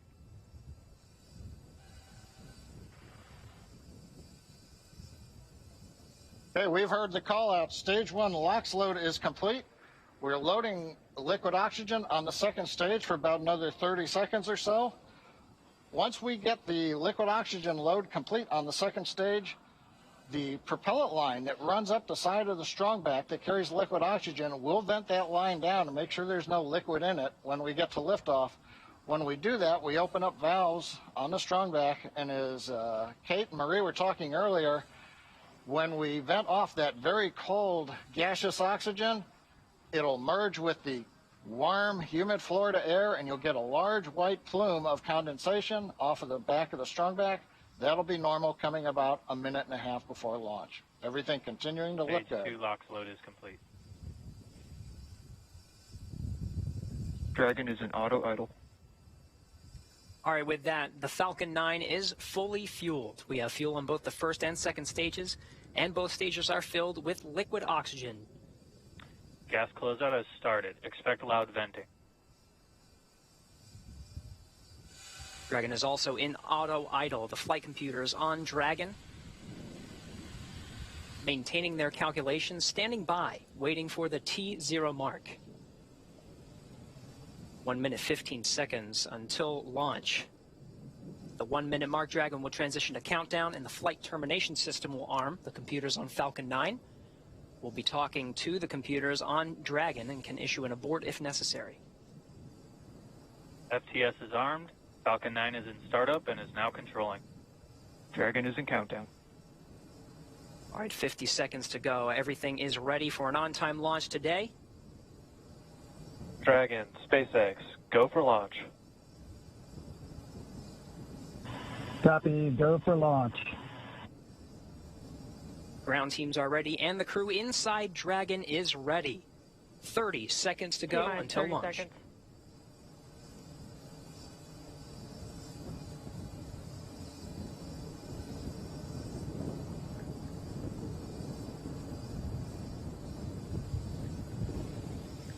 T-minus 15 seconds. 10, 9, 8, 7, 6, 5, 4, 3, 2, 1, 0. Mission and liftoff. Godspeed, Endeavour and Crew 2. Copy, 1 outside. Endeavour launches once again. 4 astronauts from 3 countries on Crew 2, now making their way to the one and only International Space Station. Vehicle is pitching downrange. 9 Merlin engines on the first stage, providing 1.7 million pounds of thrust. Hearing good calls on first stage performance so far.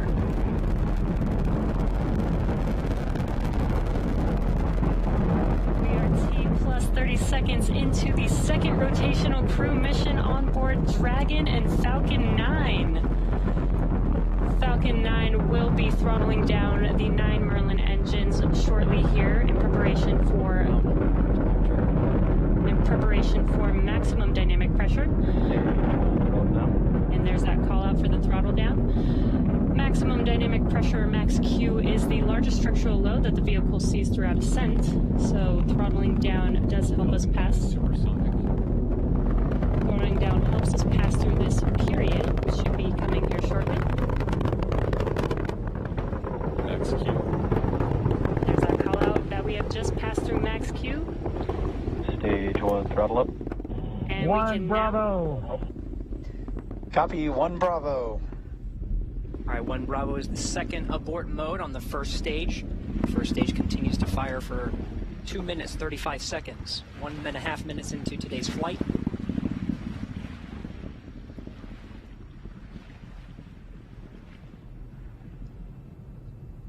Falcon 9 now traveling at more than 1,500 miles an hour.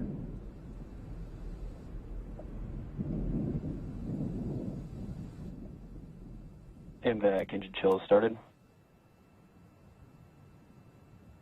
All right, the engine chill for the second stage single Merlin engine has started. About 30 more seconds of the first stage firing to bring our 4 astronauts into orbit.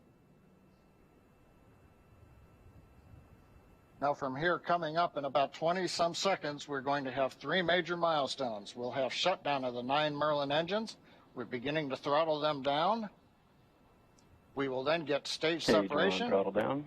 And then we will get ignition of the second stage engine to propel Dragon and the Falcon 9 second stage into orbit.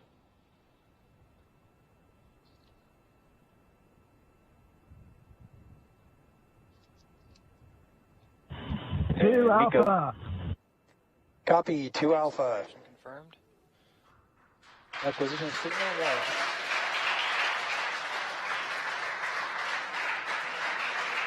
Ignition.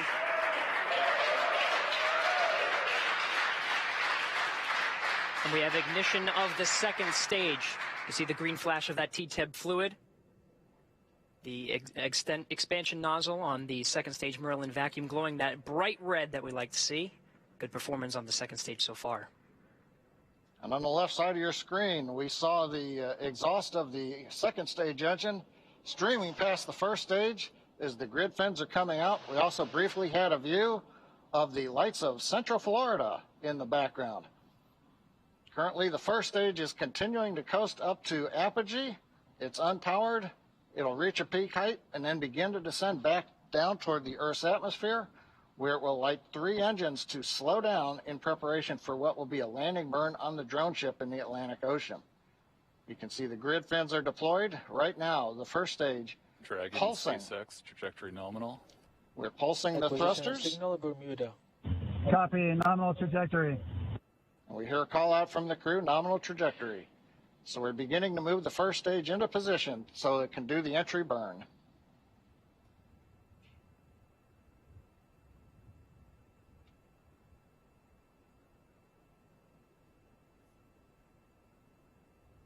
Four minutes, 15 seconds into today's flight. Second stage propelling our 4 astronauts up the eastern seaboard. We'll continue to fire. It's a 6-minute burn to deliver the astronauts into orbit. We'll wait for a cue for good orbital insertion after that. Meanwhile, we will be hearing check-ins on the vehicle's trajectory and performance, as well as check-ins with some of the ground stations as it passes over throughout the 6 minutes of the second stage firing.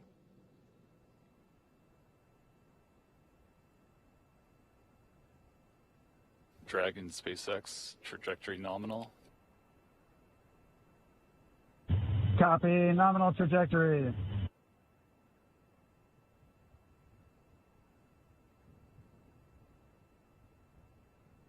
Getting good views of both the first and second stage from the onboard cameras. Acquisition of signal, boss. The New Hampshire tracking station has acquired the second stage telemetry signal. Meanwhile, the first stage has reached apogee, and it's now beginning to descend from a height. It's currently about 167 kilometers up, and in a few minutes we will get the entry burn of the second stage, of the first stage.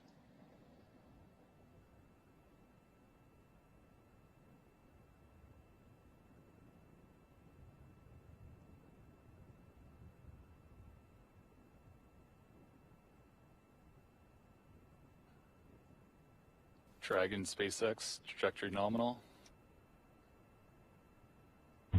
Copy, nominal trajectory. Right on cue, those check-ins on the second stage performance. Once a minute, everything's looking good on that second stage. Propulsion is nominal.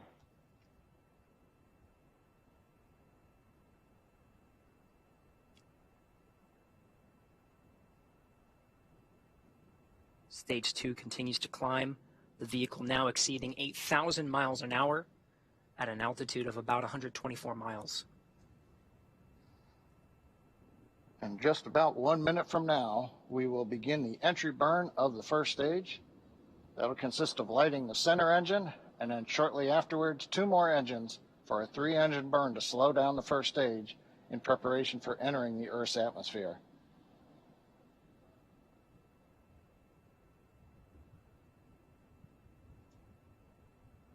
Dragon, SpaceX, trajectory nominal. Copy, nominal trajectory. Another check-in, and the crew confirming they're hearing the same thing. The vehicle exceeding, or about to exceed, about 10,000 miles per hour.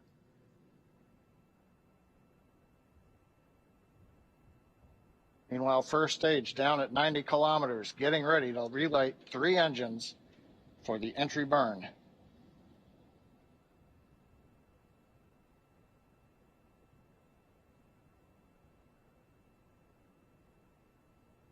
Stage 2 FTS has safed. We've got the center engine ignition, and there come the two side engines. Now this entry burn will last about 29 seconds. It's going to significantly slow down the vehicle in preparation for hitting the denser part of the Earth's atmosphere.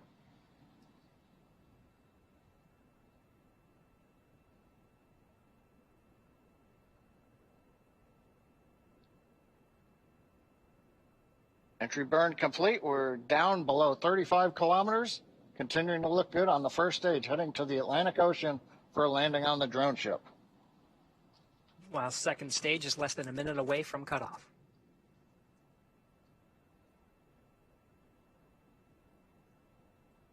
Stage 2 in terminal guidance.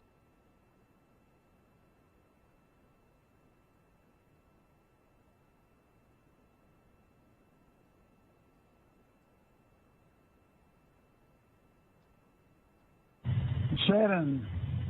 Copy, Shannon. Shannon called out at the back end of stage 2, a few seconds until cutoff.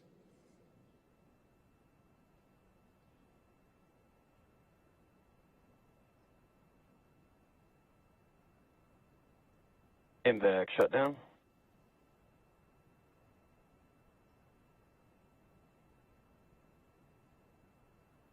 Dragon SpaceX launch escape system disarmed. Launch escape system disarmed. Copy. Dragon SpaceX nominal orbit insertion. Copy. Nominal orbital insertion. Right, the Falcon 9 second stage has done its job, delivering our 4 crew into orbit. You hear the applause here in Hawthorne. We're waiting to get a video signal back from the drone ship. Of course, I still love you. And the view from the onboard camera, we saw it just briefly. It looks like first stage on the drone ship. Getting views of the Dragon trunk. So the first stage is on the drone ship, successfully landed. And more importantly, second stage is in a nominal orbit with the Dragon spacecraft getting ready for some important events coming up, Gary.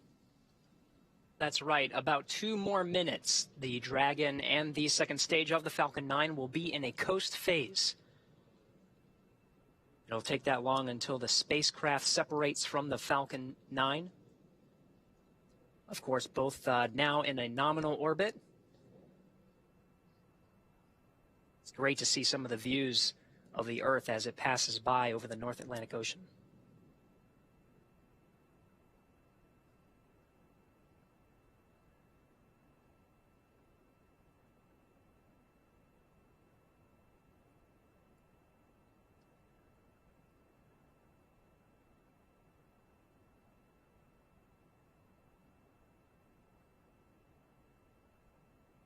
All right, we're getting shots of the crew in orbit.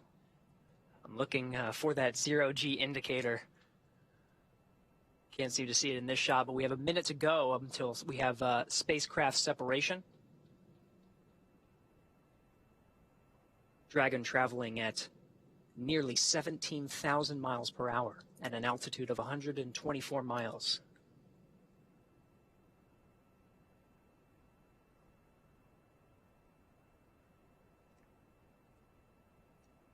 Again, the 4-person crew of Endeavour is in orbit right now.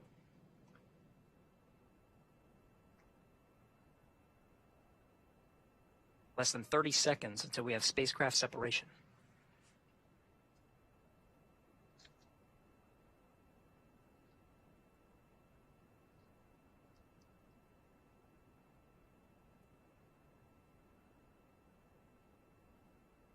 Ten seconds to spacecraft separation.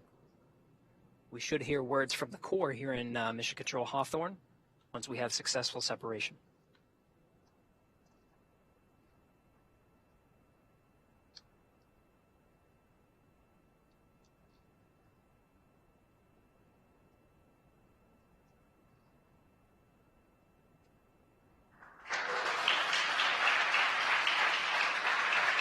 Dragon separation confirmed. Dragon, SpaceX, Dragon team wishes you a great rest of your trip. Say hi to the crew dropping these wings from us and let them know your rocket is home safe. Thanks for flying our first flight proven crewed Falcon 9. See you airside, Crew 2. Thank you very much. We're great. It's glad to be back in space for all of us, and we'll send our regards to Crew 1 when we get there. Thanks.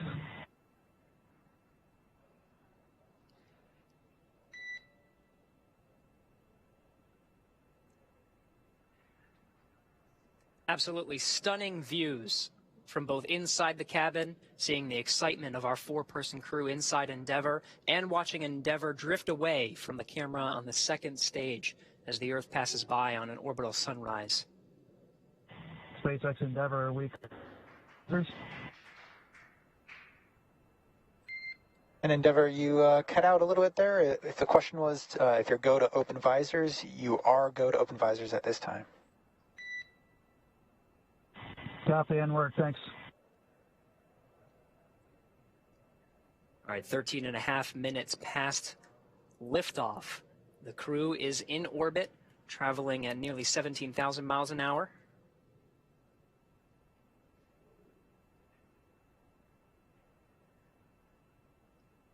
Well, Gary, I don't know about you, but that was a great countdown. Everything sounded great. Right on time, actually a little ahead of time. Nominal dehumidifier activation and service section Draco checkouts. Got a good orbit out of Falcon 9, and first stage landed on the drone ship. And we're in the sunlight over the Atlantic Ocean with the Dragon spacecraft. All in all, a great day. I think everybody's jealous of the crew in orbit right now, John. These views, even just from the cameras, are absolutely stunning. It was great to see our crew members get into orbit. They already performed successful checkouts of the 12 service section Dracos around Dragon. The next milestone will be the deployment of the nose cone. That'll be about a 5-minute process, but that'll expose the forward bulkhead Dracos and prepare them for checkout. There's a phase burn. There's 5 major burns that are needed to get the Crew Dragon up to rendezvous with the International Space Station over the next 23 hours. And so that first phase burn is coming up real soon in about 35 minutes, actually less than 35 minutes.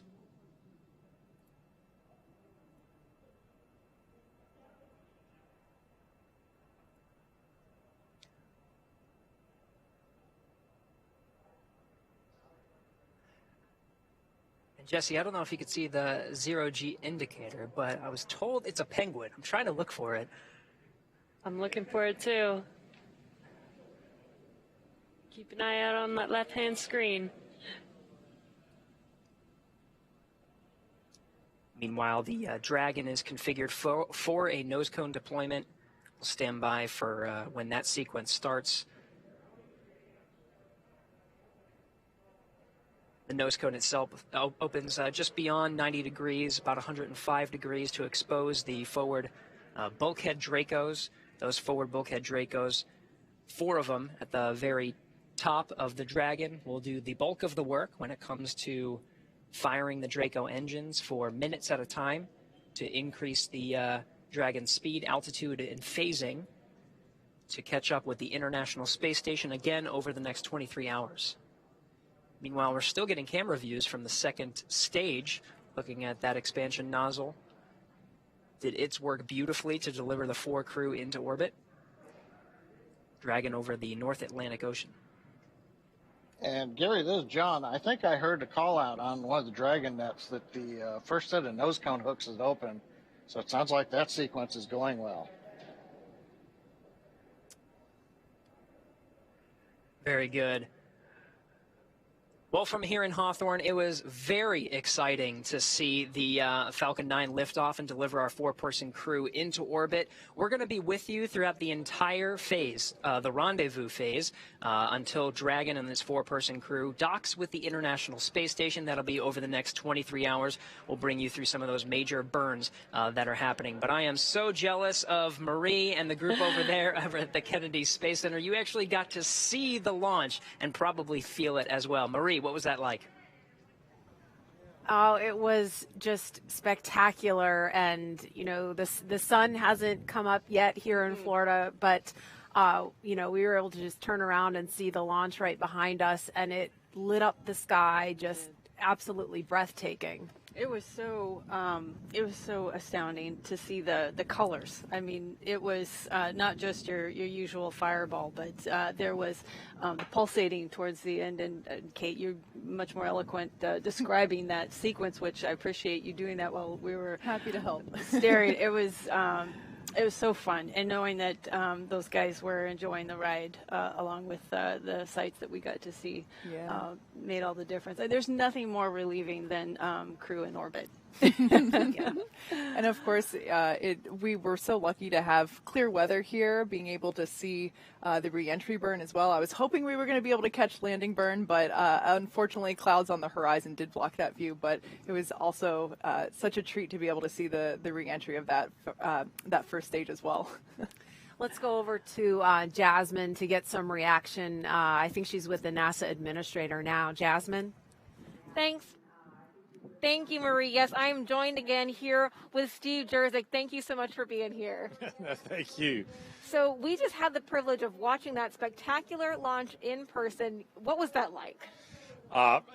Watching a launch, particularly a human space launch, will never get old for me.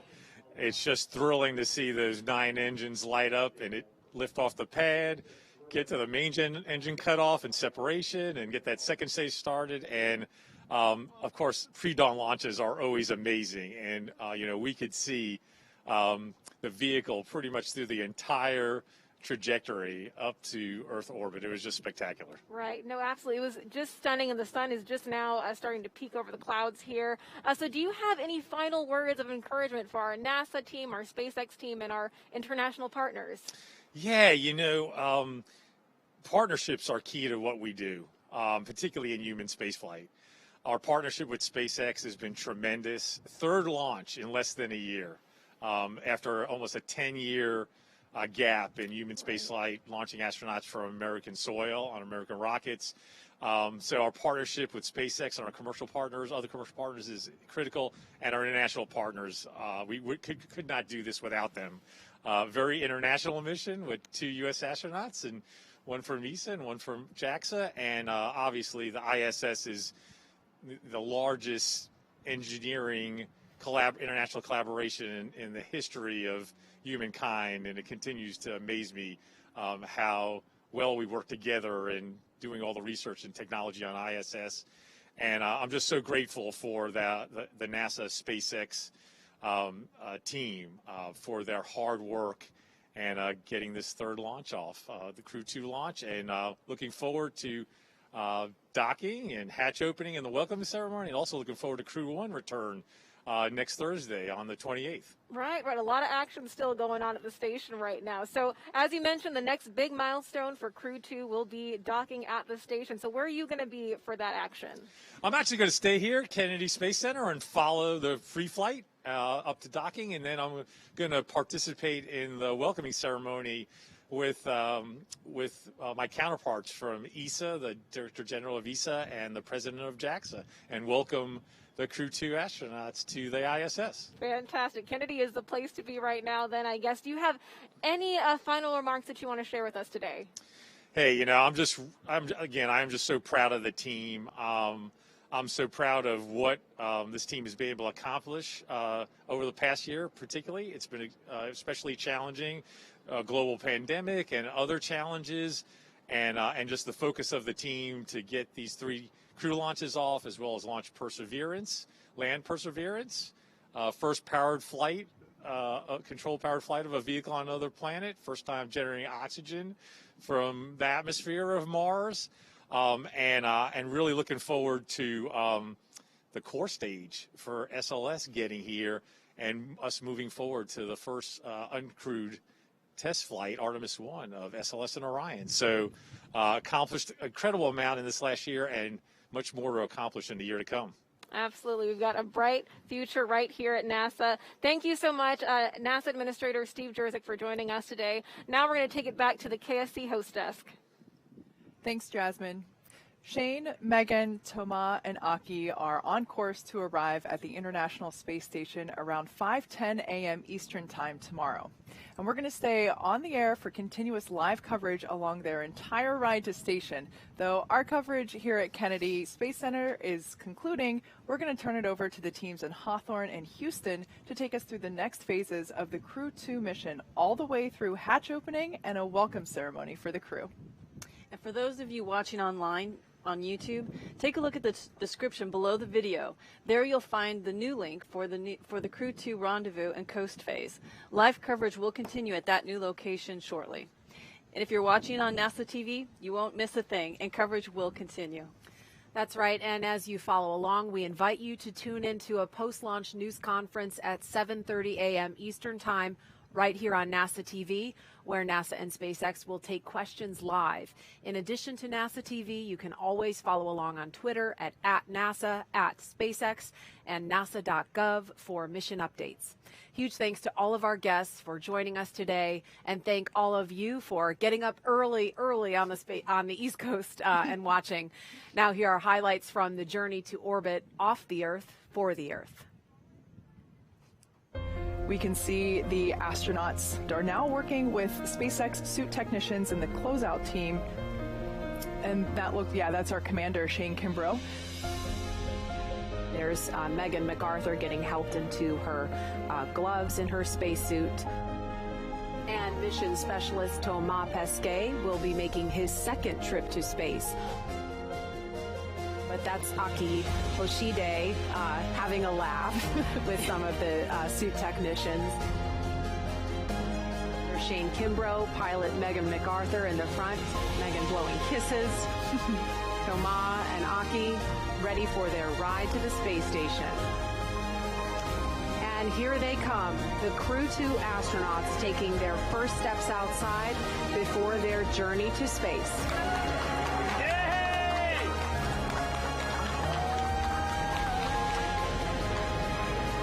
Love this moment. They're now going to have the opportunity to wave goodbye from a safe distance. And it looks like Bob Behnken is there with the son of he and Megan MacArthur. ONC departure on schedule. Right, so we just heard that announcement that the crew has departed the operations and checkout building on schedule.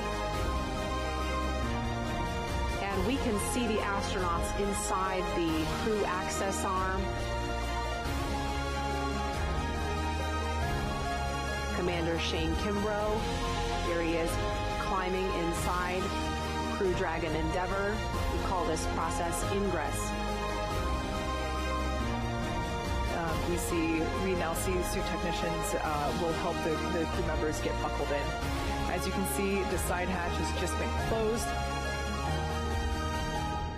5, 4, 3, 2, 1, 0. Mission and liftoff. Godspeed, Endeavour and Crew 2. Copy, 1 Alpha. Endeavour launches once again. 4 astronauts from 3 countries on Crew 2, now making their way to the one and only International Space Station. The vehicle is pitching downrange. 9 Merlin engines on the first stage providing 1.7 million pounds of thrust. Hearing good calls on the first stage performance so far.